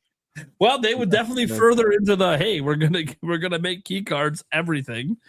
But also people would be like, God damn it, they're like bribing us to get rid of physical. It'd be a power move, I'll say that. I will say, obviously, guys, there's some reasons for some games where like they don't want to be on a cartridge because the read speeds are slower than the SD card slot or the internal memory. So I get it from some perspectives where streaming and loading assets super fast is like you need it.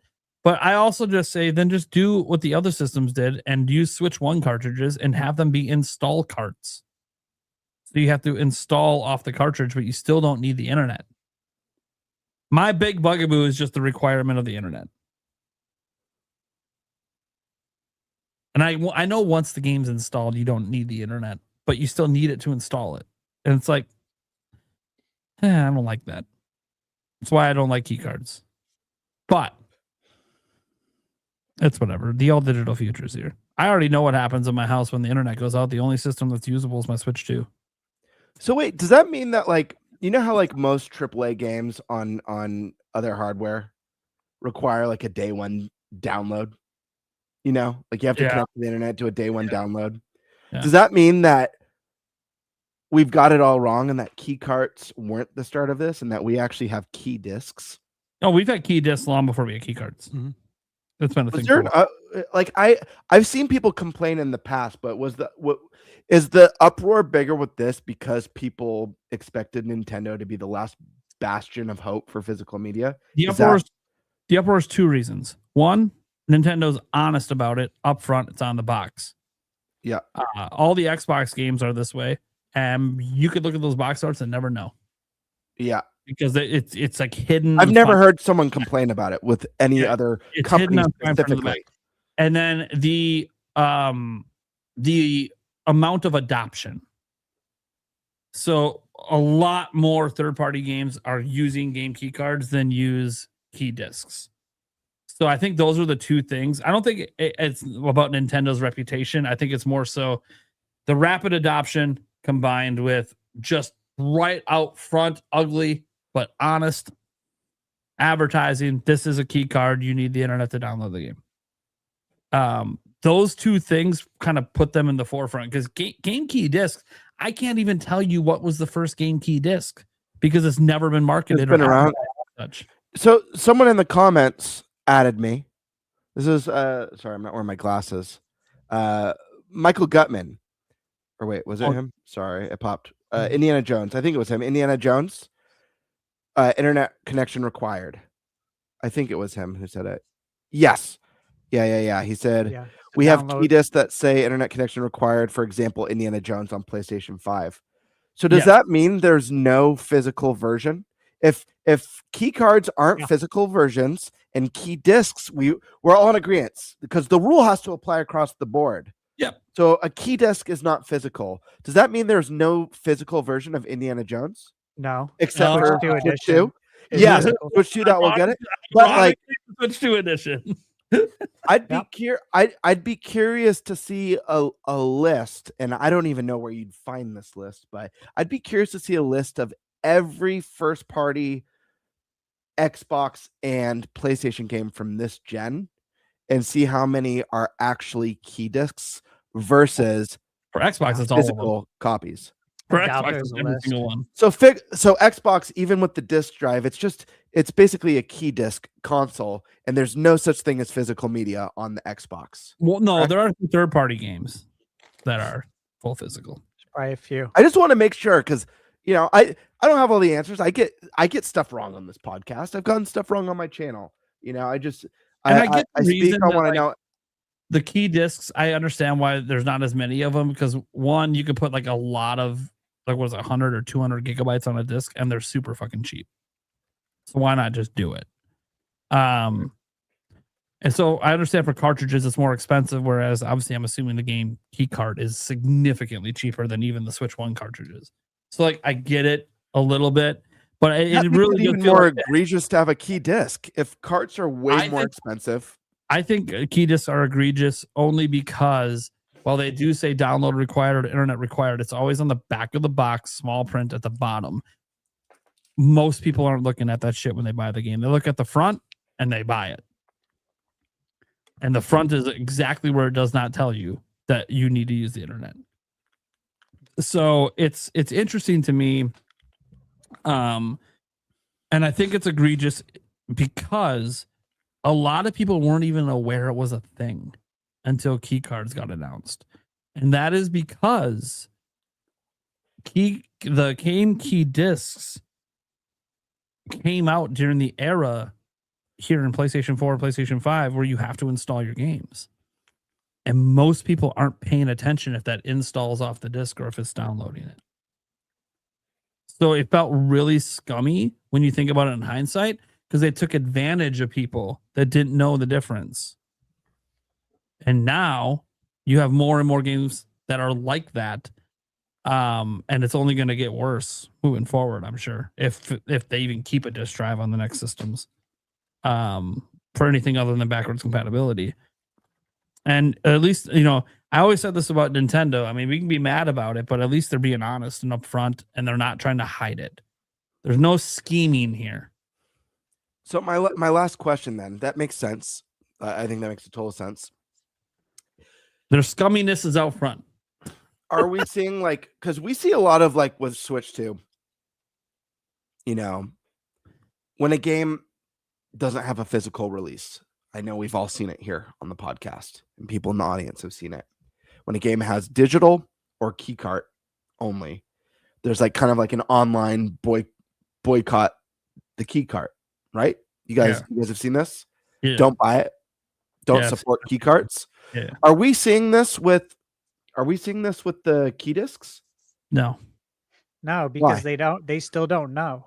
Most consumers don't know. They still don't know. You have to be educated. This has been going on for over a decade. Yeah, I know that. I'm aware of that.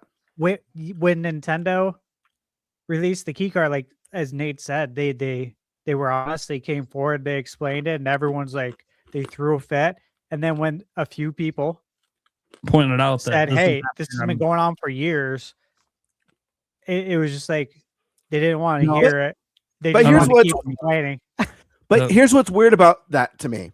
And I hate to prolong, like we've sidestepped, but I do find this conversation really interesting because the thing is that I think the casual audience, I'm not talking to people who are tapped in, I'm not talking to people watching Nintendo, PlayStation, or Xbox podcasts, people locking into IGN or GameSpot or whatever, Kotaku or Polygon or wherever they get their news, or even following game development or the industry on Twitter or whatever social media they use. I'm not talking about those people. I'm talking about the majority of people who are just casual gamers who like to pick up the consoles, get excited for the new thing, pick up games for them, their friends, their family, whatever. Let's be real. A lot of people probably have no idea what, even if it says key cart on the box. I'm sure a lot of parents, a lot of casuals don't really even pay attention. They go into a store, oh snap, like they remade Final Fantasy and it's on Switch too. Hell yeah, I'm going to pick that up, you know? Oh, this looks like a game my son would like. I'm going to pick it up. I feel like a lot of casuals don't understand because even when keycards were announced, people who were paying attention didn't quite understand even. So my thing is, like, obviously there's going to be a lot of casuals who don't understand that, especially because it doesn't say it on the box for Sony or for PlayStation. But the fact of the matter is, a lot of the people that I see really upset about keycarts and boycotting keycarts are people I see commenting every single day, following every single story, every single thing. I say it's like people following dedicate their lives to it. Absolutely. So You know that's that is? where that's the disconnect for me. Mental illness. So yeah, absolutely. I agree. Finest, bro. I agree. And I get just it in my comments on my reviews. They're like, game looks great, but it's a key card, so I won't buy it. I'm like, you're an idiot. But okay. You know what I mean? I'm just like, this is crazy. People are literally, it's mental illness, bro. It's what it is. Right. So I haven't paid enough attention to the Xbox scene to know that, like, maybe we don't know the number off the top of our heads, but let's just say 85% of Xbox Series exclusives are key discs. I knew that this was a thing for most AAA games on the platform, but I've never seen people say, like, I imagine, Fable will have that message, internet connection required. There's probably going to be some sort of online download. It's just a guess. Or Forza, the new Forza that's coming out, I think especially will have it. I'd be curious to see those messages for boycotts, since those are key discs and there's no true physical copy. It'll never happen. Interesting. It's not in a major way. Why? And I know I know no one here is of that mindset. I could care less. I don't own a single game key card. I'm not interested in owning them because, for me, it's like I'm going to buy physical anytime there's physical. And if there's not, I'd rather just have the convenience of the digital copy. That's where I stand with my collection. And for some people, they like physical because storage space. Sure. Like that's a big thing too. And I get that games are getting bigger. Yeah, what I don't understand is the lack of an uproar with the other people who've been doing it longer. Yeah, it doesn't feel like equal uproar. It's like we're excusing, the uproar never happened on PC. Now, granted, when PC started going all digital, this was like very early internet blowing up, so not as many people around to complain about it. And people realized just how much more convenient it is on PC to not have a disk drive and just download everything as the internet got faster. Like, it just made sense, right? When's your computer not hooked up to the internet? Oh, when your internet's out, which happens. It's crazy. I feel like it happens more today than it did to me back then. But anyways, back then I still had some dial-up, so people pick up the phone, the internet goes on. That part's like old dial-up days. Also, fuck you. When you open the goddamn thing, you touch a board, you don't touch the game. And either way, you touch a board when you open up either one of the cartridges, so fuck off. Holy shit. He's been holding that in for like a half hour. And I'm just like, none of this changes the fact that you need the internet to play. That's a huge difference. It's a massive difference. Here's physical. And why are people go ahead. There's when it comes to key cards, I do want to mention that, a lot of people say I'd rather just get digital if it's on a key card. And for the most part, I'm with you on that. And I've been doing the same thing. Yeah. I will say there are like a couple of instances, all right, like 2 off the top of my head. One, like the Resident Evil Generation Pack. The fact that you can get all 3 games for significantly less price than buying them on the shop. Okay. Yeah. And it comes in a 30th anniversary slipcase, which is cool, but it's cheaper too. Final Fantasy VII Remake. Also, if you've been a lifelong Nintendo fan, having something on your shelf like that, considering the history of it, has some value to it. And it also does come with some stuff. And it's the same price digitally. But like something like that's more meaningful. The other case too, like last year, WWE 2K25 came out, right? $70 on the eShop. Amazon selling it during Black Friday for $15 with free shipping. Okay, sign me up. Outside of that, though, you know what I mean? Like, if you can get a better deal, or if there's true like collector value to you or sentimental, just having that box, essentially. Yeah, like sometimes you get a physical pre-order bonus is sometimes a thing where you like get a physical item when you pre-order. Like I get it.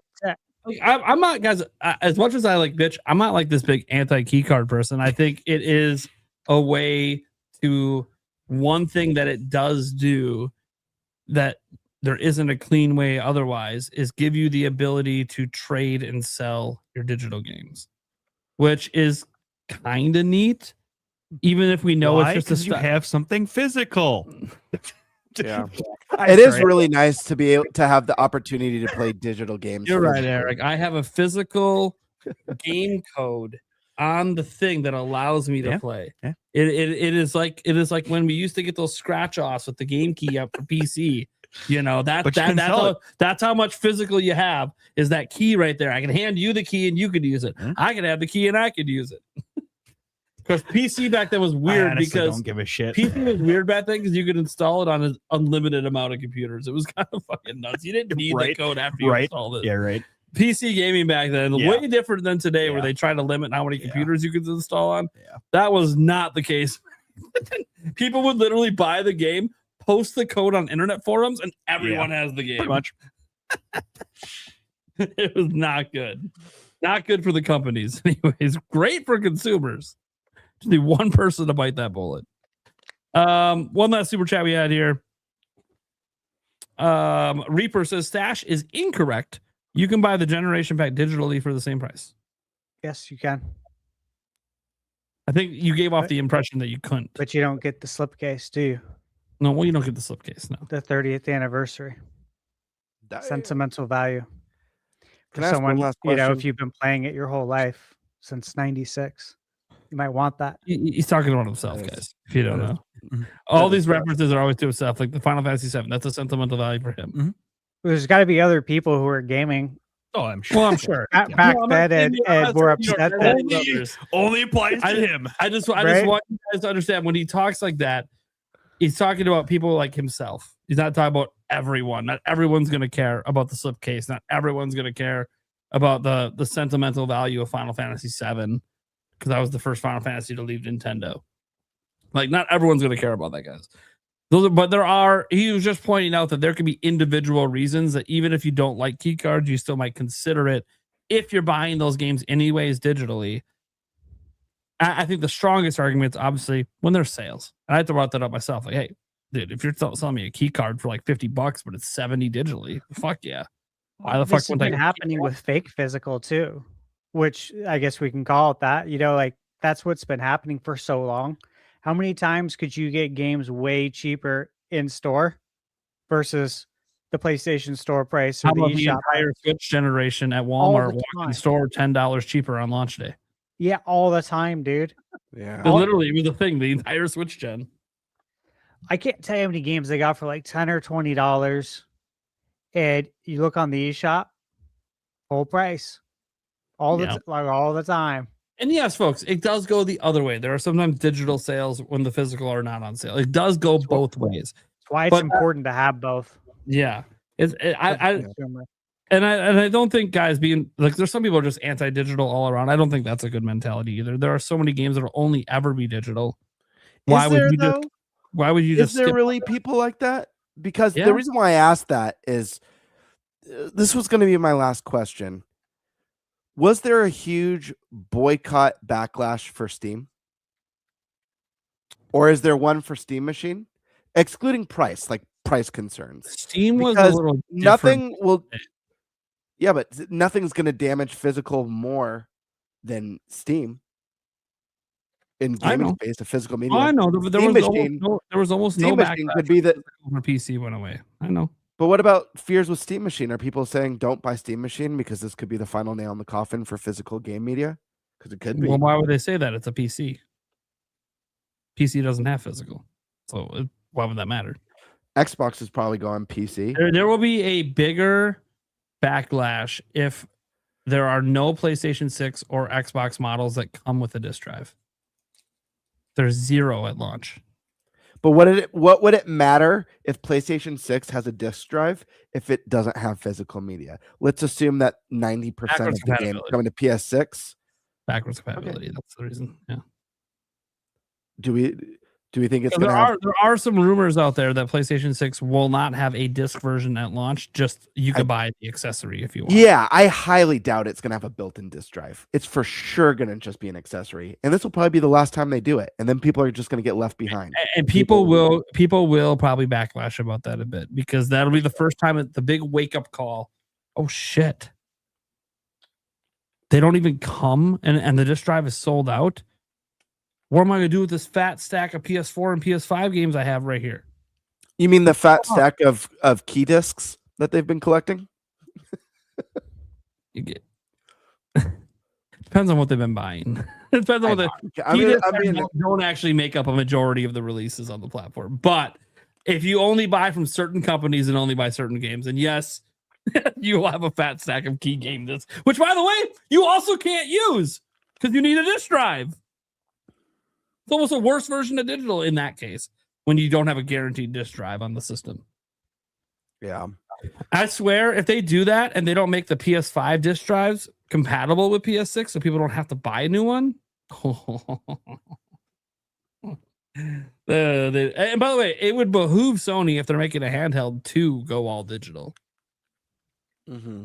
It would really, and they've already made, you guys think about it. There's no PlayStation 5 Pro model that sells with it. Yep. The all digital version, obviously, they still have the base PS5 they sell that comes with the drive. But 2 of the 3 models they sell don't come with the drive. Next time it's going to be all the models don't come with the drive. Well, I mean, guys, just go into a brick and mortar shop, go into a Best Buy or a Target even and look at the video game section. The Xbox is like non-existent. PlayStation's small.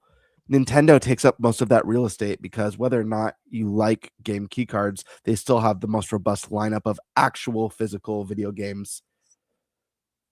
Yeah, and people still come in and buy. I think it helps that one thing that Nintendo has going for it is because of this appeal to everyone, especially around the holidays, like lots of grandparents and stuff like to come in and buy tangible physical items to give their children.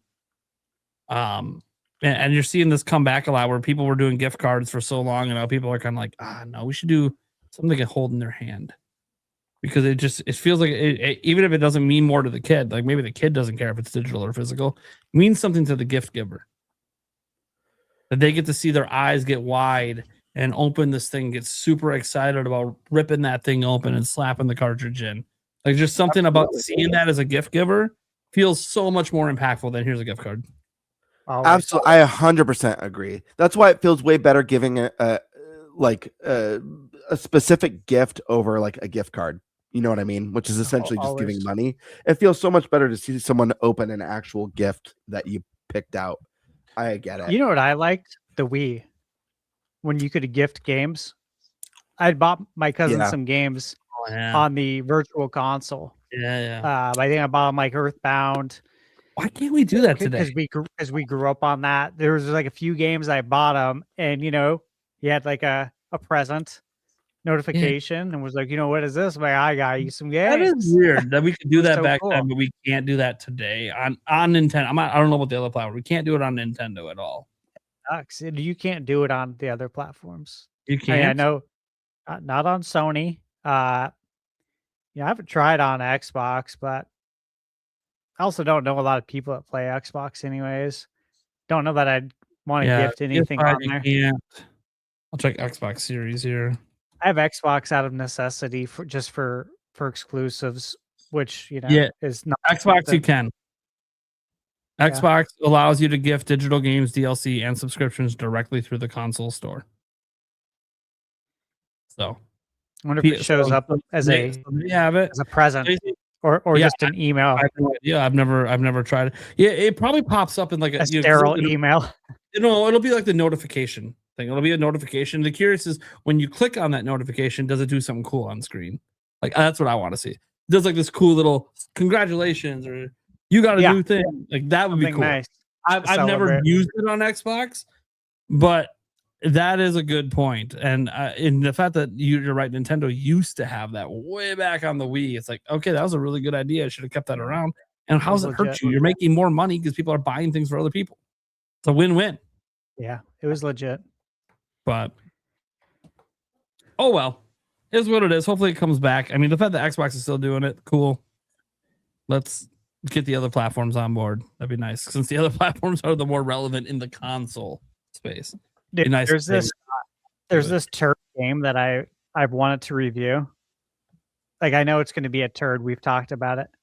Oh no! But I've wanted to spend the money because I know it's a turd, and it never goes on sale. Obviously, they saw it at Walmart, $10. I'm sorry. What game is it? NBA Bounce? You got no fucking way you bought NBA Bounce. You said you would never fucking buy that trash. No, you know what? I told Michaela, I said, look, a lot of people have asked me to review this game. And I am a man of the people. When they ask, they really want me to review something, I'm like, all right, I'll do it. Watch it. Loving it and think it's the best thing since NBA Jam. Dude, I watched a video like an hour ago. Just real quick here on YouTube, and I was looking at it. I'm like, God, this looks like shit. Like, it looks so. I'm like, oh God, this does not look good. 30 frames per second, 720p, but it's like 30 frames on a NBA Jam style basketball game. That ain't good, bro.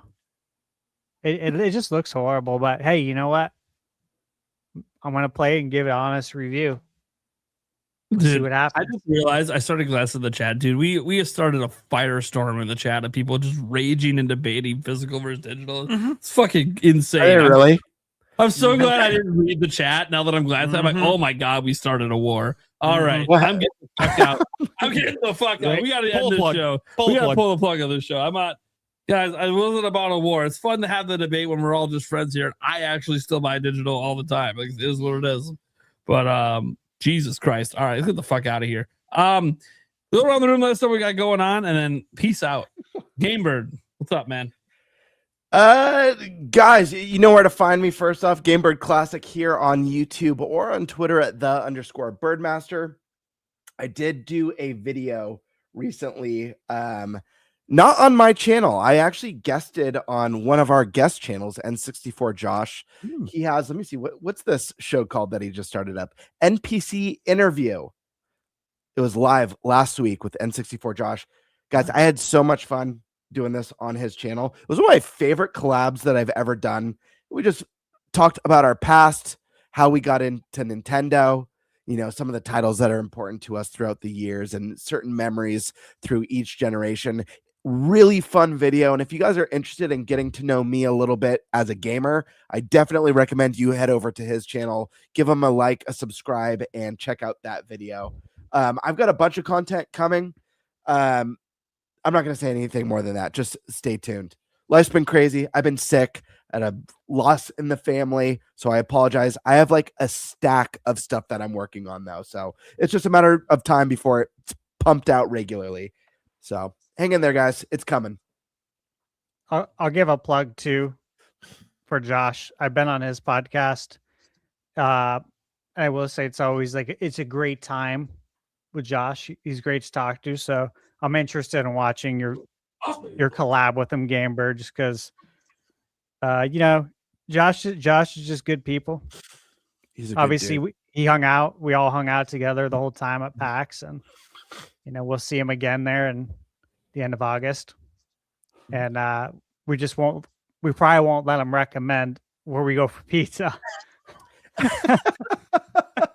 I will gladly go back to that place we got the slices from. Yeah, that was good. Yeah, the last place. The last one was good. Yes. Yeah, when we got the honey hot sauce. You mean when he just looked it up on his phone and said, "Oh, this is the highest rated place." Oh, what a shocker! It's affordable and good tasting. Who knew? Look, he did good there. Yeah. The sake bombs, obviously.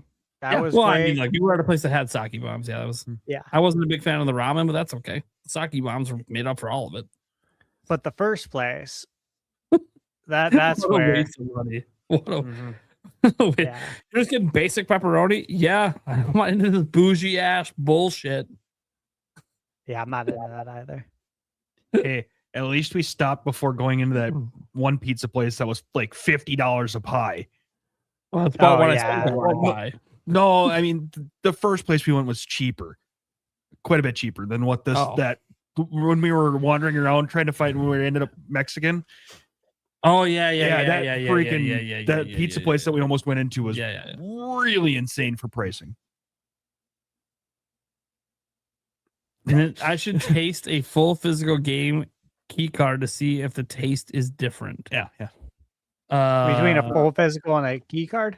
Key card, yeah. That would be interesting to see. No, what you should do is next week. I can do it next week. They're gonna taste the same, but I'll do it next week. I think you should prepare like a poo-poo platter of like do a regular Switch game, a key card, a regular disc, and a key disc. Yeah, there you go. Do a code in the box too. Yeah, I have that. Yeah, in the box. I have that. It's a poo-poo platter of video game sampler. I gotta see if I still have the insert with the code. I might not have the insert anymore. I'll have to check the box for that one. The thing that's freaking me out right now is all of my games that I do have physically, they're in like this like JSOX really nice metal thing. I don't know where the fuck it is.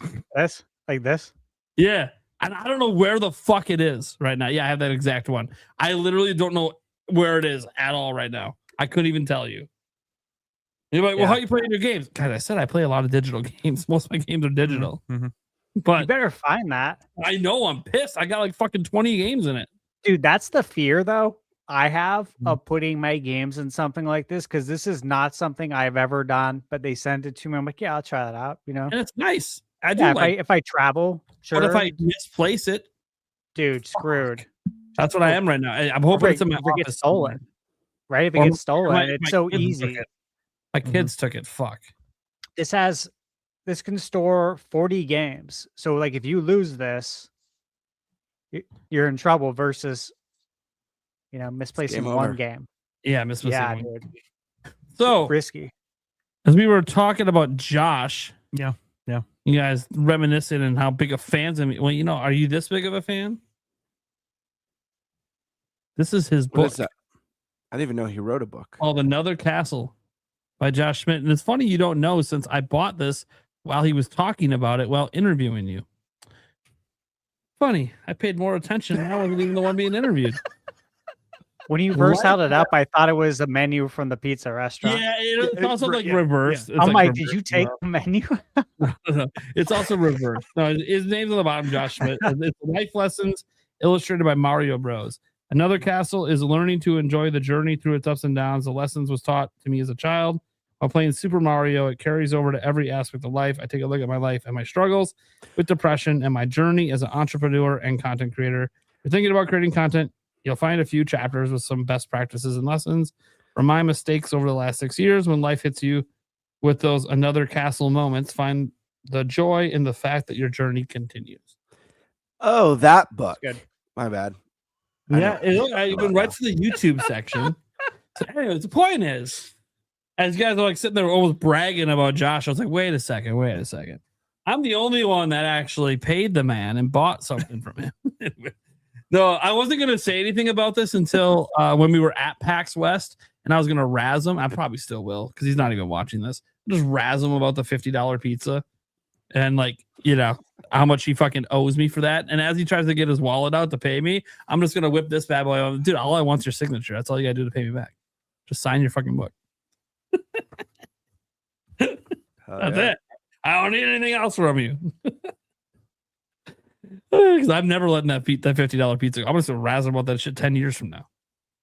And watch 10 years from now, even a slice of pizza is now just 50 standard at that point because the money devalued that much. I missed it. So I've got no issues with Josh and pizza. I was not there for that.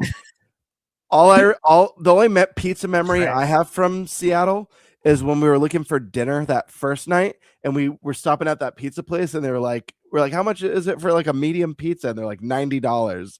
Yeah. Or whatever it was. It was like an insane amount. I forget what. And we're just like, next.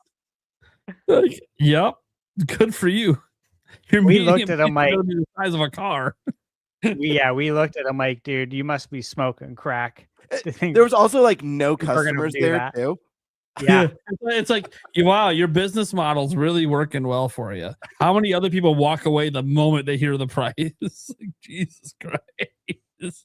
Be different if you were packed. Then it's like, okay, you're a bougie place and you get away with the prices because you have your customer base. I don't know if you have a customer base. It was not even bougie. It just looked like a pizza shop.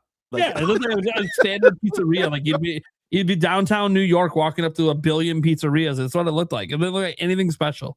$90. Get the fuck out of here. Not doing for that. The cheese, by the way. That wasn't even a specialty pizza. I'm trying to find it. I don't know. I don't want to find it. I never want that place probably went out of business. No. Well, if they're not, then they're drug smuggling money through there. I would only want to find it to make sure we never go there again. The place we got the slices from, I want to revisit that, even though the walk kind of sucked. It was uphill a lot. Pretty much everything's uphill. Nah, Seattle wasn't too bad. Just that pizza place in particular was a really long walk uphill, but it was good. So I remember the whole time walking, I told you, this better be worth it. Because like the last place he took us to sucked. And now my legs are dead. And we got there. I'm like, okay, this is actually good. I wish I remembered that. I should have wrote that place down. Yeah. I could fucking DoorDash that in or some shit. Yeah, there's that. Just probably buying a whole pie is probably reasonable there. I mean, just like have it be delivered to like a pub that's closer to our hotels and just fucking eat pizza and drink there. They let us have it in. A lot of bars will let you do that. So, all right. Dude, you know what's funny about? I was just thinking about that really expensive pizza place we went. Mm-hmm. We could have just ate at the first bar that you guys were at. Yeah, they had food there, including pizza. But we decided including pizza. But we had to follow Josh. We had to go to Serious Pie. Yeah, we had to go to where Josh wanted to go. Because he grew up around there, so he knows everything. Yeah, that's right. Yeah. I'm just gonna tell him next time. You grew up here. That's cool. I'm in this pub. I see a menu with pizza and cheese curds, and they look affordable. So I'm staying here. You may have grown up here, but times have changed, my friend. You might have grown up here. I didn't. So $50 pizza. No. I'm from Wisconsin. We have $2 beer. So let's set the expectations here. I'm in a city. I expect to spend 6 to 8 for a beer. But if I'm in a place and they're saying 15 plus, I'm the fuck out. That's how it is too here in AZ. Like if you're in the city and you're at certain places where it's going to be a little bit more, like you come to expect it. But if you're going to like the neighborhood bar and they try and charge that, good luck. Yeah, get the fuck out of here. I'm not willing to pay that. No, but I can go to Milwaukee in Wisconsin and you can get some more expensive drinks, but like you still find your bars that are like, nah, man, it's like $5 a beer. I'm like, yeah. I used to be able to get a pitcher of beer for $4.50, and it was a 52 ounce pitcher. Yeah. And they'd be like, how many mugs do you want? None. None. This is my mug. This is the mug. Always. Oh, I don't need one. Why was it for $4.50? Fuck it. This is me. Yeah. You gotta buy your own shit. Save the dishwasher. It's all good. I'll just drink out of this. Always. That being said, and I believe Stash, I've drank them now one night. He can handle himself. Oh, I'm looking forward to another night of that. That said, Eric, what we got going on? Where can they find you? I don't have a whole lot going on. They can find me Clips channel, the audio podcast, and we need 2 more followers to be on the first page for Fantasy League. Wow. Come on. Guys, sign up. Please do this. We're at 27. Nice.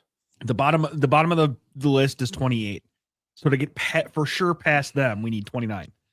I'll post a link to our thing. You got to sign up. People. The reason that we don't have as many is you have to sign up to the site. Sign up. It's to free, follow us. It is free, but you have to sign up to follow us. But then you can also follow the league all year. You don't have to wait for us to update you guys.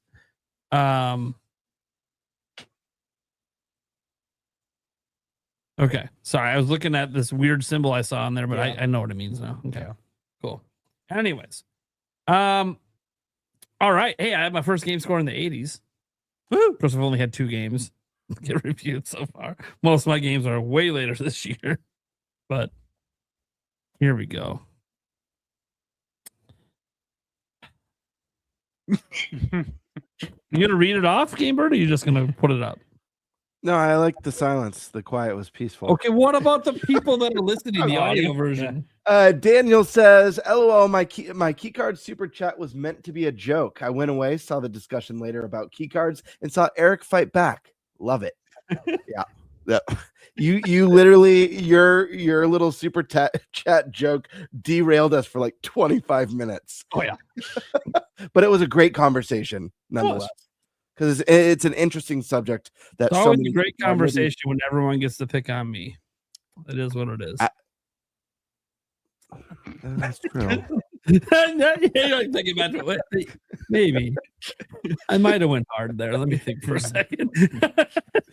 I've never seen Eric go hardcore, so that was a real delight. Oh, he's done it to me many times. Well, in person a lot, but he's done it on the show before. I love it. And the fact that he held it in for like the whole discussion. It was like 20 minutes later. And I instantly knew what he was talking about. I'm like, dude, that was so 20 minutes ago. What the fuck? He held it. Like, I'm just going to wait. I'm going to wait till everyone shuts up and I'm getting it in. Yep. If you need someone to be patient, Eric's your guy. ThunderStash. What you got going on? Where can they find you? Find me on YouTube at ThunderStash Gaming and on Twitter at ThunderStash_YT. And, always a lot going on. I posted my Monster Hunter 3 stories review on Monday. That comes out on the 13th. Lots of stuff coming up. I have a game that I was working on for review. The embargo's tomorrow morning. And my save. And this is one thing that doesn't get talked about. But when you get games early, like shit sometimes happens. You know what I mean? And like my save for this game became corrupted. And also while I was playing the game, like, when you get tutorial pop-ups in a game and it will tell you like I got a new ability and it says press and hold this button to do this. And then you do it and then it disappears. Well, this tutorial came up like probably 30 minutes into the game and it stayed static the whole time. Your whole several hours into the game, it's still on the screen. It's like it's burnt in there. And I'm like, this is not good for B-roll footage, right? And so when I had emailed them about the now corrupted save file, I can't even access it. It's like it sucks because it's kind of like lost time because I planned my schedule out to have this review out. And now they're working on trying to get me a save that looks exactly like the save I have. Like they're going to build me a save. Yeah, it was really interesting. I'm like, here's my B-roll footage. I was recording the whole thing. So you're more welcome to have it and see if you want to reverse any of the stuff. But this is where I was. This is the percentage on the map. It's a Metroidvania.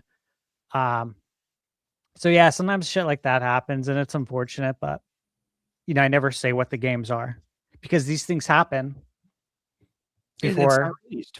Before that final retail patch. And that's sometimes what you got to deal with. So I had something. We'll see if they get back to me tomorrow. But there's so much. I got Planet of Lana 2 for Switch 2. I got Shadow Tactics, which comes out on the 18th. Embargo's Monday. I got Fallen Tier The Ascension Monday as well, embargo.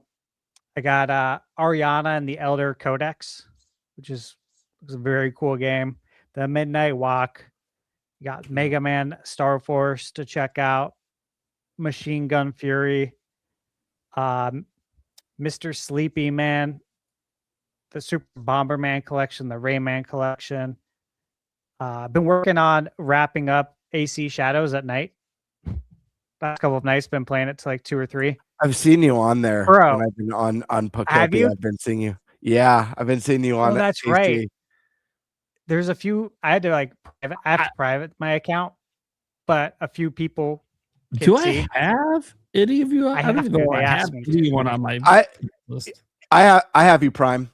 Do you? I have both. You guys both. I don't want to force, I have the private force friendship, but I have you guys best friended on there. I have stars next to you. Like I'm gonna be playing the Midnight Walk soon. Oh, good. Because I'm not reviewing. Obviously, I don't do reviews. But they're how do I get you on? They're sponsoring a dedicated video. But I have to hide that I'm playing it. I mean, I can mention I'm playing it, but I can't show on my friends that I'm playing it. So that's why my account's hidden on everything because everything I'm playing, I'm not like gonna risk it. And they're like, you need to hide it. I'm like, don't worry, I keep it hidden all the time now because I'm always playing something that's not out. So I don't even want to risk that. But all that stuff, you guys see it, but I have to hide it from everyone else on my list. There's more games too that I'm working on. I got my hands in a lot of baskets right now. Let's just say that there's a lot. Just keep an eye out. I wish it was more clear. It's just a lot of stuff right now. Juggling a lot. Nice. Yeah. Nice. Okay, well, I am Nintendo Prime. I covered usually daily news videos. I know it hasn't been super consistent lately. Some of it's because the news has been a little bit slower, but also some of it's just been I'm slammed. Part of the slam's good slammed. Like I worked on a sponsored thing today. That's cool because that helps pay the bills. But other slammed isn't always great. It's life. Doctor's appointments out the ass. Even now, like it's 1:23 a.m. I gotta be leaving here in 6 hours to go to a doctor appointment that's an hour and a half away. So, it's fine. I'll be all right. But it's just the way my life is right now. Tons of appointments, tons of stuff going on, and then spring break for my kids is next week, which is cool for them, not for me. Because of course, they're all home next week. So now we have all of their appointments are all week long, and they're never going to leave me alone. And it's going to be cold all week. So it's going to be constant. I want my tablet, or I want my Switch 2, or I want this, or I want that. And it's like, okay, but as a parent, I can't just let you play that for like 16 hours. You got to do other shit. So it's just, it's a lot. But that's part of parenting. It is what it is. But yeah, I just, trying to sort out some stuff. And I guess if I get lost, there's always another castle. Shout out to N64, Josh. You guys can follow me on all the socials. You can also check out our audio version everywhere that audio podcasts are heard, and our podcast clips channel as well if you want to see smaller segments, usually standard podcast length for other shows, hour or whatever. But yeah, go check out the podcast clips channel. It has been growing. Shout out to YouTube for adding, the feature to allow our channels to collaborate with it, which helps expand the reach of it, which is really good because that channel growing actually benefits all of us if it ends up getting to where I hope it gets to someday. So go check that out if you want it in the smaller sample. Also, technically this show is live streamed over there as well, but only in the vertical format, which I know Stash and Gamebird also usually stream in the vertical formats as well. I don't. I just didn't notice anyone really watching the vertical format, so I just abandoned it. Maybe I'll try it again someday. And I know, guys, if you're watching on X, you kind of came in like an hour into the show. I don't know what was going on. There was some errors happening.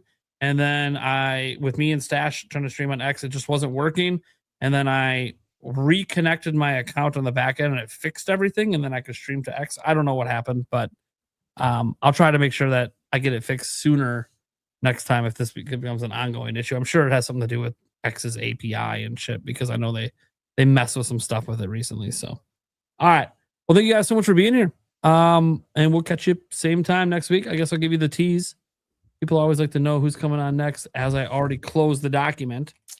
Nice. I know. I usually leave it open right till I can shout them out who's on next week. The Demi Moore tease? The Demi Moore tease. Yeah, that's what we're doing. You know what tease I'm talking about? Strip tease. Tit tease. I know the tit tease. The 1994 classic.